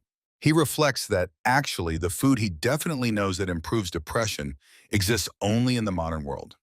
Dairy, sugar, chocolate, butter, artificial additives are very rare in this world, and some do not exist at all. Ilmok eats the cookie, thinking, if they asked him to find food that affects a person's condition, his mind would explode. While he thinks that, if you listen to the third brother, everything is really like that. Someone is approaching them, jumping from roof to roof. Ilmok finishes chewing the cookie, and a person with a sack over his shoulder appears on the roof. A young man whose left eye is covered by a black patch lands in the square, holding the sack lying on his shoulder with his hand. Demonstrating his load, he says that these are things they found in the cook's dwelling. The young man adds that he brought everything that looked even slightly suspicious. The heavenly demon orders him to open the sack. When the sack was opened, Ilmok smelled a familiar scent. The man who was preparing tea and cookies looks at the sack with horror, in which small bags and some containers are visible. Suddenly, the man jumps to his feet and runs to the sack. So Wanpen, cursing, grabs his sword, intending to stop him. Ilmok shouts with all his might, wait! The guy yells for the man not to be killed. The man, ignoring the swords pointed at him, falls to his knees and, grabbing one of the small bags, pours its contents into his mouth. So Wanpen asks Ilmok, why? He says that if they don't do this, he will eat all the evidence. The guy replies to him, no problem. Placing his palm on his chest, Ilmok says he knows what it is. The guy explains that these are seeds of a special plant. Its fruits are edible, and the seeds emit a pleasant aroma if roasted. Therefore, they are often brewed like tea. He tells So Wanpen that such a drink can improve concentration. Ilmok adds, Jeds, however, if a person with an especially sharp mind drinks it, he may feel strong melancholy. The man, stopping chewing, asks confusedly, how does he know that?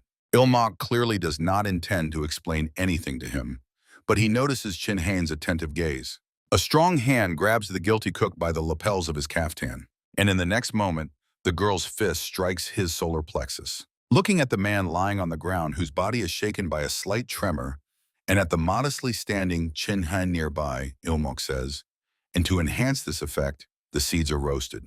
Examining the cook raised on his hands, around whom coffee beans are scattered, the guy says, because of which they turn black. Mentally, he adds, that's their peculiarity. A thought flashes through Ilmok's mind, or just think it was all hidden in coffee.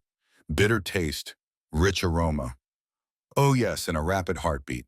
At this time, strong hands press the man's head to the ground. So Wangpin, pressing his knee to the tile covering the square, places a sword to his nape, exclaiming, this scoundrel dared. The guy thinks that everything perfectly matched the description of caffeine, so he suspected it might have been him, but the heavenly demon tells Ilmok that he knows a lot. The guy replies that the inn owner, whom he used to work for, told him about it. The teacher says, Ilmok said that he replaced his father, and it seems it was true. The guy replies, that's right. The heavenly demon orders to interrogate this person immediately and find out who is behind all this. He adds to track all his past actions as well. Strong hands force the man to stand up. The heavenly demon commands his warriors, dressed in dark suits with masks on their heads, leaving only the eyes exposed, to find the source of these bad seeds. The response sounds, as he commands. Ilmok, looking extremely unhappy, mentally wonders, has everything finally been resolved? The guy realizes that all these demonic arts are much more dangerous than he thought. While the third elder brother, pressing a sword to the man's throat, promises to personally interrogate him, Ilmok mentally marvels. Just think, one can fall into chi deviation from a single cup of coffee. Clenching his hand into a fist, he wonders, could the same happen to him if he is careless? Some time passed, and the Hall of Wind and Rocks gradually restored its stability. The conspirator behind the incident turned out to be the head of the Guardians. He led the group responsible for the main facilities and security of the demonic cult. Of course, the heavenly demon suspected that a much more powerful puppeteer was behind all this. He intended to continue the investigation, but even before the full interrogation began, the head of the Guardians Bureau committed suicide, leaving only a suicide note. And so the matter ended vaguely and extremely unsatisfactorily. The bridge leads to a platform located in the middle of a reservoir, on which stands a gazebo. Around it, lotuses bloom in the water. A man, spinning a coffee bean in his hand, says he did not expect his personal intervention. The man sitting at the table is dressed in a hooded robe and his face is hidden by a faceless mask. He asks the interlocutor, does he really think that the heavenly demon will fall for such a cheap trick? The interlocutor, whose figure is hidden by the same kind of robe, answers, what difference does it make whether he believes it or not? He is wearing a demonic mask with horns. He says that the dead carry the truth to a place of no return. The wearer of the faceless mask replies, agreed. He thinks that he had suspicions. But could it be that his interlocutor was pulling the strings all this time? He believes that since everything was staged as a suicide by poison, it means he left no slightest trace of resistance. And yet the head of the Keepers Bureau was one of the strongest and most experienced cult experts. Looking at the man in the demonic mask, he thinks that this guy is much more dangerous than he had assumed. The man in the faceless mask, after coughing, says, all right, it doesn't matter. Showing the interlocutor a grain, he says, what matters much more is where this black tea made from demonic beans even came from. He reminds, didn't the interlocutor say that no one would find out about it? But in the end, even the eighth young lord, a former waiter, immediately understood what it was. Crossing his arms on his chest, the man in the demonic mask replies that it was a popular drink in some Western lands. He asks, but does it matter now? The man continues to say that mentioning it is the same as admitting their involvement.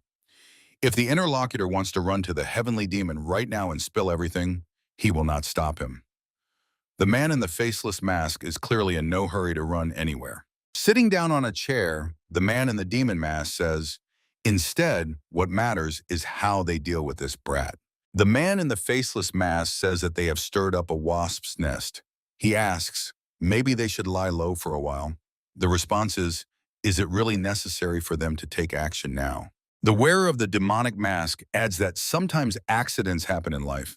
The grain passes from hand to hand. Looking at the back of the man in the demon mask walking away, his interlocutor asks, for example, the man throws the grain into the water. Then he answers, well, for example, during training at the demonic academy. During the day, a voice comes from the gazebo standing in the middle of the yard, assuring that its owner perfectly understands what the interlocutor is talking about. The celestial demon, clutching a cup in his hand, adds, "Judging by the example of the third, food really requires thorough study." However, the teacher asks Ilmok, sitting opposite him, what exactly does he want to achieve by proposing to study counseling? The young man replies that both the first and the third elder brother spoke with him, and thanks to these conversations, their skill noticeably increased. Ilmok adds, of course, the content of his conversations with them was completely different. With the third elder brother, he focused on restoring his self-esteem. With the first elder brother, the conversation was about changing the point of view. If the content of these conversations were different, even without considering the progress they had made, they could fall into chi deviation.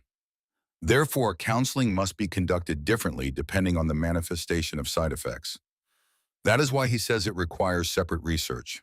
The heavenly demon says, as the boy already said, such an institution might indeed be necessary. He asks Ilmok, but wouldn't relying on others and medicine to overcome side effects weaken the discipline of the sacred cult? The boy thinks, as expected from his master.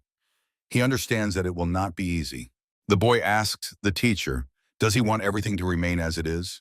Ilmok thinks that he cannot give in either. Dark shadows fall on the face of the heavenly demon, and the whites of his eyes turn black. Gloomily looking at Ilmok, the teacher says he better watch his tongue. The boy shouts in response that 200 years ago, they were expelled from the Central Plains, and they began this reclusive life. He asks, what has the sacred cult achieved during this time? The old man listens to him, stroking his beard. Ilmok exclaims, does he really want to pass this humiliating position on to future generations? A blue spark of inner energy flashes in the eyes of the heavenly demon. The boy physically feels its incredible pressure. The teacher asks, so he claims that the changes he talks about are capable of reviving their sacred cult? Ilmok, drenched in sweat, barely manages to say that he cannot guarantee it. However, warriors preserved in this way will become a huge support in returning to the Central Plains. A bluish haze of internal energy flows from the teacher's eyes, and his words fall like stones, each of them Ilmok feels as a blow. The old man says, in martial arts, quality is more important than quantity. He adds, one incomparable master who has overcome side effects is more valuable than 100 warriors who fell victim to them. His power overwhelming everything around makes the cup with the drink tremble. Ilmok, unable to withstand the pressure, falls from the chair to the floor. The young man, clenching his hand into a fist, asks, and how many warriors have fallen this way? He clenches his hand so hard that veins bulge on it, and says, if proper measures had been provided for them. Ilmok shouts, if only they had someone with whom they could calmly discuss their experiences. The teacher listens silently. Energy continues to flow from his eyes. The young man shouts, they too could have overcome the side effects and become unmatched experts. Trembling all over, Ilmok says, these were talents ready to give their lives without hesitation for the sacred cult. The young man asks the teacher not to reject them. The heavenly demon looks at the student with a smile. Ilmok thinks with relief that the master's demonic energy has dissipated. The old man speaks to the young man, who has raised his head and looks at him with hope. He mistakenly believes that one cannot strive for development by simply repeating the past. The heavenly demon rises and approaches Ilmok, who is kneeling. The old man says that he accepts his heart, thirsting for the development of the sacred cult. Ilmok bows his head so low in a bow that his forehead touches the floor, and thanks the teacher. A smile slides across his lips as he thinks, development, damn it. In fact, all this is for himself. He has seen with his own eyes what the side effects of guanmol have led to, and what happened to him because of it. Remembering the fly agaric mushroom he held in his hands, Ilmok thinks, how can he sit idly by after that? Then throwing away the mushroom, he decided that he must prepare for the moment when his own side effects become unbearable. Suitable medicines, doctors with professional knowledge, and a high-level counseling system. He thinks that the institution that will handle all this is the so-called, imagining a modern multi-story building, he decides that it will be the psychiatric department of the sacred cult of the heavenly demon.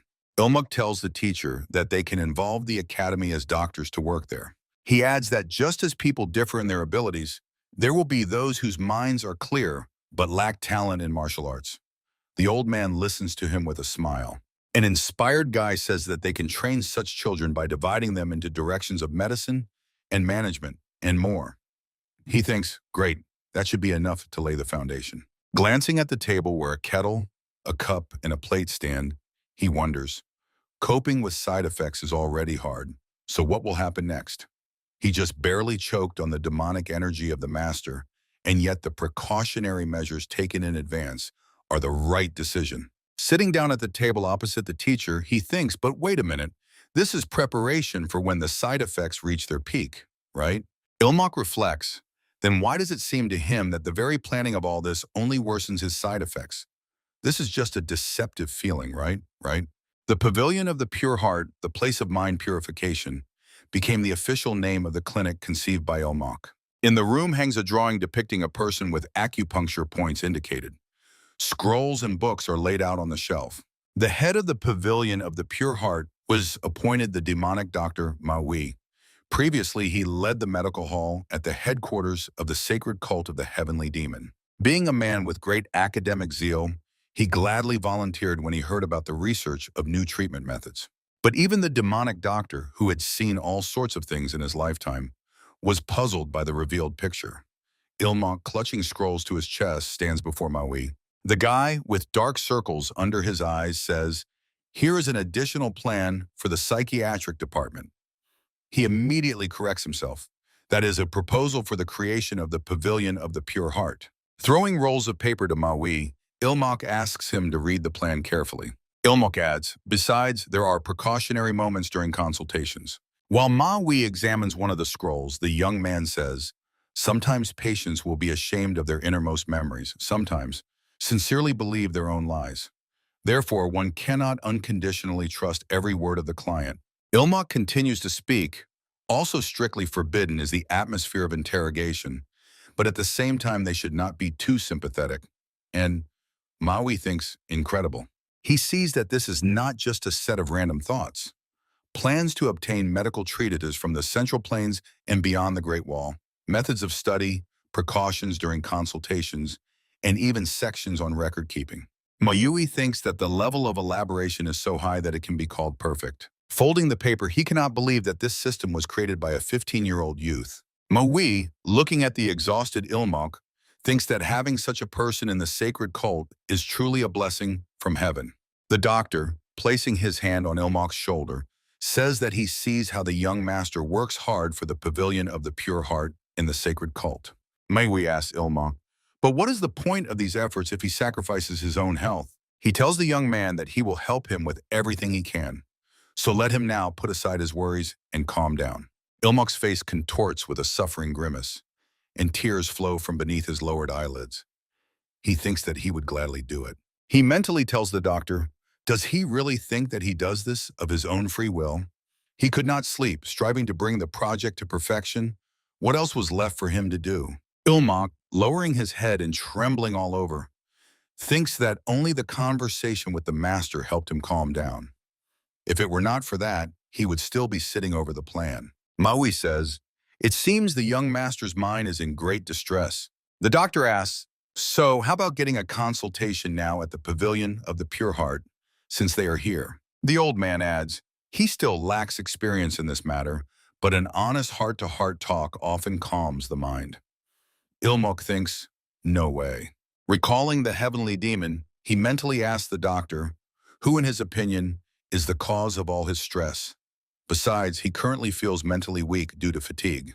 Sitting at the table opposite Manhwa, who is writing something on a sheet of paper, the young man thinks, what if he accidentally reveals his true feelings?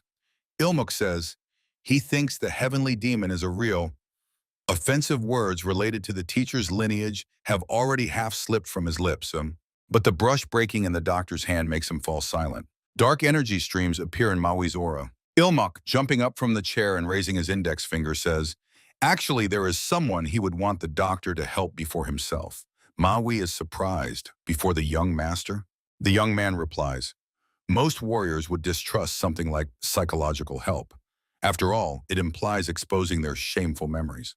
Ilmok says, however, if someone as authoritative as this person has already experienced counseling and proven its benefits, the others will surely follow his example and also engage in the process. The doctor asks in surprise, and who is that? Drops of sweat run down the face of the stunned Ma Wei.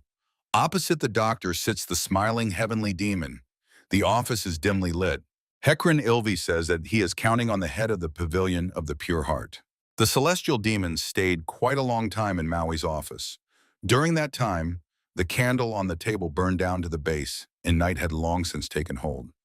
The doctor escorted the high-ranking patient and remained standing by the door, watching him leave. Maui, sighing, thinks, to be so great and at the same time so useless. How paradoxical. The doctor thinks that the heavenly demon has already overcome the demonic path, yet he went for a consultation to find the keys to enlightenment and, if possible, thereby help others. The doctor continues to ponder that the method used by the heavenly demon to overcome the side effects of demonic arts consisted in that Maui now knows that the method of the heavenly demon was that he simply endured and overcame them with pure willpower. Sitting down on the chair, the doctor covers his face with his hands, continuing to ponder. If the adept came to the pavilion of the pure heart, it means his mental powers are already at their limit. He wonders, how can he offer them such a method? Slowly removing his hands from his face, the doctor thinks that he cannot just sit here in despair and do nothing. Flipping through the book, he wonders, shouldn't more people be consulted now and data collected? Touching the paper with his brush, the doctor thinks, as the young gentleman Ilmok said, since the heavenly demon has undergone consultation, people's resistance will decrease and they will come one after another. He believes that just a little more effort is needed. Several days later, Ilmok draws the sword from the sheath. With one swing, the guy cuts through the massive logs standing before him. Swiftly, he glides between the logs lined up on both sides of him, cutting through them on the move. A stream of dark energy emanates from his weapon. Closing his eyes, the young man exhales and sheathes his weapon. The heavenly demon says that his skills have greatly improved. Folding his hands in the traditional gesture, Ilmok thanks the teacher, saying that it is only the master's merit. The heavenly demon asks, what could such an old man like him have done? The teacher says, all this became possible only because Ilmok himself managed to overcome the threat of death. The young man replies that the teacher flatters him, but mentally he agrees with him. He thinks, in fact, after the encounter with the assassin Chan Ho, his skills have noticeably increased. There is only a small problem. His side effects have also sharply intensified. But now he considers is not the right time for reflection. The heavenly demon says that now he can pay a little more attention to the pavilion of the pure heart. Raising his hands to the sky, Ilmok exclaims, but now is the stage of strengthening the foundation of the entire project. He thinks that it seems the moment has come when true masters of their craft are needed. Meanwhile, the young man mentally asks himself, hasn't he already done enough? The heavenly demon asks, but isn't there a big difference between when the project creator is present and when he is not? He adds that with the level of skill the young man has now, the path to the demonic academy is open to him without any doubt. Ilmok, smiling, thinks, so the teacher praised his skills just to bring the conversation to this. The heavenly demon asks the student not to worry. He says that if necessary, this old man will give him time for additional guidance. Ilmok replies that he doesn't even know how to thank the teacher for such kindness. Ilmok squeezes a tear out of himself, which is supposed to testify that he is touched. The guy thinks at the same time, this damn leader of the cult. The guy, clearly in a hurry, walks across the yard. Ilmok believes that one should think positively. All this is for his own mental health, right? Heading to the pavilion of the pure heart, he thinks that if things continue like this, he will really have nothing to do. Entering the pavilion, Ilmok says, everyone is working so diligently, but he immediately stops. The guy sees that the doctor is engaged in a conversation with some young man. Casting a glance at him, Maui says, welcome, deputy. Ilmok, looking confused, asks, does the doctor mean him? Maui answers, of course. The doctor says, he heard from the heavenly demon that the guy will serve as the deputy head of the pavilion of the pure heart until his admission to the demonic academy. Gritting his teeth and trembling from the negative emotions that overwhelmed him, Ilmok thinks that this is not just to pay a little more attention. Ilmok asks, and what is that there? Maui answers that this is a new doctor who arrived at the pavilion of the pure heart. The young man, who wears glasses on his nose, says that his name is Jaehpil, and he is glad to work with them. The guy replies that he is also pleased to meet him, but he means something completely different. Looking at the flowers in Jaehpil's hands, Ilmak asks, "Isn't this poppy?" The young man holding the flowers says that the medical treatise did not mention its real name, so they started calling it that. So Jaehpil adds, "In that case, the deputy head should also know about this. This medicinal plant has almost panacea-like effects." He adds that taking it relaxes both body and mind, also relieves any pain, and leaves only happy thoughts in the head. The guy, closing his eyes, mentally repeats after him, relieves any pain, and leaves only happy thoughts in the head. Ilmak thinks, who would have thought he would have to deal with poppy at all and even use it as medicine? Historically, of course, this is natural, but one wrong step, and the entire demonic cult will turn into an opium den. The guy imagines what the surrounding reality could turn into. Ilmak says to Maui, "How can you prescribe this to people relying on just one medical treatise?" The guy adds, "Isn't this plant also new to him, a demonic doctor? If unexpected side effects appear, it will be a huge problem." The doctor says importantly, the deputy head is right. He says that is reasonable and suggests calling someone to test the plant. Maui heads to the door. Ilmak, reaching out his hand after him, asks him to stop. Clenching his hand into a fist, he thinks, right, to be absolutely sure testing is the most correct way. But Chi-hun, raised on 21st century public education, categorically cannot allow illegal experiments on people. From the Pavilion of the Pure Heart comes a voice ordering to call the warrior Guan. Guan appears before Ilmak, folding his hands in a traditional greeting gesture. The guy asks the warrior, does he still have those mushrooms he talked about? Guan fearfully assures that he no longer even touches such things. Ilmak clarifies, is it true? Lowering his head and looking away, the warrior answers, true. The guy's hand falls on Guan shoulder. Ilmak says, well, good. He asks the warrior to describe how he felt after using them.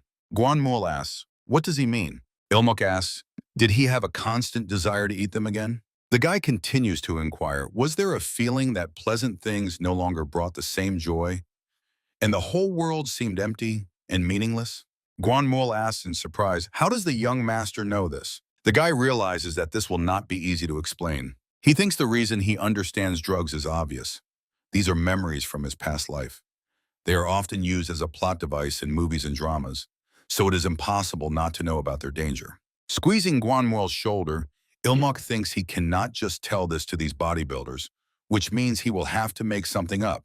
Ilmak says, because he saw a similar situation in childhood. He tells that it was a young man with huge potential in martial arts. But, unable to overcome the grief of losing his beloved, he often harmed himself. The guy says he can't bear this sight. One doctor prescribed him a tiny dose of poppy. Ilmak adds, at first he even liked it. Obsessive thoughts disappeared, and he was filled only with happiness. It must have seemed like true paradise to him. Maui and Jaehpil listened to him extremely attentively. The guy continues the story, but over time his body responded less and less to the pleasure that the poppy gave. The lost beloved was completely forgotten, and like a prisoner of his weakness, he gave in more and more to the irresistible thirst for this miraculous remedy. Ilmak says that seeing this, the doctor, worried about side effects, stopped prescribing the potion. He talks about how the young man's body could no longer live without poppy. The guy vividly describes how the young man, unable to suppress the craving, resorted to violence. Ilmak says that the unfortunate stabbed the doctor in the back, who could not assess the real threat and turned away from the patient. The guy colorfully describes how the young man squeezed juice from the flower directly into his greedily open mouth. He ends the story by saying that the poor fellow's mind finally clouded, and he was found sitting next to the corpse, clutching a red flower in his hand. Ilmak says, that's why he called the warrior Guan. The guy explains that, in his opinion, Guan's mushrooms, although weaker than poppy, have similar effects. So he wanted to warn the doctors about the danger of addiction, and, if he showed similar symptoms, intended to recommend treatment at the Pavilion of the Pure Heart. Ilmak says to Guan, but the fact that he managed to overcome the temptation on his own is truly worthy of respect. He adds that he is proud that the warrior was his guardian. Guan falls at Ilmak's feet, begging for forgiveness. The warrior says that actually those mushrooms He removes the cap from the sword hilt, which turned out to be hollow. A fly agaric falls to the floor, and Guanmuel immediately bows deeply, hitting his forehead on the floor. Without raising his head, the warrior says that he was afraid of condemnation.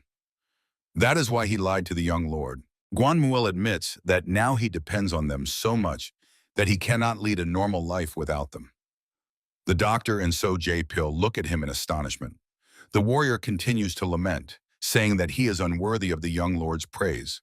Ilmok's voice reaches him, asserting that this is not so. Guanmuel raises his head and looks hopefully at the young man, who, kneeling on one knee beside him, says, "The very fact that he was able to open up and confess speaks of his strength and is worthy of respect." Ilmok adds, "And the Pavilion of Pure Heart was created precisely to help people with such problems." He tells the warrior, whose body is trembling slightly, that if he undergoes treatment, the meaning of everything the pavilion does will become even clearer. The young man asks Guanmuel, does he agree? Again bowing his forehead to the floor in a grateful bow, the warrior exclaims, "Of course!" He says he is immensely grateful to the young lord. Rising, Ilmok says, "Good. He will immediately appoint a doctor for him." So he asks him to take the consultation seriously and answer all questions honestly and sincerely. So Jae-pil leads Guanmuel away. Ilmok and Maui watch them go. The doctor says, "Who would have thought that even a warrior of his caliber is unable to avoid addiction?" Ilmok says, "Moreover, the poppy is much stronger than the mushrooms of the warrior Guan." Leaning close to the doctor's ear, the guy adds, "And if something goes wrong, even he, the demonic doctor, can be stabbed by his own patient." Sweat appears on Maui's forehead, and a hoarse sound bursts from his mouth. Stepping back, Ilmok smugly thinks that this should be enough for them to understand the full danger of the poppy. He wonders, maybe he really has a talent for inventing all kinds of convincing stories. Maui, clutching a flower in his hand, says that they should prescribe the poppy only to those with truly outstanding willpower. The guy, snatching the flower from his hands, exclaims, "After all that has been heard, let him just throw it away already." The doctor says, "But isn't it sad if such a valuable plant goes to waste? Maybe it's worth at least looking for other ways to use it." Ilmok sighs, other ways to use it.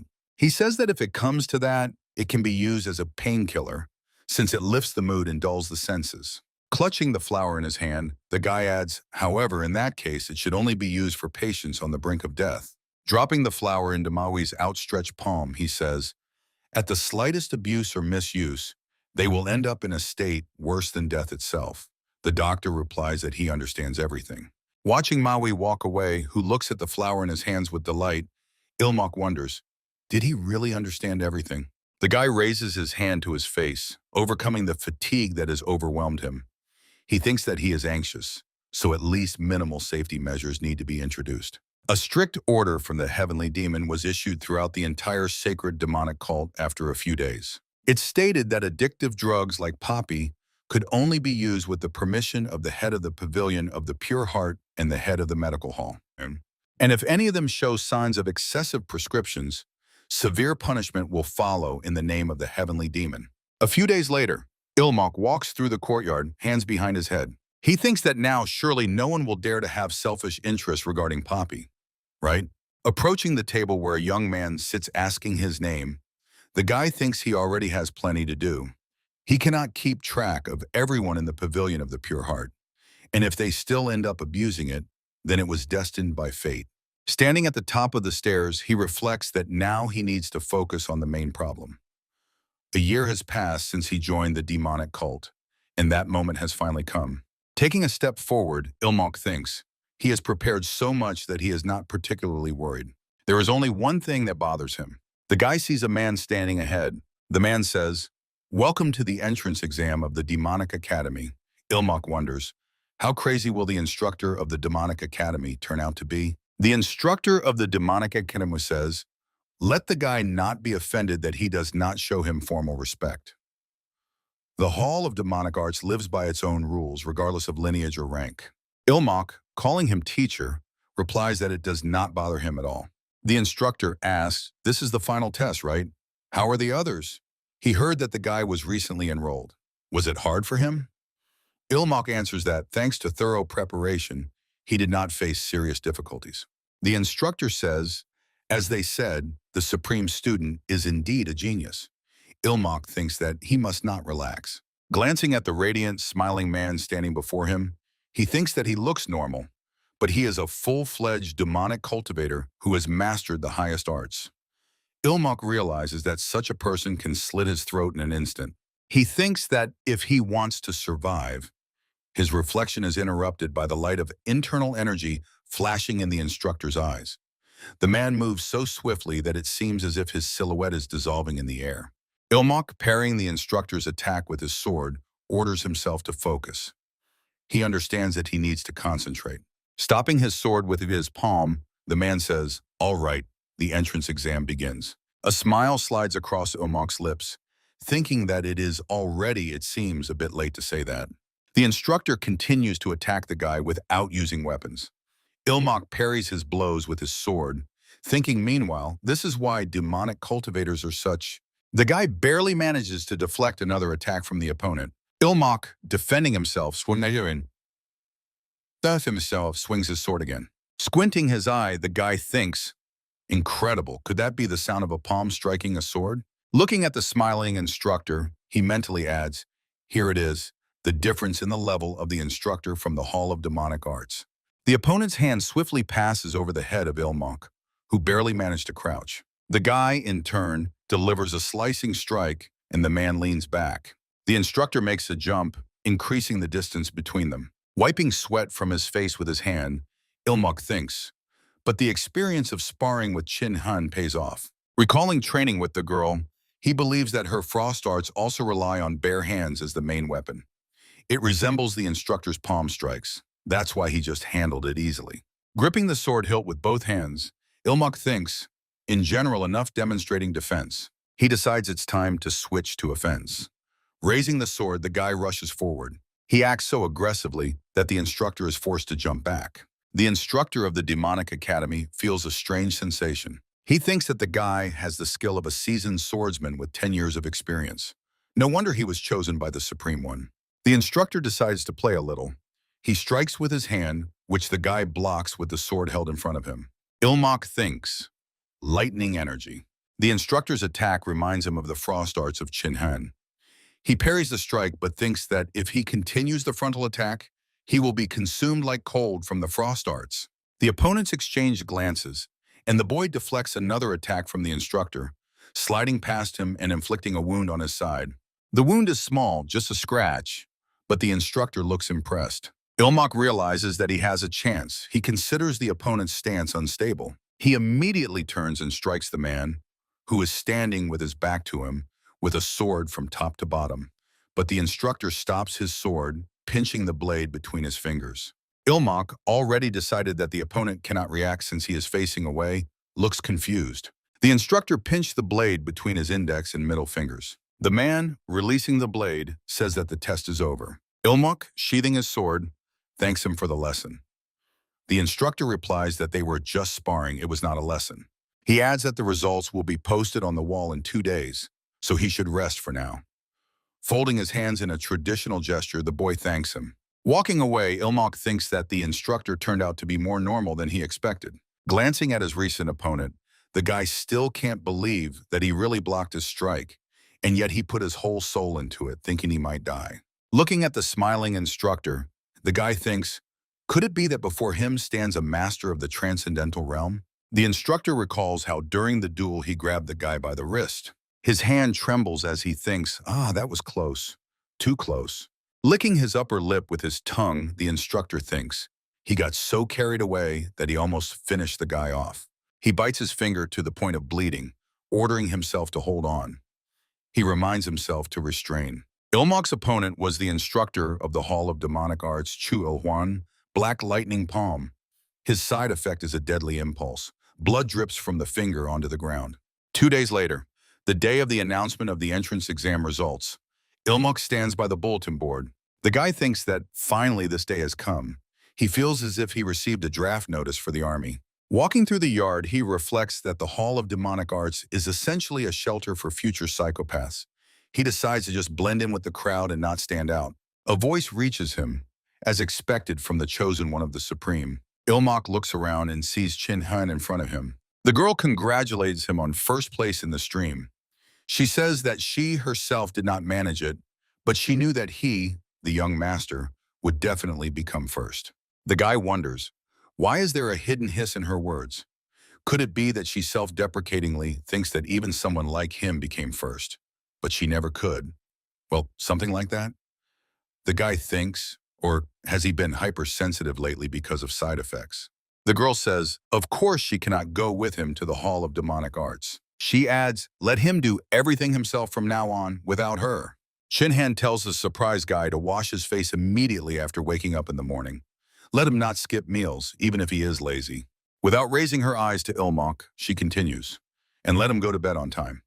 Irregular sleep undermines concentration. She adds, if he cannot sleep, let him drink warm tea. If he wants, she will add deep sleep tea to his things. Shinhan wants to say something else, but the guy interrupts her, addressing her by name. Ilmok says, thank you.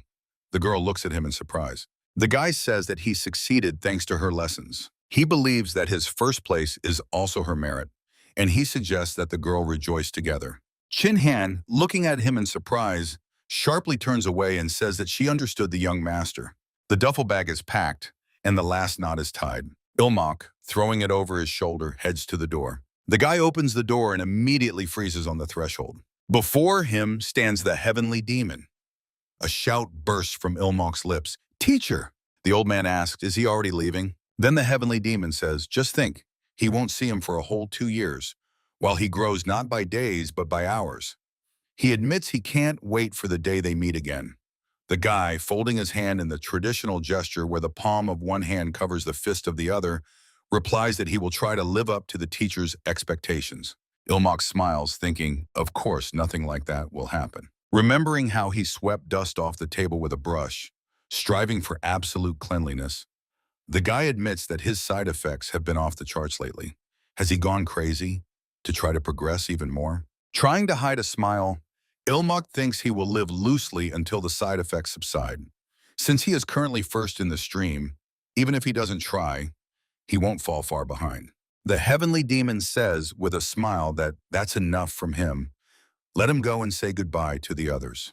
The old man opens the door for the guy and he freezes in surprise again. In the yard, his brothers, Shinhan and Maui, are waiting for him. Ilmok, thinking that he is not going to the ends of the earth, approaches each of them, folding his hands in the traditional gesture and promising to return alive and well.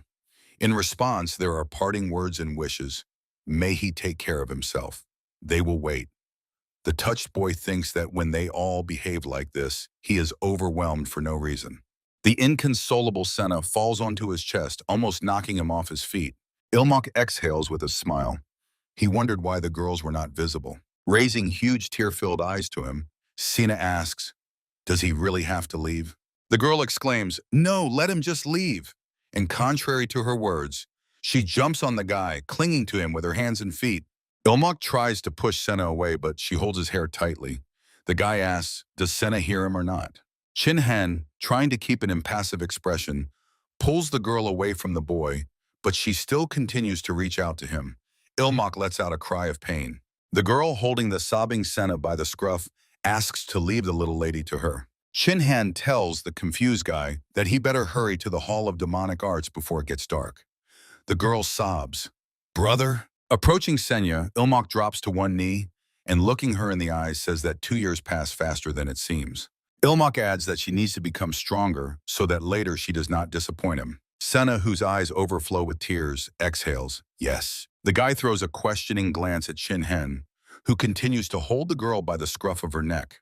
The girl nods in response. Ilmok straightens up and exhales with a smile. Turning toward the gates, he thanks everyone for seeing him off. The guy adjusts the strap of the duffel bag on his shoulder and says that then he is off. Ilmok, looking around, thinks, as expected from a future psychiatric hospital. The young people in the yard behave strangely. Someone stands with their back to the wall. Someone sits on the ground, curled up in a secluded corner. Some quarrel, and others cover their ears, trying to protect themselves from loud sounds. Ilmok thinks, not a single truly normal face. The guy wonders, is he the most normal one here? He decides that he will avoid strange people himself. Meanwhile, some unnaturally cheerful girl, gesticulating actively, promises the young man, covering his ears and barely restraining himself, that she will now tell how it happened. Something catches their attention, and they turn their heads in surprise in one direction. The girl stops chatting, and the young man removes his hands from his ears. They both look at Ilmok in surprise, who, pulling a piece of white cloth from the duffel bag, is about to spread it on the steps. Having laid the cloth and smoothed it carefully, the guy sits on it, tucking his legs under himself. But it is noticeable on his face that something is making him nervous. The guy pushes the duffel bag away from himself. Ilmok looks confusedly at his hand stained with dust. In his other hand appears a bottle. He pours water on his stained hand, while the young man and the girl watch his actions in amazement. They think that, as expected, the disciple of the Supreme is on a completely different level. A shadow falls on the barely calmed Ilmok. He raises his head and sees a tall young man in front of him. The latter says that this time he conceded first place, but next time he won't get away so easily. For a few moments they silently look at each other. Then Ilmok, getting to his feet, folds his hands in the traditional greeting gesture and says that he does not know who is in front of him, but let him keep trying. The big guy angrily clenches his fists, exclaiming, "Is the guy mocking him now?" The young man shouts angrily that he is Doko Bey, the eldest grandson of the great Doko clan. He declares that he intends to find out right now who is stronger. Ilmok is clearly upset. He does not understand why this bully is so angry, since he only told him to keep trying. He, pressing his foot harder into the ground, thinks that he really does not want to sweat in vain. Behind Dokobai, a voice is heard. "Look at these nimble rascals." This phrase makes the big guy flinch, and the boy breathe a sigh of relief. Chu Il-hwan, who approached them, says he sees familiar faces too. In any case, welcome. He adds that from today, he is their chief and senior instructor who will oversee their training. He states his name and adds that he hopes for fruitful work. Ilmok recognizes the instructor who examined him. The guy thinks he seemed like a normal person. Maybe it's worth hoping a little. Suddenly, he feels small and defenseless under the pressure of someone else's, some strange attention collapsing on him. Pale Ilmok turns away, shivering slightly, thinking, as expected, the instructor of the Hall of Demonic Arts cannot be normal. He probably has a side effect, an attraction to men. Meanwhile, Chu Il-hwan says, since everyone is gathered, they will now go to the Hall of Demonic Arts. Dokobe, raising his hand to attract attention, asks the teacher, "Isn't this the Hall of Demonic Arts?" In response, it is said, "This is now the Hall of Demonic Arts." The training Hall of Demonic Arts was recently completed, and from this day on they will eat, sleep, and train there.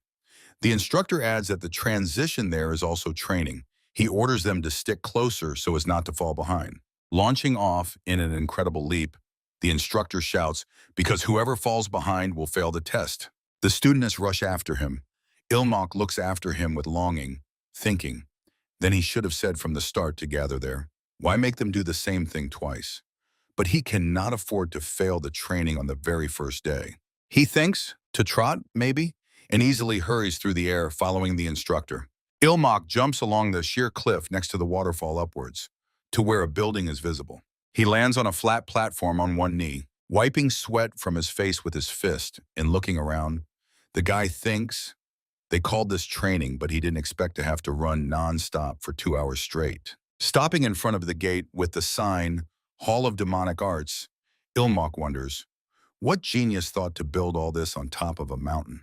Looking back at the students lying on the ground, unable to even move, he thinks something else is more important. This instructor turned out to be damn fast, right?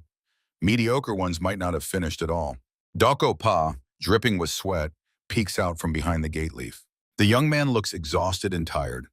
Breathing heavily and unevenly, he says he came first. Ilmok, folding his hand in a traditional gesture, congratulates him, telling him to keep it up. Doko Pa, beside himself with anger, exclaims, "He ignored him again." The guy hears his growl and winces. He looks back at the student who almost knocked him down, saying he nearly crashed into him. That one vomits, then tries to catch his breath, bending over and leaning on his knees with his hands. The girl, who almost talked one of the students to death, turns her face to him and, wiping her mouth with her hand, says, "He's the 8th young master, right?"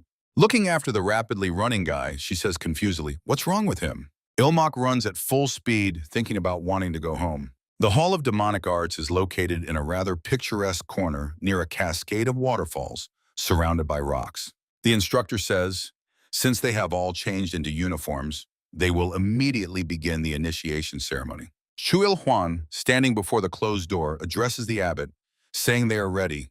From behind the door comes the reply, good. The door to the abbot's office immediately opens. A man comes out of it. His gray hair falls below his shoulder blades. The faces of the students lined up show a variety of feelings, from curiosity to wariness. The abbot made an indelible impression even on Ilmak, who is staring wide-eyed at the head of the Hall of Demonic Arts, Abbot Yemga Hui. A sturdy and tall old man silently surveys the students standing before him. Then he introduces himself, saying that he is the abbot of this hall, Yemga Hui. He adds that he is glad to meet the talents who will bear the future of this holy cult. Ilmak thinks that many rumors about him circulated, but this is the first time he sees him in person. The young man recalls everything he knows about this person, a master famed for his straightforwardness and great achievement of the bloody fist of Asura technique. He has beaten countless villains to death with just 2 fists, earning the nickname Demon Fist. Ilmak recalls, notably he reached the state of Surpassed Demon, extremely rare even in the demonic cult.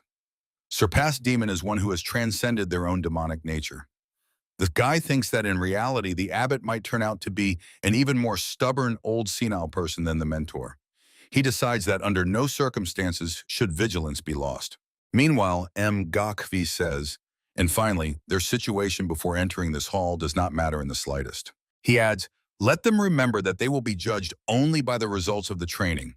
The students, standing at attention at the foot of the stairs, respond in unison, yes. The abbot turns around and leaves. Ilmak is surprised. Is that all? Is the speech already over?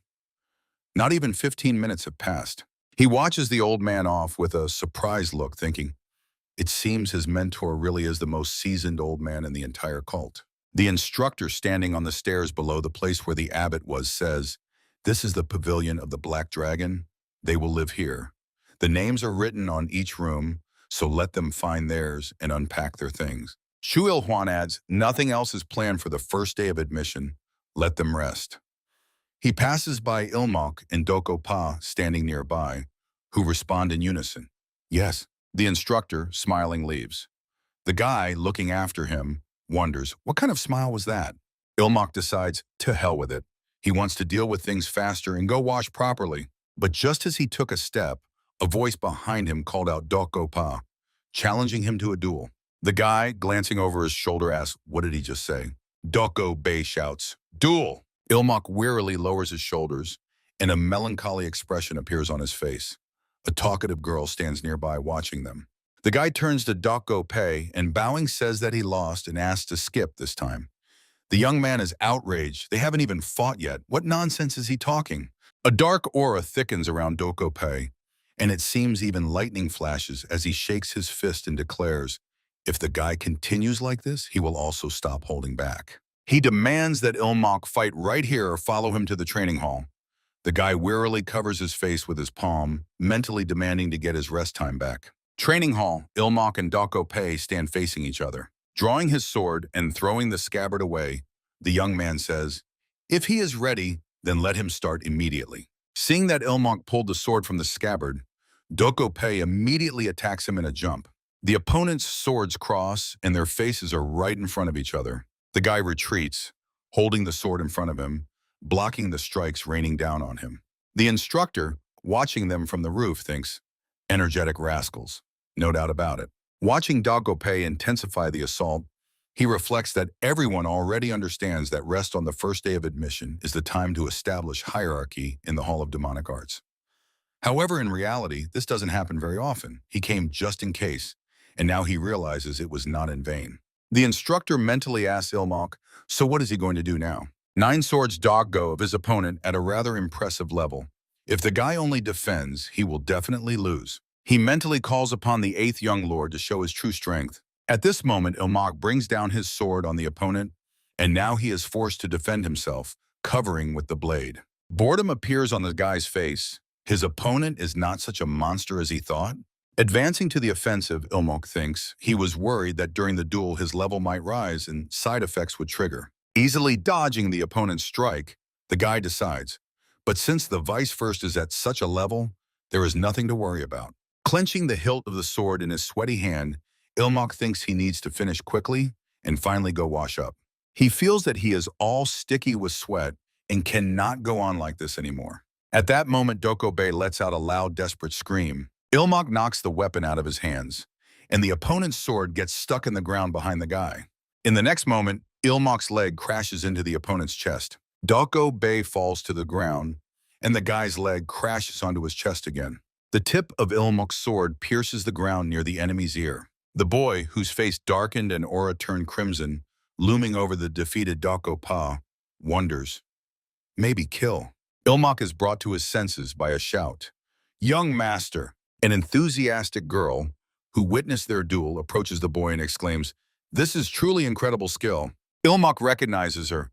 The girl continues speaking. As expected from the Supreme's disciple, the boy pulls the sword out of the ground. To Dokopa, who closed his eyes to avoid seeing his shame, comes the girl's voice, so easily defeating the eldest grandson of the Doko family. Ilmok replies, "Well, thanks." Dokopa rushes away, shouting, "Just wait." The girl and the boy, not expecting such agility from him, watch him leave. The girl introduces herself, saying her name is Chu Soyeon. Ilmok glances at her without much enthusiasm, absent-mindedly saying, "Ah, yes." Ilmok asks, "Here, it's not necessary to speak respectfully, right?" The girl stubbornly exclaims, "But she wants to." The instructor, continuing to watch them from the roof, thinks that fortunately he did not have to intervene. He regrets that once again he did not see the full strength of the eighth young master. Looking at the frowning boy and the cheerfully chirping girl, the instructor thinks that Ilmok needs a stronger rival. The boy walks quickly across the yard, but Chu So-yeon does not fall behind him. Ilmok mentally persuades himself, calm. He thinks that he just overstrained himself because of the recent sparring. The guy tells himself, is it normal to want to kill a person just because of a couple of drops of sweat? He looks at his trembling hand. Ilmok quickens his pace, deciding that if he rests, everything will pass. Admiringly looking at him, Chu So-yeon hurries after him. Throwing a displeased glance at her, Ilmok asks, "And how long does she intend to drag after him?" The girl exclaims, "Finally the young master looked her way." Chu So-yeon declares, "She has already decided to become his servant. Wherever he goes, she will gladly follow him." Ilmok asks, "Who decided that?" The guy says that he doesn't need that, so she should stop getting underfoot. He decisively steps forward, but the girl, having fallen to the ground, clings tightly to his leg, shouting, "Please!"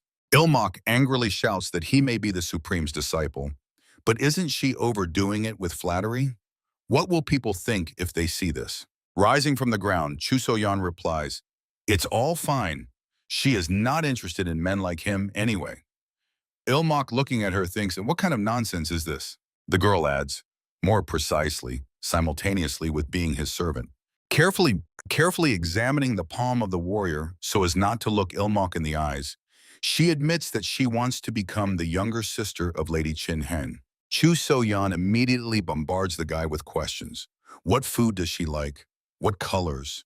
What does she dislike? She begs Ilmok to tell her everything. The guy, angry, thinks that she is almost no different from the lunatics from the Gurian sect. The guy, closing his eyes, tries to control his anger. He thinks, why do only psychos cling to Chin-hen? Evening came, followed by night. Chin-hen sits on a mat opposite a woman with short light hair. Chin-hen says, so she realized that she is still far from even serving the youngest lord, not to mention the lord of 10,000 demons. The interlocutor replies, 1 year, long if you consider it long, and short if you consider it short. The squad commander Dambien, Pavilion of the Silver Shadow, adds, it's good that during this time Chin-hen understood something for herself. She says that only by knowing one's flaws can they be compensated. Let her always strive to become better. The girl replies that she will remember. The squad commander, lowering her head, sighs. Lowering her legs from the elevation where they sat, the woman invites Chin-hen to follow her.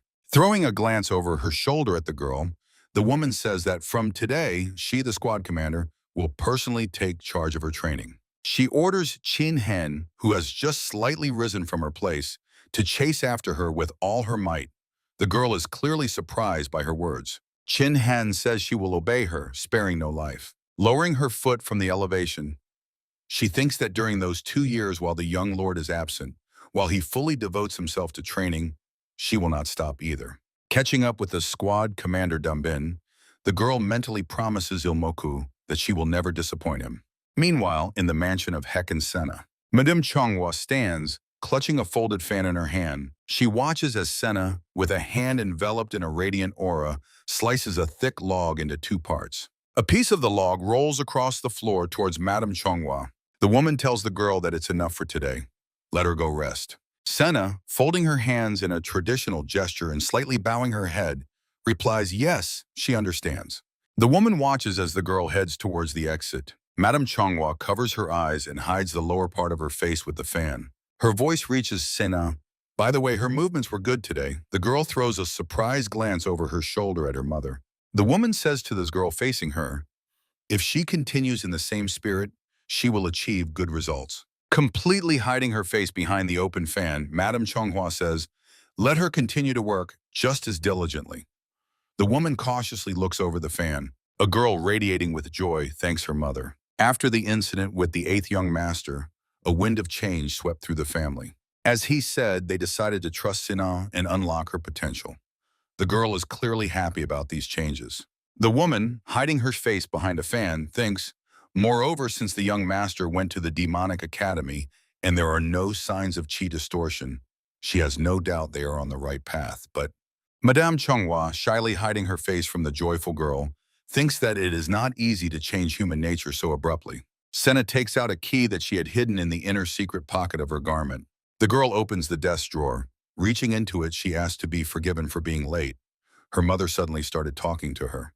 Taking out a rag doll, Senna asks, he missed it, right? She hugs the doll, calling it Brother Ilmok. The doll really looks remarkably like the boy. Stroking its hair with her finger, Senna says, she was worried that they wouldn't finish before he left for the demonic academy. She recalls how at the moment Shinhan pulled her away from Ilmok, she managed to snatch a lock of his hair and then secretly hide it in the secret pocket. Senna says she is really glad that they managed to recover so much then. She admits that she was very nervous, fearing that Shinhan might notice something. Senna brings the doll to her face and touches it with her nose, saying, for now the doll is enough for her, but next time it won't be so. She promises to make sure that no one can take him away from her. At that moment, the guy, walking in only pants along the gallery lit by moonlight, shivers from the cold. He wonders, could he have been in the bathroom too long? The instructor says that classes at the Demonic Academy are divided into Class A and Class B. At first, students are distributed based on the entrance exam results, but later, depending on subsequent assessments, the classes constantly change. He explains that even if you start in Class A, you can slip down and end up in Class B, so they shouldn't be lazy. The students lined up in front of him respond, yes, sir. The guy, standing like everyone else with his hands behind his back, thinks, Chu So-yeon in Class B? Well, at least it will be easier for her there. Ilmok reflects that right now he is first in the ranking, and Doko Pa, he glances at the young man warming up, is second. At his level, there's no fear that the other will catch up to him in 2 years.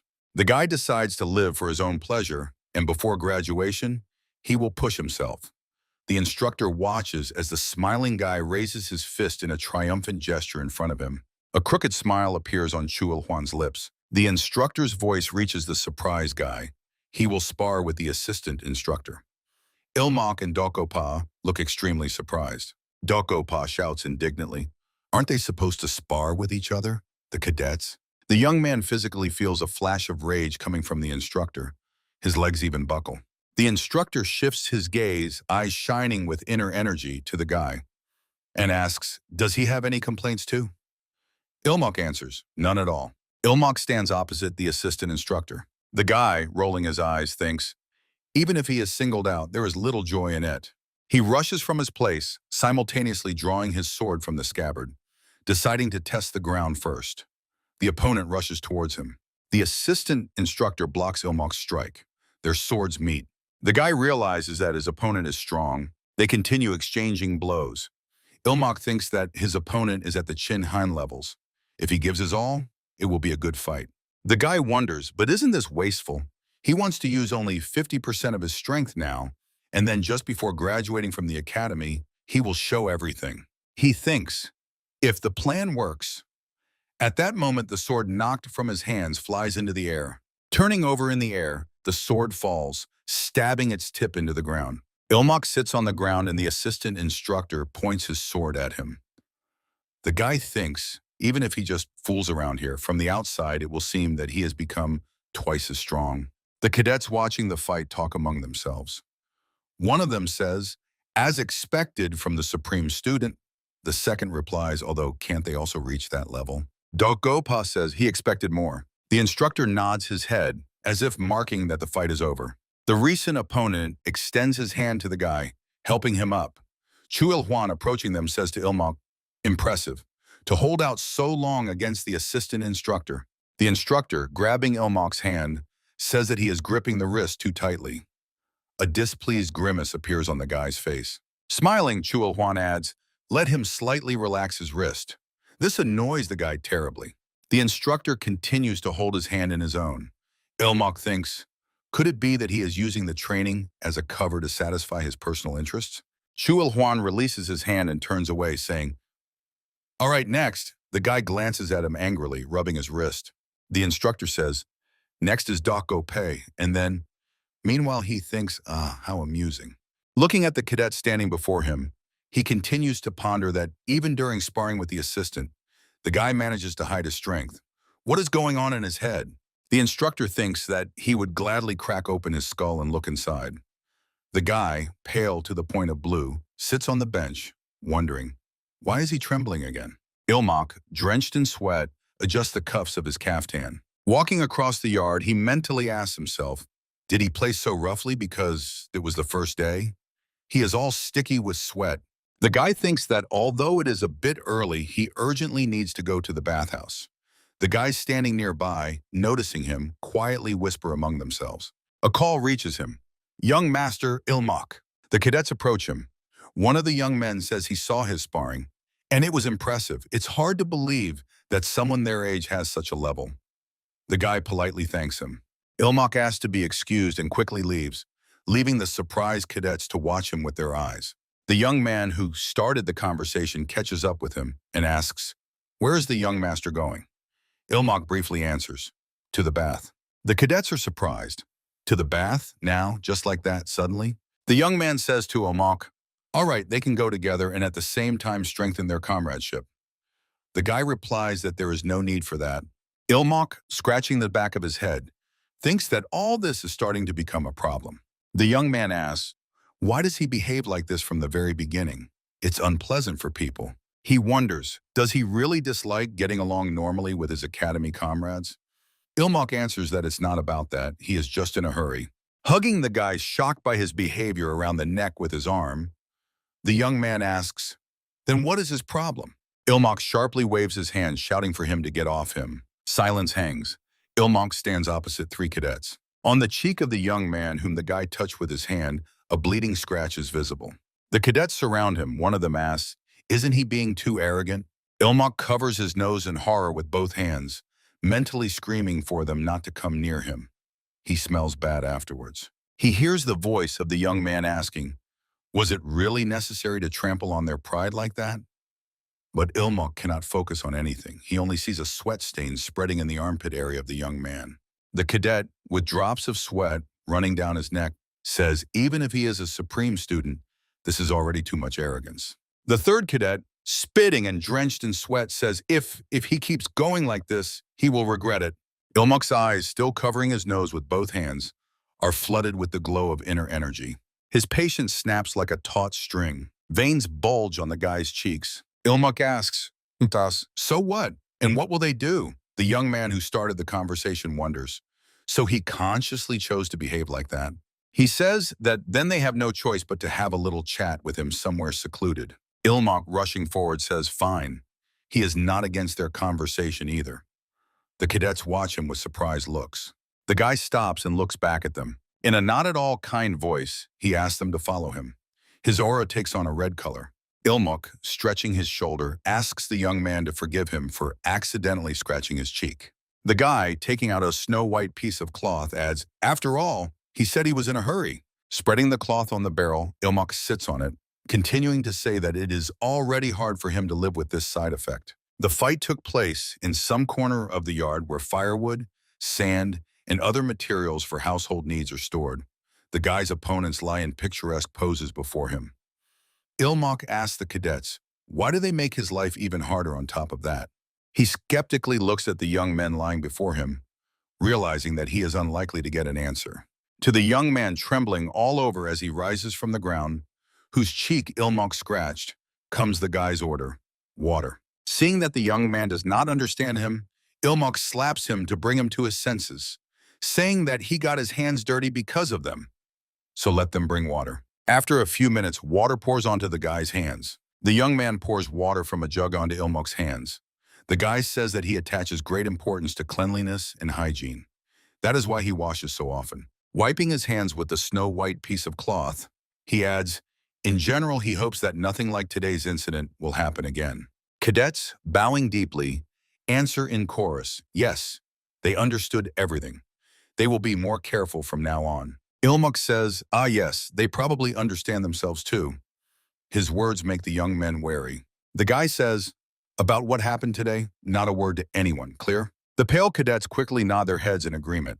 A woman whose figure is hidden by a cloak with a hood, so that only her face with blue eyes and a strand of light hair falling on her forehead can be seen, asks, why do they have such faces? Did they fight or what? A cadet, whose cheek was scratched by Ilmok, answers with a broad smile that they just overdid it on the first day. He assures the instructor that they did not fight at all.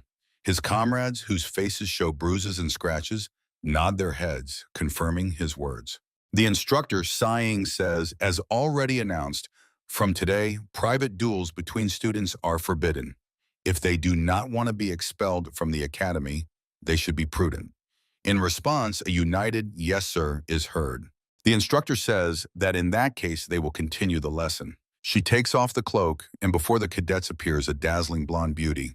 The woman introduces herself, saying that she is Instructor Yulne and is responsible for non-combat training. She adds that after graduating from the demonic academy, they will perform a variety of tasks, and among them will be those where combat skills alone are not enough. Yulne continues, camps, raids, camouflage, surveillance, and so on. Now is the time to master the skills needed in such special situations. A woman informs the cadets that today they will start with the simplest thing, the art of stealth using a cloak. She says that first they should give the cloak this kind of shape. Ilmok, who is watching her actions and holding the same cloak in his hand, widens his eyes in surprise. The guy thinks, wow, stealth, huh? If you figure it out properly, you can slack off later with even more audacity. With an anticipatory smile, Ilmok decides that perhaps it's worth making some effort for a warm spot in the future. He does not notice that a girl standing a little apart, hiding behind a fan, is watching him.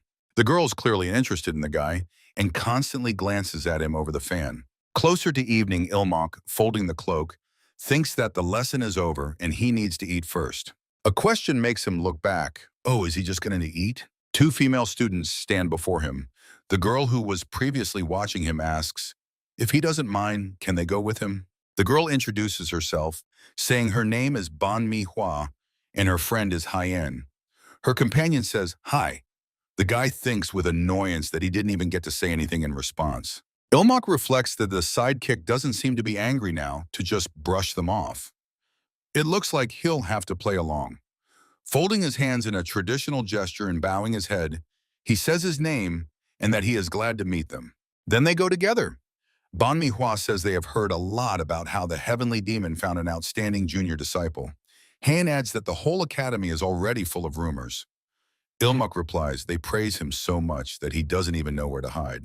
When they are already sitting at a table filled with dishes, the guy learns that Manhwa's father is the commander of the Red Demon Squad, and Han's father is the commander of the White Dragon Squad. Ilmok, smiling diligently, says, it seems their fathers really are outstanding people. Trying to be nice, he mentally regrets, oh, what an awkwardness.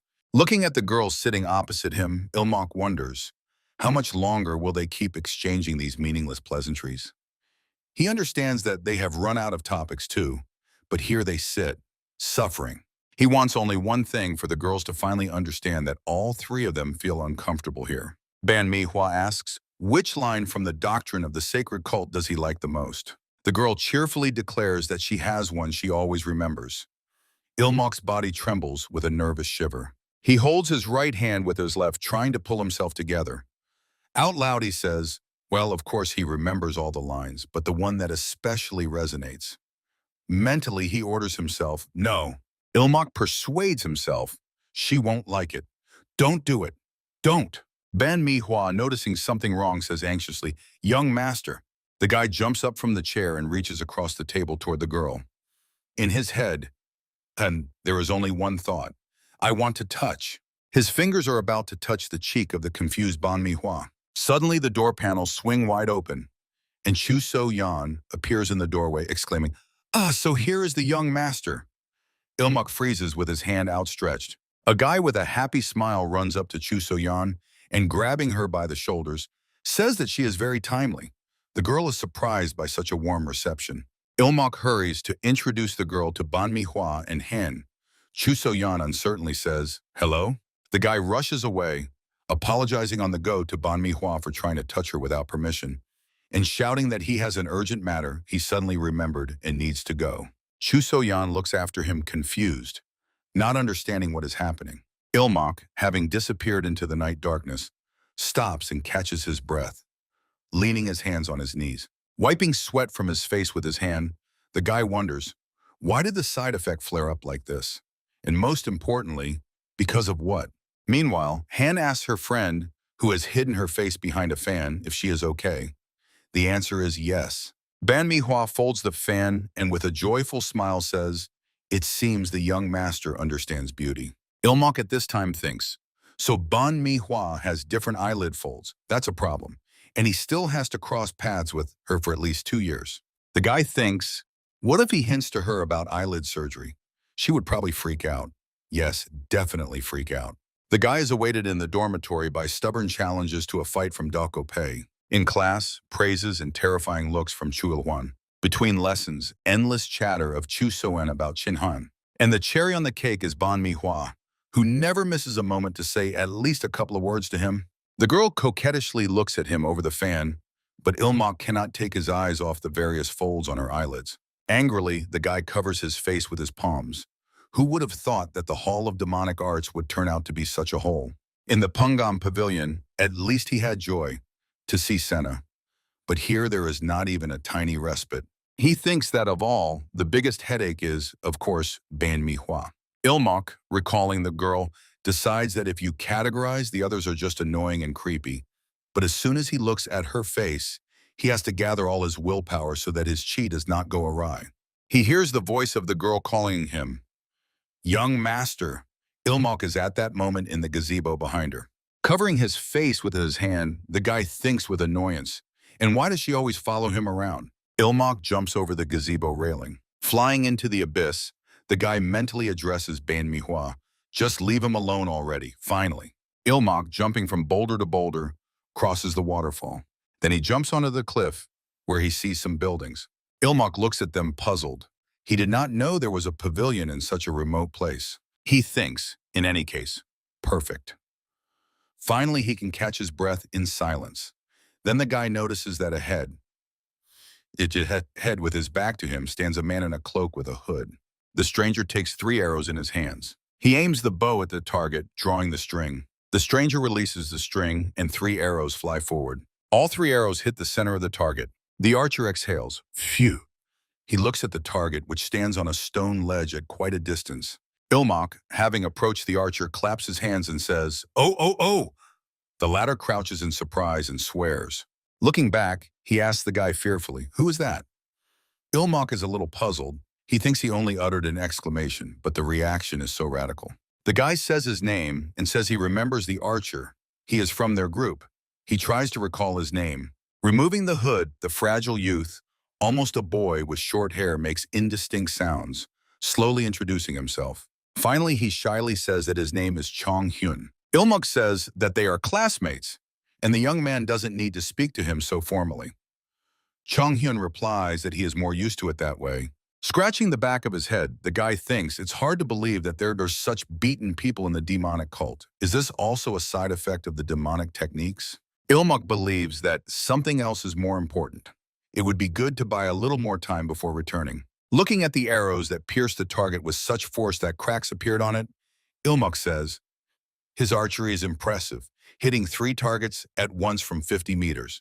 The young man exclaims, he saw that? Chong Hyun says that the guy is overpraising him. It's just a cowardly, cheap trick, unworthy of a member of the divine cult. Ilmok disagrees with him. He shouldn't say that. The guy adds that he is actually terribly envious of his bow. Closing his eyes and shedding a tear, he mentally asks himself, why, when he chose the demonic technique, was there no archery? The guy imagines shooting a bow while sitting in the bushes, while others fight with swords. He sighs.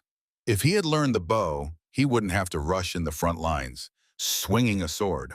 Ilmok sadly thinks that if he switches now, the side effect will most likely just double. The guy tells Chong Hyun, basically, don't belittle your art like that.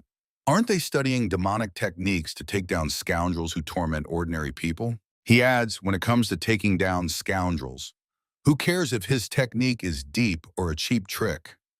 Well, something like that. The young man's hands gripping the bow tremble noticeably. Patting Jong-hyun on the back so hard that he hiccups, Ilmok joyfully declares that archery is an excellent martial art, so he shouldn't be shy. The guy leans over and anxiously looks into Jong-hyun's face. Meanwhile, ManhwaCapped calls the young master Ilmok. Walking beside her friend, the girl says, strange, she definitely saw him walking this way. Hain asks, why is ManhwaCapped looking for him? She adds, isn't it obvious that he isn't particularly interested in her? ManhwaCapped replies with a smirk, let him stop. The girl says that the young master is just very shy. You can see it. He can't even properly look her in the eyes, right?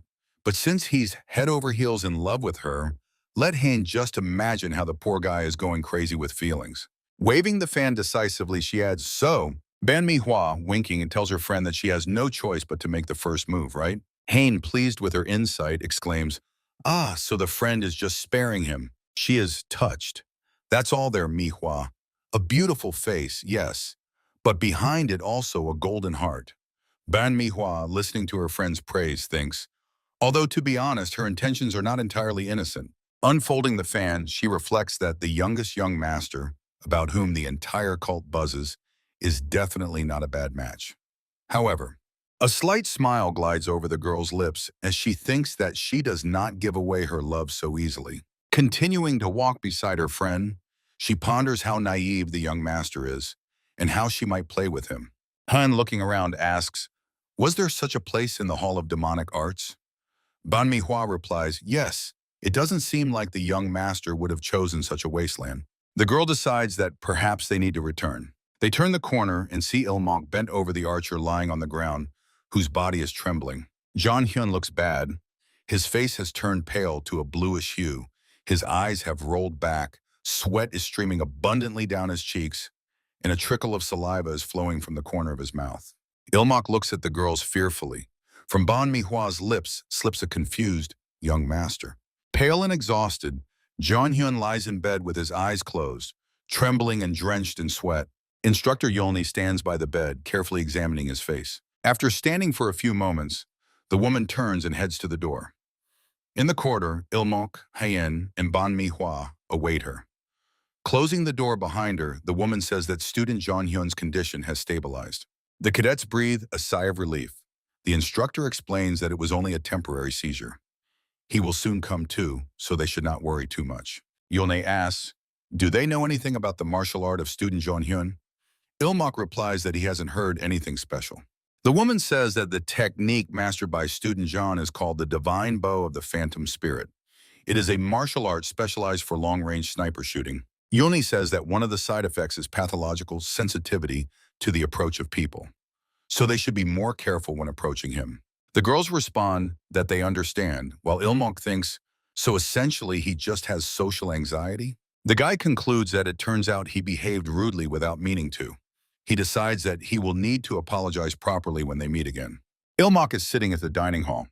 He just picked up an appetizing piece with chopsticks when ManhwaCapped's voice reached him.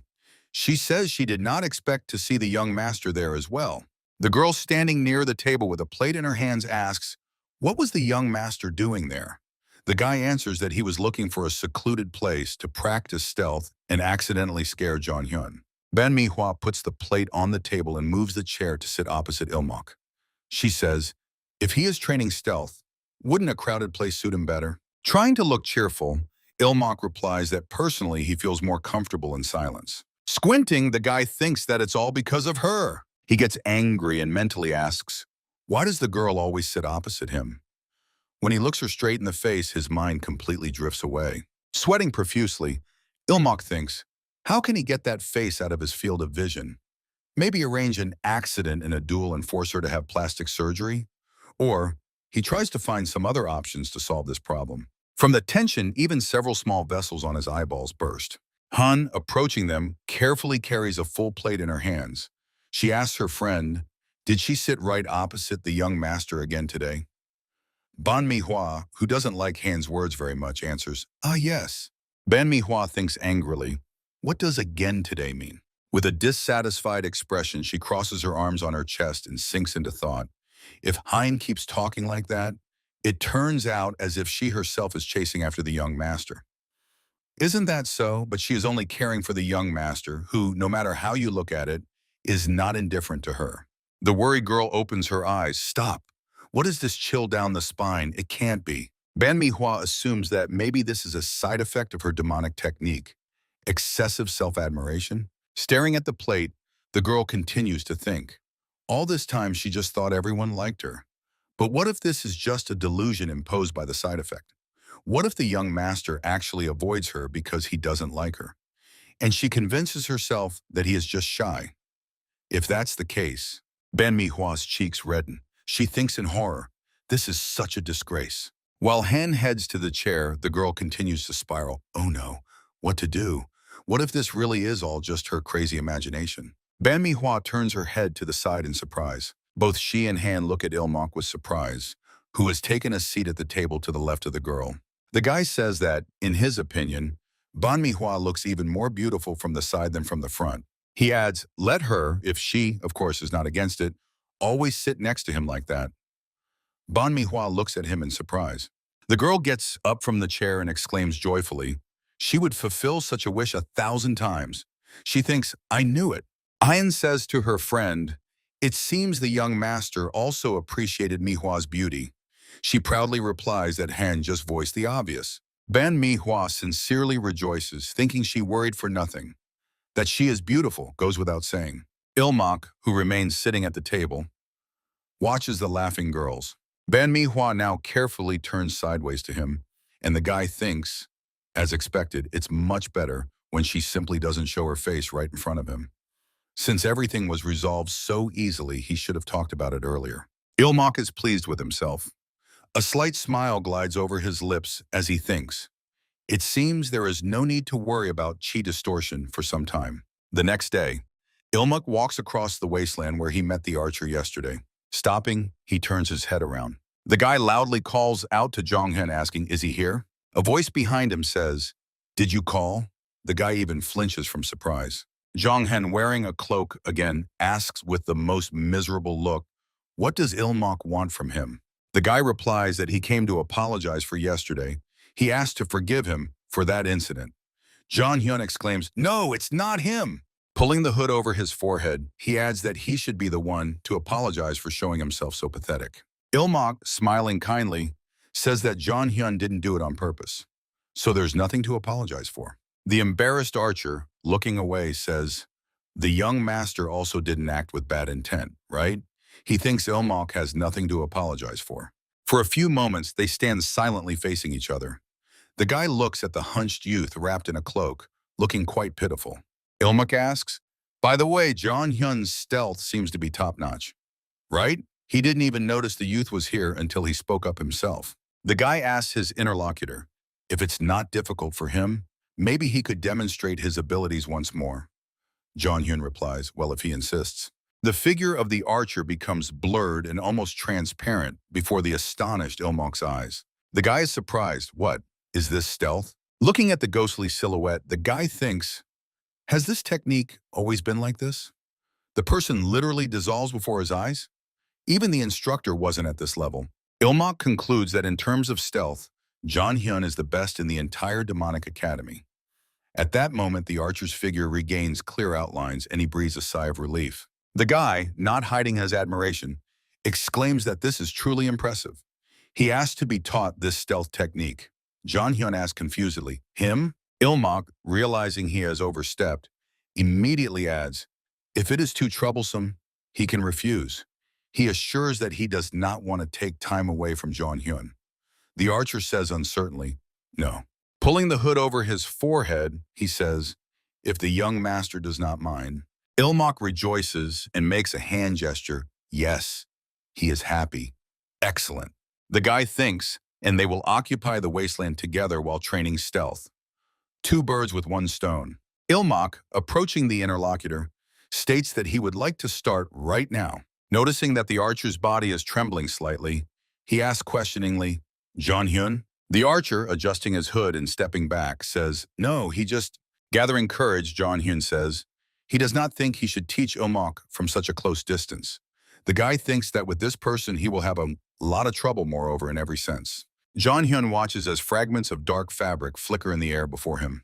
But then a translucent silhouette of a person in a cloak appears before his eyes. Ilmok, whose figure has already taken clear shape, removing the hood from his head, asks, "So how was it this time?" John Hyun says that this time he performed excellently. It is hard to believe that this is only a month of progress. Ilmok says that he is still far from being a student of John Hyun. In terms of stealth, he is the best in the academy. The guy thinks that about a month has passed since he started learning stealth from John Hyun. During this time, much around him has changed, and the atmosphere has become much calmer. Manhwa no longer fusses her face right under his nose. And from Chu So-yeon and Doko Bae, he learned to hide in alleys or simply go into the shadows. Falling onto a wide wooden bench, Ilmok thinks, the smile of instructor Chu Il-hwan, full of deep meaning, is still a problem. But one smile alone will not make him give up sweet idleness. The guy tells John Hyun that he has trained conscientiously, now he can rest. He adds that the young man does not need to pay attention to him, let him mind his own business. John Hyun replies that he understands, thinking as expected from the young master, so relaxed. The young man stands for a few more moments, immersed in thought. Looking at Ilmok's peaceful face, lying with closed eyes and seemingly already asleep, John Hyun thinks, surely he is already perfectly ready for the test. The students lined up in two ranks on the clearing in front of the instructor. Chu Il-hwan says that today they have a test to check their progress over the last month. He announces that the exam will be held immediately for classes A and B. He will divide them into groups. Upon hearing their name, they should follow the instructor's assistant. Ilmok vaguely remembers that something about this test was said, but against the backdrop of a sweet life, everything conveniently flew out of his head. Everyone disperses, but the guy remains standing in place, thinking, it's not that he skipped something important, so his real level should be enough. The instructor tells Ilmok that he is going with him. Chu Il-hwan, followed by the guy, says that he leveled the groups by skill, so they shouldn't complain about their partners. Ilmok replies that he understands. He thinks, since the instructor had to mention this in advance, how did he even form them? Chu Il-hwan stops, and Ilmok cannot hide his surprise. Chu So-yeon joyfully says she didn't think she would end up in the same group as the young master. She asks him to take care of her. Folding his hands in a traditional greeting gesture, the guy replies that he also counts on her support. He thinks that now the picture has become clearer. From behind the girl's shoulder, Jong Hyun peeks out and, shyly looking away, asks not to forget about him either. Ilmok thinks that Chu So-yeon and Jong Hyun are now trailing at the very bottom of Class B. It seems that he, the top student of the stream, was simply thrown in as a burden to balance the group. His gaze stops on another cadet. He recalls this student. He was among those 3 young men who tried to befriend him and whom he later put down in the farmyard. The young man says that he will be glad to cooperate with him. Ilmok asks, his name is Choi Yun, right? The young man is a little embarrassed and surprised that he remembered his name. The instructor's voice reaches the guy. Have you already introduced yourselves? Chu Il-hwan, clutching a scroll in his hands, says that he will then explain the rules of the trial. He shows them a map, saying that on this mountain, on the Taihan Peak, 10 wooden tokens are hidden. 5 of them are randomly marked on the map. Demonstrating a round token with a star, The instructor announces that their goal is to collect as many tokens as possible within 4 shichen. Chu Il-hwan asks, "Any questions?" Ilmok raises his hand, saying that he has a question. The guy asks, "Are fights forbidden in this exam?" The instructor replies, "This is a competition within the trial. They are still comrades." Chu Il-hwan says to the student standing before him, "So if someone kills or seriously injures a comrade, the punishment will be appropriate." The instructor, turning to leave, throws over his shoulder, "They will see each other in 4 shichen."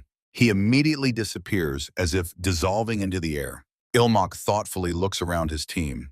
He suggests starting from the nearest point. Soon their group of 4 carefully inspects the bushes. Chu So-yan, raising her hand above her head in which she holds a token, shouts, "Found it!" Demonstrating it to Ilmok, she asks, "Where to next?" and eagerly suggests taking everything before anyone else beats them to it. Ilmok asks Jonghen standing behind, "How much time has passed since the start of the exam?" He answers, "About half a shichini." The guy thinks aloud, "Only about 10 tokens. Finding them isn't that hard, and there are plenty of students." That means, Choi-eun finishes his thought, that soon all the tokens will be in someone's hands.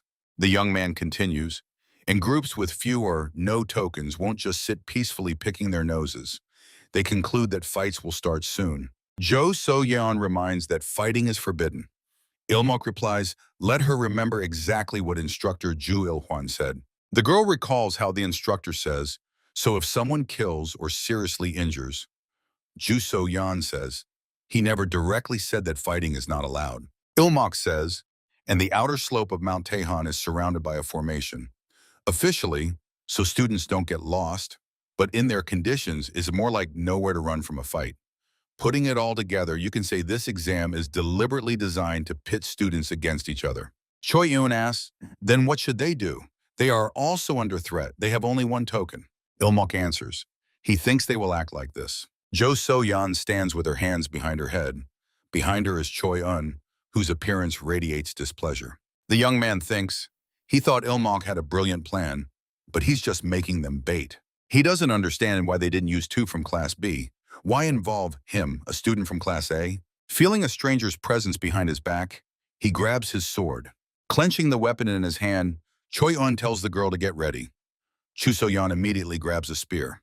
The girl says she knows perfectly well what he is thinking. At that moment, the girl's attacked mid-jump by a student holding a sword. She strikes while landing in front of her, but Chu So-yeon manages to parry the attack with the spear. Chu So-yeon asks with a smile, "Oh, aren't fights forbidden in this exam?" The attacking student replies, "Naive. That's why her grades are so pathetic." Throwing herself at Chu So-yeon again, the opponent says, "Let her not be afraid.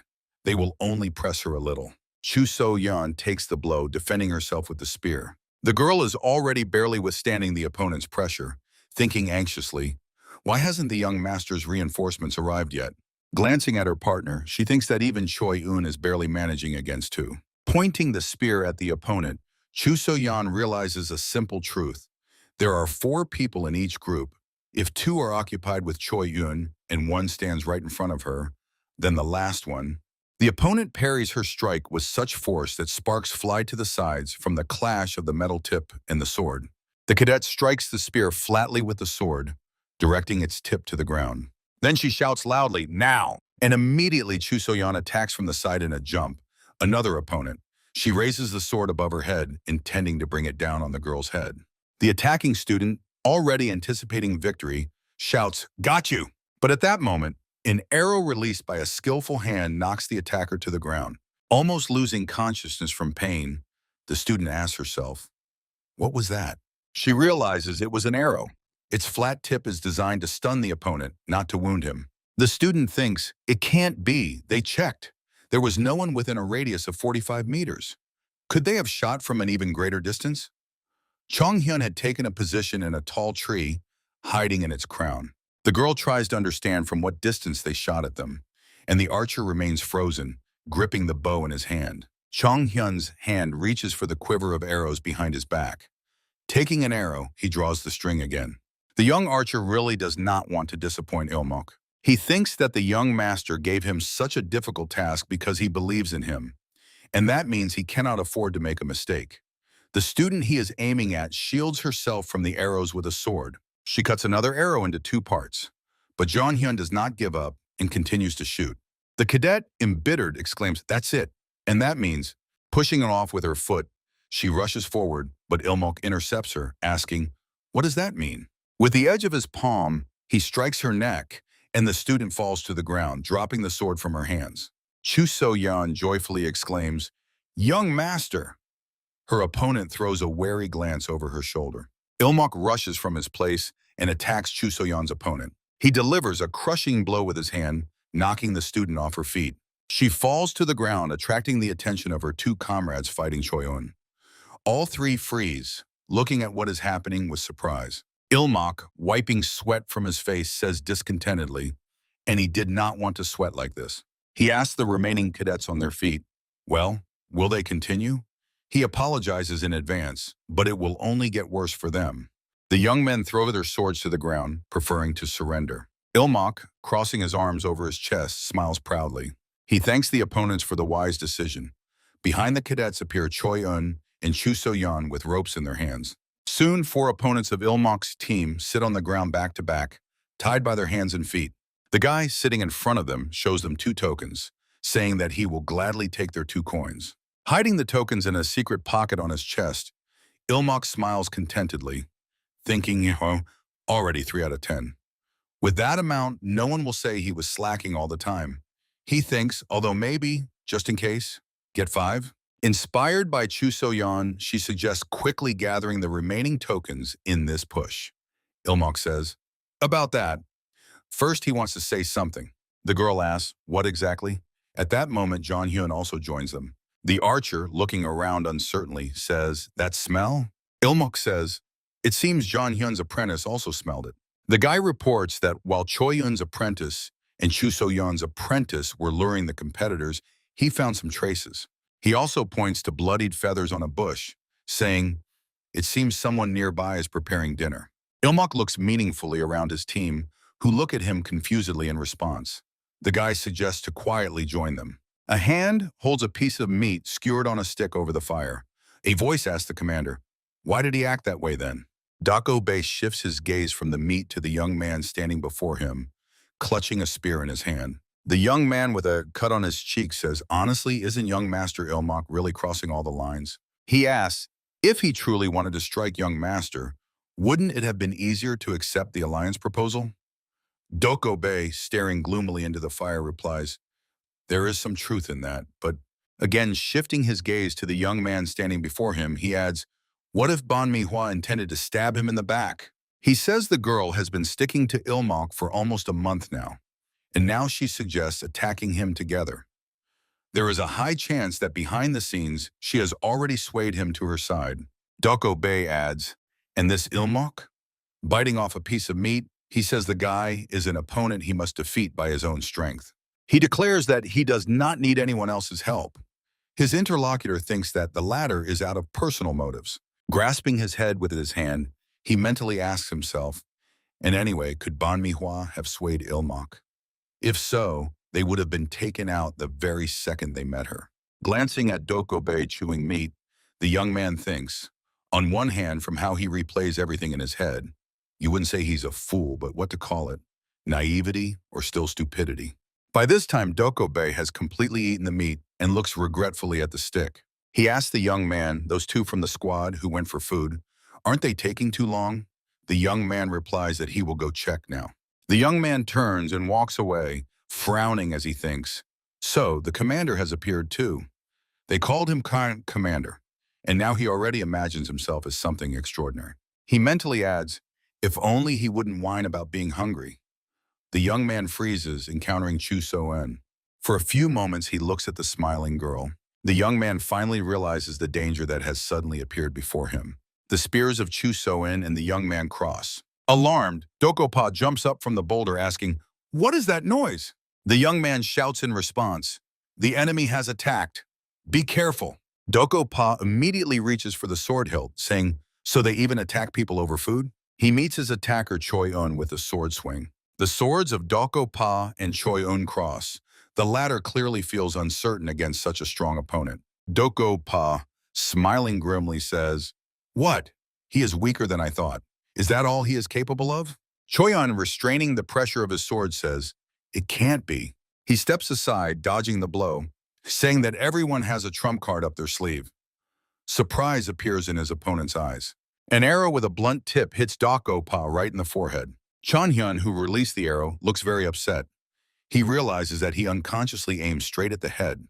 The young man thinks that the tips are, of course, training ones, so he won't be seriously hurt, but Chanhyun understands that if he had hit a vital spot, he could have killed him. Pa continues to stand, bending backward. His hand reaches for the arrow embedded in his forehead. Pulling out the arrow, Pa shouts angrily, "Did he think this would take him down?" The aura around him explodes in red. He shouts at Choi Woon, wiping sweat from his face. Is this his secret trump card? Pathetic to the point of being laughable. Clenching the arrow in his hand, Pa says, all he can do is shoot like a rat from behind someone's back. The young man clenches his fist harder, breaking the arrow. Pa rushes at Choi Woon, shouting, he must not dare to underestimate Pa of the 9 swords, Doko. Ilmok, appearing behind him, slams his sword flat onto his head. The guy watches as Pa falls face first to the ground. Ilmok says that he did not underestimate him, so he should not worry. The guy, looking with surprise at the defeated opponent, adds, and this after he caught an arrow from Jonghyun with his head and still remained alive and well. Ilmok thinks that's why he hit him harder. He hopes that everything will be fine with Bai. His gaze stops on Chu Soyeon, triumphantly waving a spear raised above her head. The girl, placing her foot on the back of the motionless young man lying down, shouts that they have already taken everyone down here too. The ground around her is littered with arrows. Ilmok asks, were there any problems?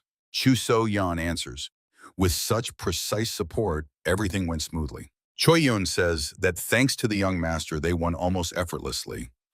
Ilmok replies that they have not cleared everyone yet, so they should not relax. The guy's attention is drawn by an uncertain voice addressing him, young master. Jonghyun appears before Ilmok, clutching a bow in his hand. The archer says, it seems the rest of Dokobei's team have already fled. He adds, judging by the tracks they left in haste, they probably realized from afar that everything was going against them and ran away. Jonghyun asks, should we chase after them? Showing 3 tokens, Ilmok replies, let him leave them. They have already taken the tokens and they don't care about the rejects. Hiding the trophies in a secret pocket, the guy adds that first they need to deal with the most important thing. He asks, what did they think? Why did they first go specifically for Dokobei's team? Then he answers himself, to steal food from another team so they wouldn't have to spend energy cooking themselves, right? The girl says, so that's what it is.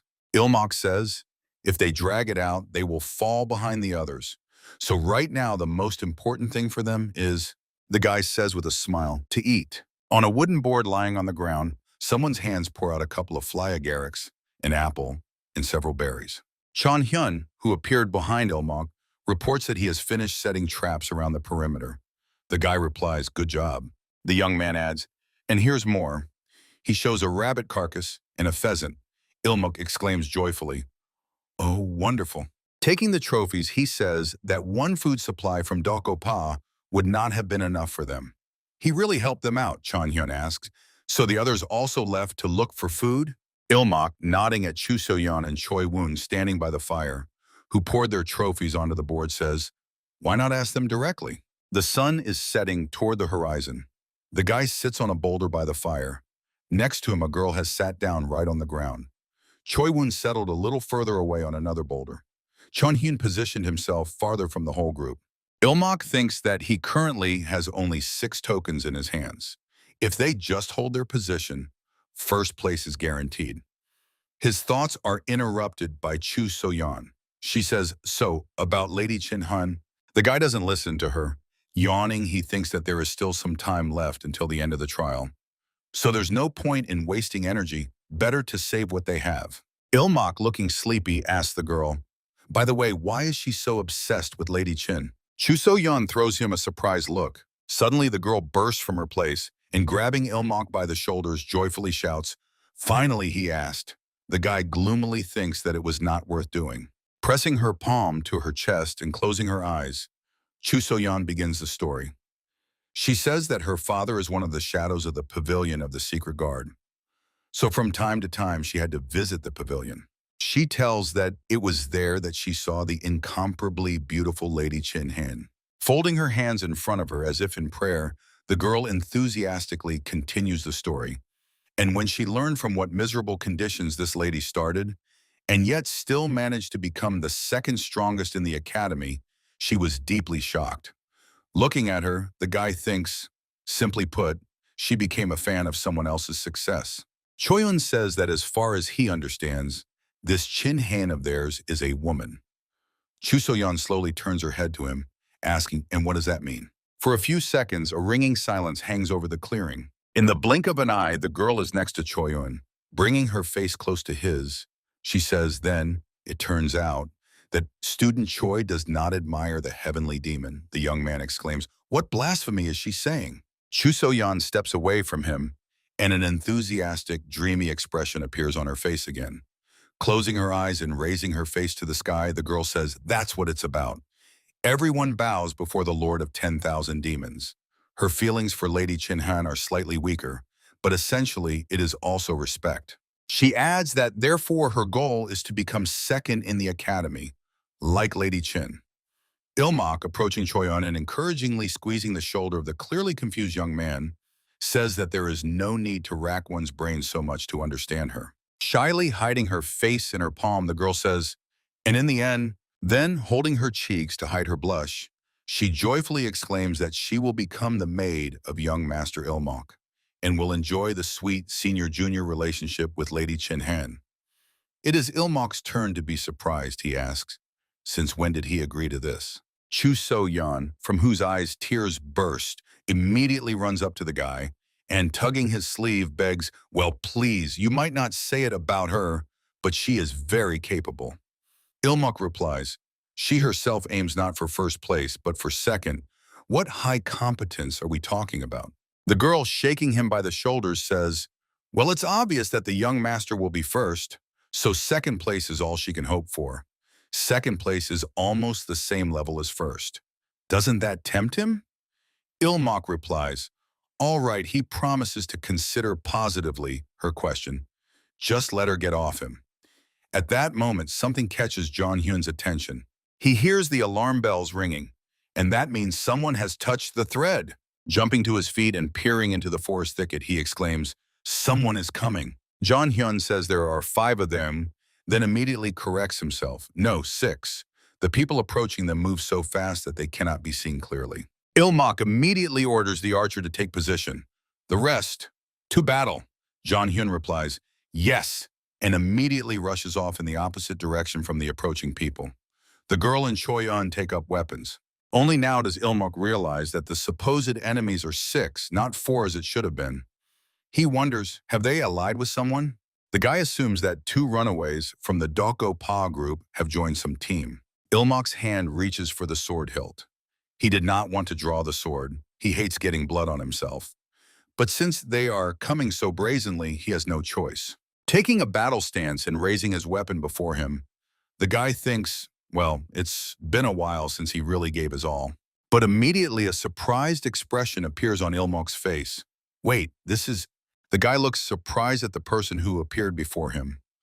A voice reaches him, advising him to pull himself together. Folding the fan and raising it admonishingly, MANHWA says, she won't spare him just because he is distracted by her beauty. 3 students from MANHWA's group stand before Choi-eun and Ju So-yeon. All cadets clutch their weapons, ready to rush into battle at any moment. MANHWA says, yes, they really have managed to get used to each other, but he is very mistaken if he thinks she will give him a break because of that. Choi-eun exclaims, individually, the opponents are stronger than them. He adds that if the young master can hold off 3, including MANHWA, then they will have a chance. The young man casts a questioning look at Ilmok, awaiting a response. To his surprise, he sees the body of the boy standing with his back to him, trembling. To Ilmok, who is busy restraining his dissipating energy and side effects, comes his voice, young master. MANHWA, looking intently at the boy, is pleased. Everything is as she thought. While behind Ilmok, the students engage in combat, he stands trembling all over. The girl thinks, He is so nervous from just her appearance that he can't even fight. She even prepared an alliance with other groups just in case, but ManhwaCapped concludes that she has overestimated everything. She clenches her hand into a fist, giving a signal. Immediately behind her, movement begins. Two more figures, unseen but only detectable by their swift movement, emerge from the forest. To Ilmok comes a desperate shout. "Young master!" The boy's attacked from two sides by students armed with swords. He blocks the sword strikes with his sword and scabbard. Manhwa, watching the fight, smiles and says that she also doesn't really want to hit the young master. She suggests that he simply hand over the tokens nicely and they will retreat. Let him not waste his strength in vain and make a reasonable decision. Ilmok's body is still trembling. The guy mentally curses. He can't focus on the battle because of her face. Ilmok understands that if he starts swinging the sword on instinct, he will definitely kill her. Mentally, he even relives this moment and sees the fan stained with her blood. The guy continues to fend off attacks from two opponents at once. He decides that standing still is not an option, and in a jump rushes towards Manhwa. Pointing the sword at her, he thinks, if only to avoid vital points. The girl looks straight into his eyes with a smile, not doubting that he won't dare touch her. Manhwa slightly tilts her head, and Ilmok lands behind her. A slight smile plays on the girl's lips. She throws over her shoulder that aiming so openly at the neck is not worth it. A fatal wound is disqualification, doesn't he remember? Gnashing his teeth angrily, Ilmok thinks that he really can't kill her, no matter how much he wants to. He wonders, what to do? Is there another way out? Meanwhile, Chusoyan successfully repels Han's attacks. Ilmok, retreating, finds himself back-to-back with the girl. Chusoyan anxiously asks, "What's wrong with him?" She asks him to show them his true power already. She confusedly repeats, "Young master." Meanwhile, Ilmok strains every nerve, searching for another way. He comes to the conclusion that he has no choice but to kill her. Chusoyan is worried about his condition, sweat drops streaming down her face. The girl, clutching a spear in her hands, rushes forward. Behind her sounds the voice of the opponent. Where does she think she's going? He adds that the girl's opponent is herself. Jonghyun draws the bowstring and releases an arrow at the target. In front of Chusoyan's opponent, the arrows he shot pierce the ground. She clearly did not expect this and looks frightened. Han shouts to Manhwa, "Watch out!" Meanwhile, Manhwa, opening a fan and using it as a weapon, advances on Ilmok. Manhwa still continues to smile, but her friend's shout makes her wary. At that moment, Chusoyan, with her whole body, rushes at her and presses her into the ground with her weight. Manhwa tries to free herself, but she fails. Chusoyan, pressing her to the ground, shouts to Ilmok that she will hold this girl. Looking at the confused and frozen Ilmok, she says that the young master should take advantage of this moment and deal with the others. The corners of the boy's mouth turn down, and drops of sweat flow abundantly down his face. Ilmok decisively hides the sword in its sheath. Han mockingly hisses through his teeth, "He will deal with them." Standing behind the backs of two sword-armed disciples, she asks, does he think they will just stand and watch? She adds that no matter how strong he is, he cannot defeat them all at once. Like a mist, it passes between the three disciples, among whom is Han. Ilmok stops far behind the backs of the girl and her companions. At first they freeze in confusion, then their bodies tremble and they settle to the ground. The boy continues to stand without looking back, clutching the sheath in his hand. The three disciples behind him are sprawled on the ground. Choyeon and his opponent stop fighting and look fearfully at the boy and the disciples lying on the ground. Without looking at his opponent, Choyeon delivers a crushing punch to his face, knocking him off his feet. The young man rushes forward, shouting at Ilmok on the move, "Is he okay?" The guy warningly extends his hand forward, telling him not to come closer. He holds a sword with both hands in front of him, the tip pointing down. His eyes are closed, and a light blue mist of energy swirls around his body. Choyeon freezes in confusion, watching the blue streams of energy circle around the guy's body. Behind him, Jonghyun lands. The archer, looking at Ilmok, wonders, could it be that he just attained enlightenment from this battle? Looking at the guy drawing his sword, he thinks, as expected from the Supreme's disciple. Even his growth spurts are on a different level. Meanwhile, Ilmok slices through the air with his sword, performing incredible somersaults. He stops and traces a circle around himself with his sword, as if fighting an invisible opponent. The guy's face looks tired, and tears appear in the corners of his eyes.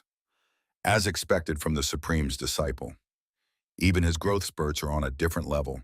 The day after the first trial, in the Pavilion of Demonic Arts, Instructor Chu Il-hwan, sitting at a table with a book lying on it, spins a scroll in his hands. Ilmok stands silently before him. The instructor, having lost his usual friendliness, raises a heavy gaze at him and asks, "Cadet Ilmok, do you know why I called you?" The guy makes a suggestion to report the exam results. Chu Il-hwan exhales and a slight smile slides across his lips again. He says, "Correct. So let the guy relax a lot." Ilmok mentally wonders, does the instructor really think he can relax? Stretching his lips into an insincere smile, the guy thinks, "Yeah, right, you'll relax here." He is alone in the room with a person who undresses him with his eyes every day. Looking at Chu Il-hwan, who, as always, smiles radiantly, Ilmok mentally advises him, if he wants him to relax, he should stop staring at him like that. The instructor says he has seen the results. They are outstanding, quite worthy of the supreme student. Chu Il-hwan adds, however, his fight with the student Manhwa was a bit puzzling. It was noticeable that Ilmok was very nervous. He asks, was there any special reason for that? Looking away, the guy answers that Manhwa turned out to be much more solid than he thought. Ilmok thinks, all because he wanted to kill her but couldn't. You can't really say that, right? The guy continues, she fought worthily as expected from the daughter of a noble family. Besides, the fan is an unusual weapon for him, so he observed it for a long time. Chu Il-hwan snorts skeptically. He thinks all these explanations are nonsense. Chu Il-hwan knows perfectly well that Ilmok's skills alone would be enough to take down Manhwa's entire team by himself. He wonders, why is the guy lying to him? Suddenly, the instructor is struck. Wait a minute. Did Ilmok just say daughter of a noble family? A smile slides across Chu Il-hwan's lips as he thinks, what if the guy is just playing the martyr to gain the trust of influential clans? In that case, he is already laying the foundation for his own faction.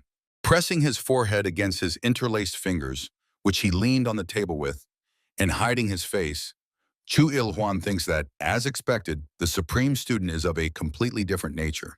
Ilmok is struck by a thirst for blood, which emanated from the instructor. He mentally asks himself, and why is he suddenly smiling? The boy's eyes widen as a realization dawns on him. Could it be? His face is covered with a damp sweat. Recalling Chu Il-hwan's behavior, sometimes grabbing his hand, sometimes breathing down his neck, he thinks, honestly, until now he considered it just a joke. He doubted it could be true and did not want to accept this reality. But now there is no escaping it. All the pieces of the puzzle have come together in his head. Looking at the instructor, who rolls his eyes to the ceiling and licks his upper lip with his tongue, the boy decides that the side effect of this man is definitely sodomy. Ilmok swallows hard, his saliva suddenly becoming viscous. He does not know what provoked this, but he is sure that Chu Il-hwan's target is definitely him, and if he does not strike first, folding his hands in the traditional gesture where the palm of one hand covers the fist of the other, Ilmok exclaims, "Instructor!" Squinting and feeling as if he is jumping off a cliff into icy water, the boy asks for forgiveness and adds that he likes only women. Mentally, he exclaims that he will not give him his honor without a fight. Silence falls in the office. Ilmok stands with his head bowed, while Chu Il-hwan looks at him in surprise. From the lips of the suddenly serious instructor escapes a surprised, "What?" Chu Il-hwan, who has completely different thoughts in his head, thinks, so he means all the daughters of noble families? Meanwhile, in Yulni's room, the instructor, unrolling a scroll, says that she really did well. The woman adds, sniper support, procurement, and replenishment of provisions. She carried it all herself. Jong-hyun, in whom Ilmok did not recognize the girl, is clearly moved by her words. Yulni says that she perfectly utilized her strengths. Jong-hyun replies that it is all thanks to the young master Ilmok. Yulni, sitting at the table, sighs. She says that the leadership of the student Ilmok was excellent, but wasn't it her own skills that made it all possible? Chan-hen bows her head, a light blush appearing on her cheeks. Yuln also lowers her head and sighs again. The instructor asks, what will Chan-hen do if she ends up not on the same team as the student Ilmok? She raises her head and asks in surprise, what does she mean? Yulni explains, there is no guarantee that they will always be on the same team. The instructor adds, next time she might be placed with those who don't even know of her existence, and then she won't have Ilmok's help. What will she do in that case? Chan Hen, trembling all over, leans even lower. Shifting from foot to foot and still trembling, Chan Hen, sweating, says, Then she. She says she will tell her teammates about her strengths herself. Yuni gets up from the table. She approaches Chan Hen from behind while she continues to say that they will make a plan together. The instructor's hand pulls out the bandages hidden under Chan Hen's clothes. The girl's eyes widen in surprise. She looks down at her luxurious chest freed by Yuni from the bandages. The instructor, sighing once again, asks, Isn't it hard for her to breathe in that bandage? Chan Hyun, lowering her head low, answers embarrassedly, but if she does not do so, her life in many ways will become too inconvenient. Yoni answers, understood, and then hands the bandages to Chan Hyun. Walking over to the table, Yolno says that they will finish here. Let her go rest. Chan Hyun, bowing in the traditional manner, thanks the instructor. Yoni silently watches as the office door closes behind her. The instructor wonders, what should she do with this child? She thinks about the side effects of her own demonic technique. Excessive empathy and inability to refuse. She behaves deliberately coldly just to resist these side effects. The woman wonders, how can she help Chan Hyun? She shakes her head, trying to get rid of intrusive thoughts, telling herself that as an instructor responsible for all students, she cannot single out one. She orders herself to pull herself together. Meanwhile, Chan Hyun, having gone to her favorite wasteland, draws something with a stick on the ground. She traces circles in the dust with a twig, clearly lost in thought. Chan Hyun says, not being on the same team as the young master. She thinks with horror. That means she will have to actively communicate with new people herself. The girl vividly imagines how it happens and how she shamefully faints trying to say her name. Chan Hyun desperately shakes her head, trying to get rid of these thoughts. She thinks, no, better to die than go through that. She decides that no matter what, she must be on the same team as the young gentleman.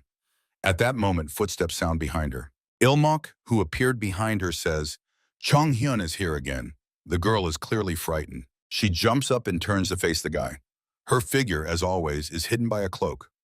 Ilmok says he called out from afar on purpose. The guy asks, was he really that lost in thought? The girl, stammering heavily, answers, not at all, and asks for forgiveness. Ilmok says there is nothing to apologize for. Much more important is how the conversation went. Trembling all over, clearly in a state of turmoil, the girl answers. The instructor said, everything is fine. Looking at John Hyun, whom he considers a teenage boy, Ilmok realizes he feels even worse than usual now. He wonders, maybe he should leave him alone? Chan Hyun exclaims, young master. The guy is surprised. What is it? Taking a step towards him, the girl says in a trembling voice, from this day. Chan Hyun begs Ilmok, please let him stay with her forever. She looks pleadingly straight into the guy's eyes. A fierce cry sounds. Do today's children have no shame at all? Ilmok and Chong Hyun simultaneously turn their heads toward the source of the fierce shout. The man who approaches them, throwing his sword into the scabbard on his shoulder, says that he was going to share the insights he had during the expedition. He adds, and they are playing love in the sacred demonic academy. Chan Hyun looks frightened, while Ilmok is puzzled. Love? The man standing before them looks at them menacingly. He says that he will have to personally educate them. The training period at the demonic academy is only 2 years. In the first year, they undergo all kinds of basic training, and in the second year, based on that, practice begins. During practice, cadets move between different divisions of the demonic cult and spend about a month completing tasks related to each of them.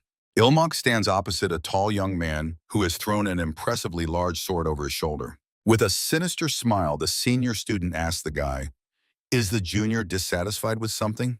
Ilmok understands that he is from the senior course and has just returned from practice. He glances at the shocked Chong Hen, thinking he saw 2 guys and decided that Ilmok believes that the demonic cult is much more advanced than he thought. But he still does not intend to tolerate misunderstandings about what he likes. Looking at the senior student, clearly hostile, the guy thinks that by his appearance, you wouldn't say he will politely listen to explanations. Ilmok sighs, accepting the inevitable decision of conflict. Making an inviting gesture with his hand, the guy says, enough talking. Let him attack already. He decides, all right, he will try to finish the fight quickly. The young man replies with evil joy that the junior is more spirited than he thought. Raising his sword in front of him, the senior student says, If the guy wins, he will pretend he saw nothing. Throwing the sheath away and rapidly attacking Ilmok, he adds, however, if he wins, the guy will face a special mental training. Ilmok, waiting with a sword in hand for the opponent's approach, thinks that he is trying hard to pass as the senior. Their swords cross, sparking. The guy mentally adds, although there is only 1 year difference between them. Ilmok is impressed. Apparently the senior really is the senior. Looking at the senior student's wide grin, the guy thinks that he tried to break through against him, but failed. The opponent continues to attack Ilmok, and he is forced to retreat.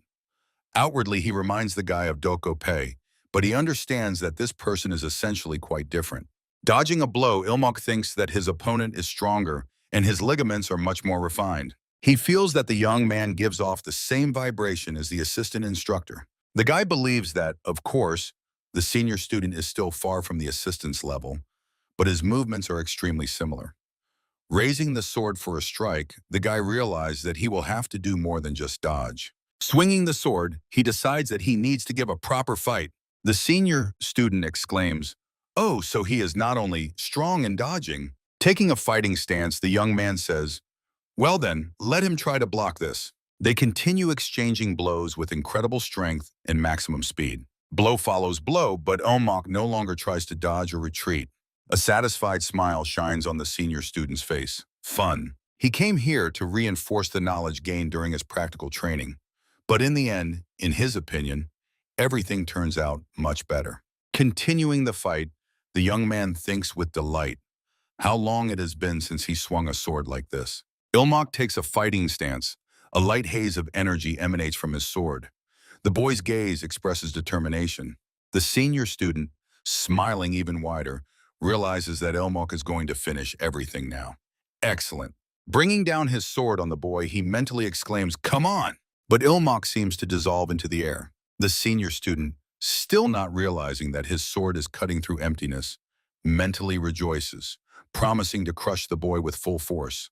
But Ilmok is already behind him. A puzzled expression appears on the young man's face. In his head flashes, was the movement false? The senior student stands motionless.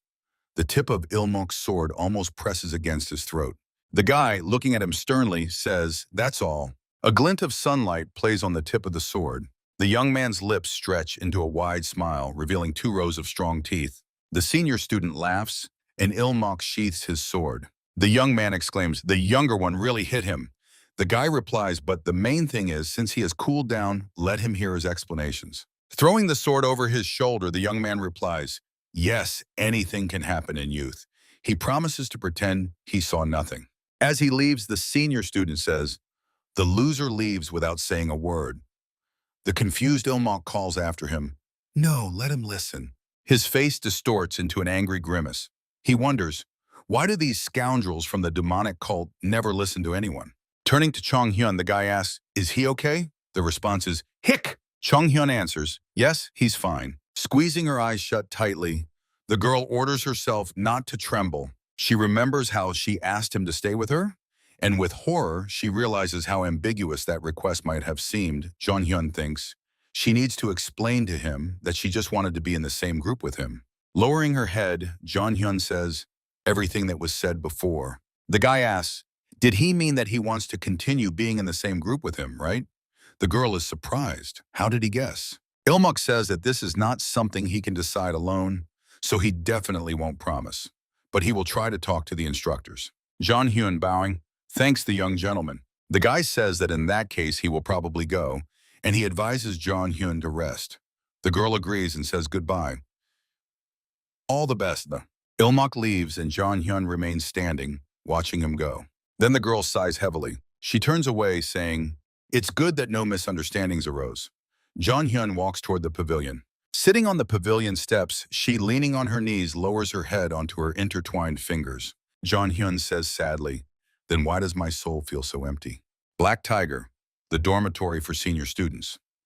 Against the backdrop of the sunset sky stands a multi-tiered building. A senior student who fought with Ilmok is heading to the dormitory entrance. Behind him, a voice sounds. He said he was going to sort out his new insights. Under the wooden canopy where the boxes stand, a fair-haired young man sits, covering his face with a fan. The senior student, looking back, explains, There was already a guest in his usual training spot. The fair-haired young man asks, "A guest? Meaning someone from the juniors?" He says thoughtfully, "Unusual." Calling the interlocutor Mac Hoelam, the blonde says, "It is surprising that he simply gave up his seat to him." Mac Hoel, laughing, replies that actually he fought him to get the platform back. But he honestly lost. Lazy indifference instantly vanishes from the blonde's face. He asks in surprise, "Lost?" The young man thinks that his interlocutor ranks in the middle even in Class A. He struggles with written exams but easily makes the top by sheer strength. A memory arises of how Mac Hoel effortlessly defeated a huge tiger and cut off its head. The blonde, hiding his anxious face behind a fan, thinks that Mac Hoel is also not one to lose vigilance or spare anyone. And yet the younger one managed to defeat such a fighter. He asks, "Did Mac Hoel at least learn his name?" He answers that he forgot to ask, but since he is so strong, his name is surely well known. The sound of footsteps is heard, and a voice reaches them. Then it is probably him. The approaching young man says, "The very one everyone is gossiping about, the junior disciple of the Supreme." He asks, "Didn't rumors reach them during the practice? All those tales about the genius of the junior student?" The blonde replies, "But isn't it only about brains there? His ideas about the school and the clinic were truly brilliant, but that's not yet proof of his combat power."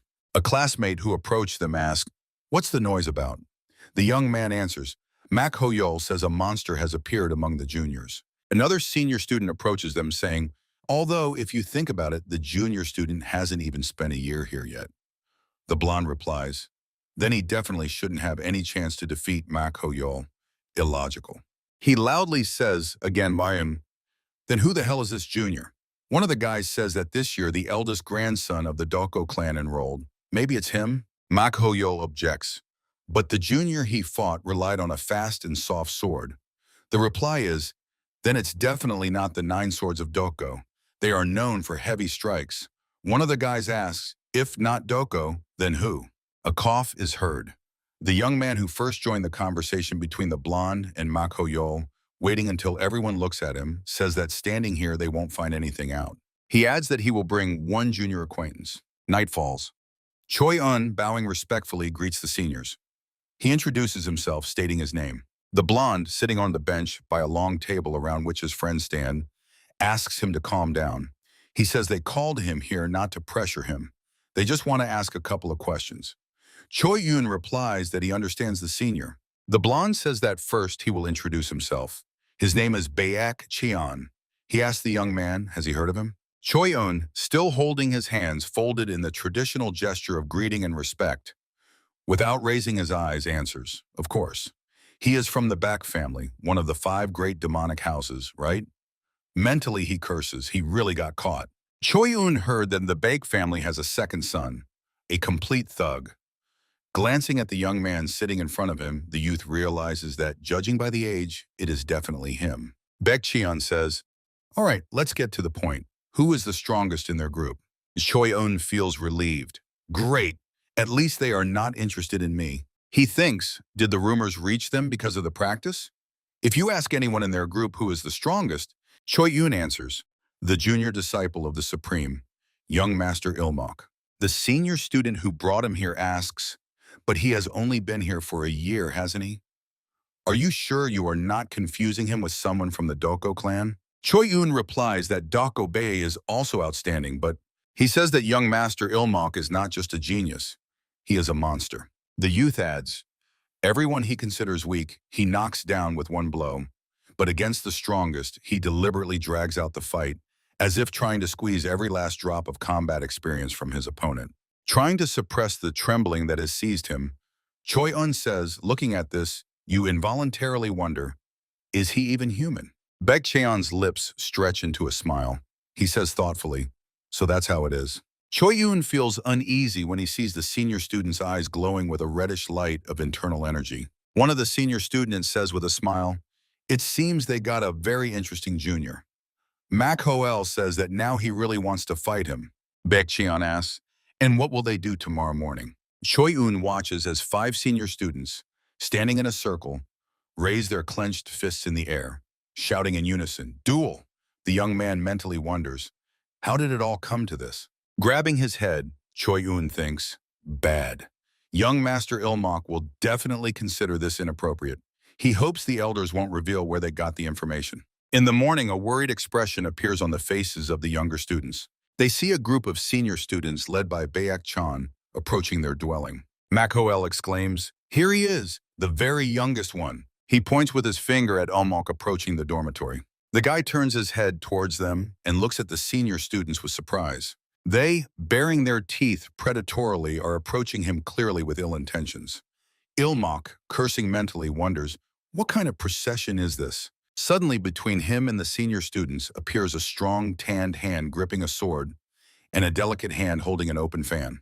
The guy, upset by the problems looming over him, is shielded by Dokopei and Manhwa. Dokopei says it's not that he intends to defend Cadet Ilmok, but as a representative of the current intake, he cannot stand aside. He asks, on what grounds did the seniors come to the juniors' dormitory at the crack of dawn? Manhwa, moving the fan away from her face, says, she disagrees that Doko is their representative, but agrees that such a crowd at the door would please few. The girl expresses hope that the seniors have a reason they can accept. Baek-cheon smiles and asks the juniors not to be so tense. He adds that they just came to arrange a small sparring with the junior Ilmok. At that moment, a boy clasps Chae-so-yeon's head with his palms, who is trying to protect the young master. Jong-hyun, meanwhile, cautiously peeks from behind the stair railing. Ilmok, hearing the blonde's words, asks in surprise, pointing at himself with a finger.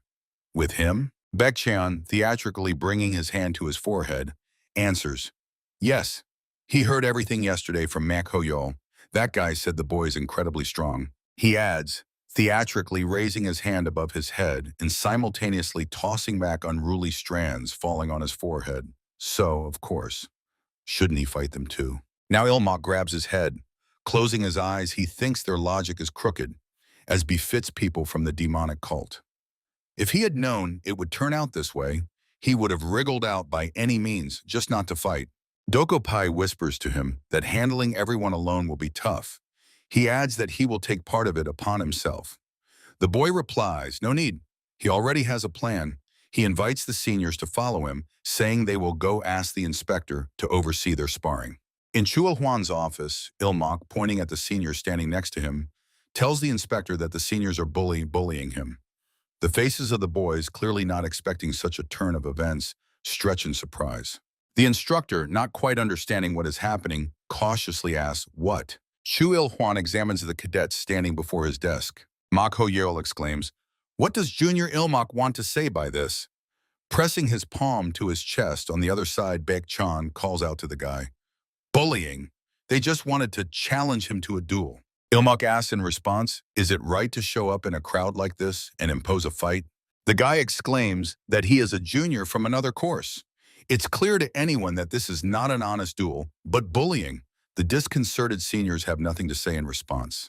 Ilmok falls to his knees before the instructor's table. He says that the sacred cult values strength to cleanse the world of the weak. Ilmok asks, but why is it used by the majority to oppress the weak minority? Mak-hoel exclaims, but the guy beat him yesterday.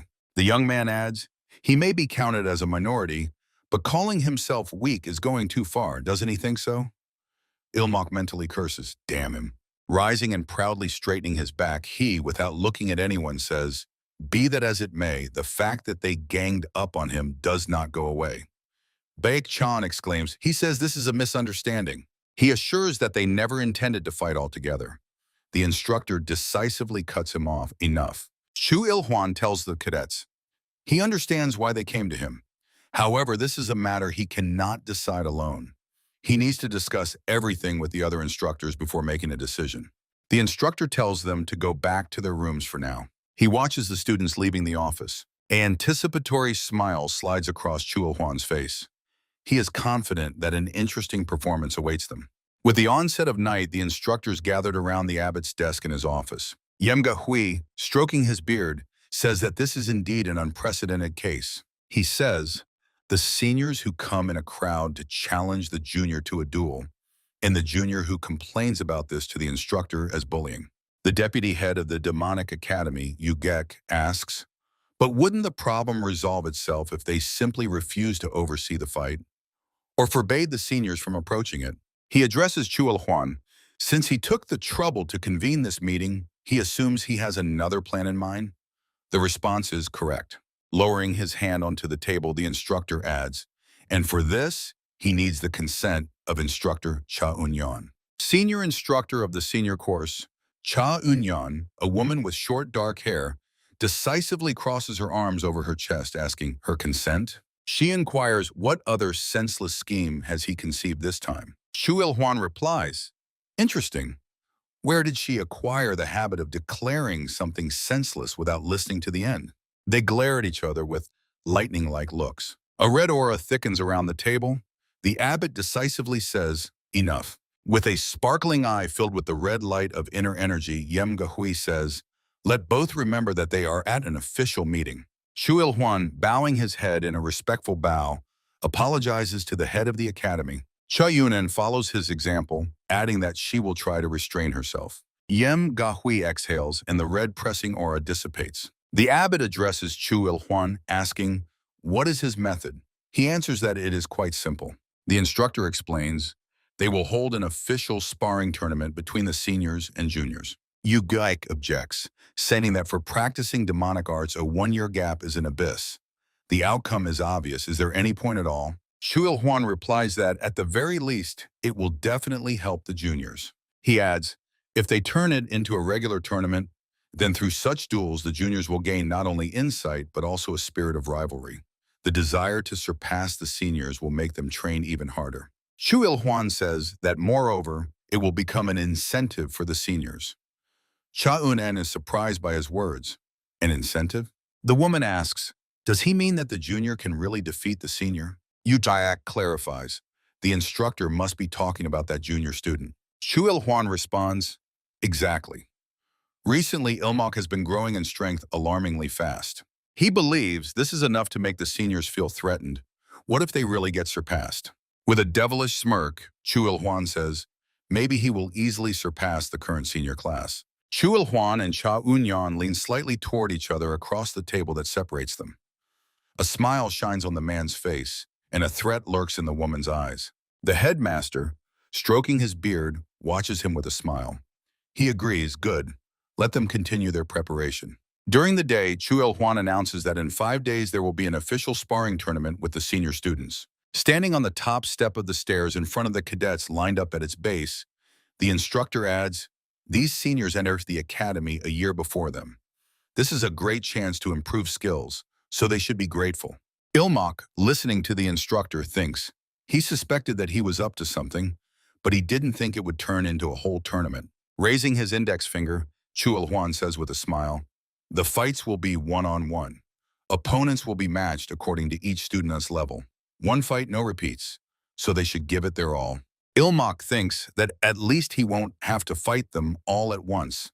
He decides to fight just enough to lose, like last time with the instructor's assistant. The instructor pauses, the boy, lowering his head, sighs heavily.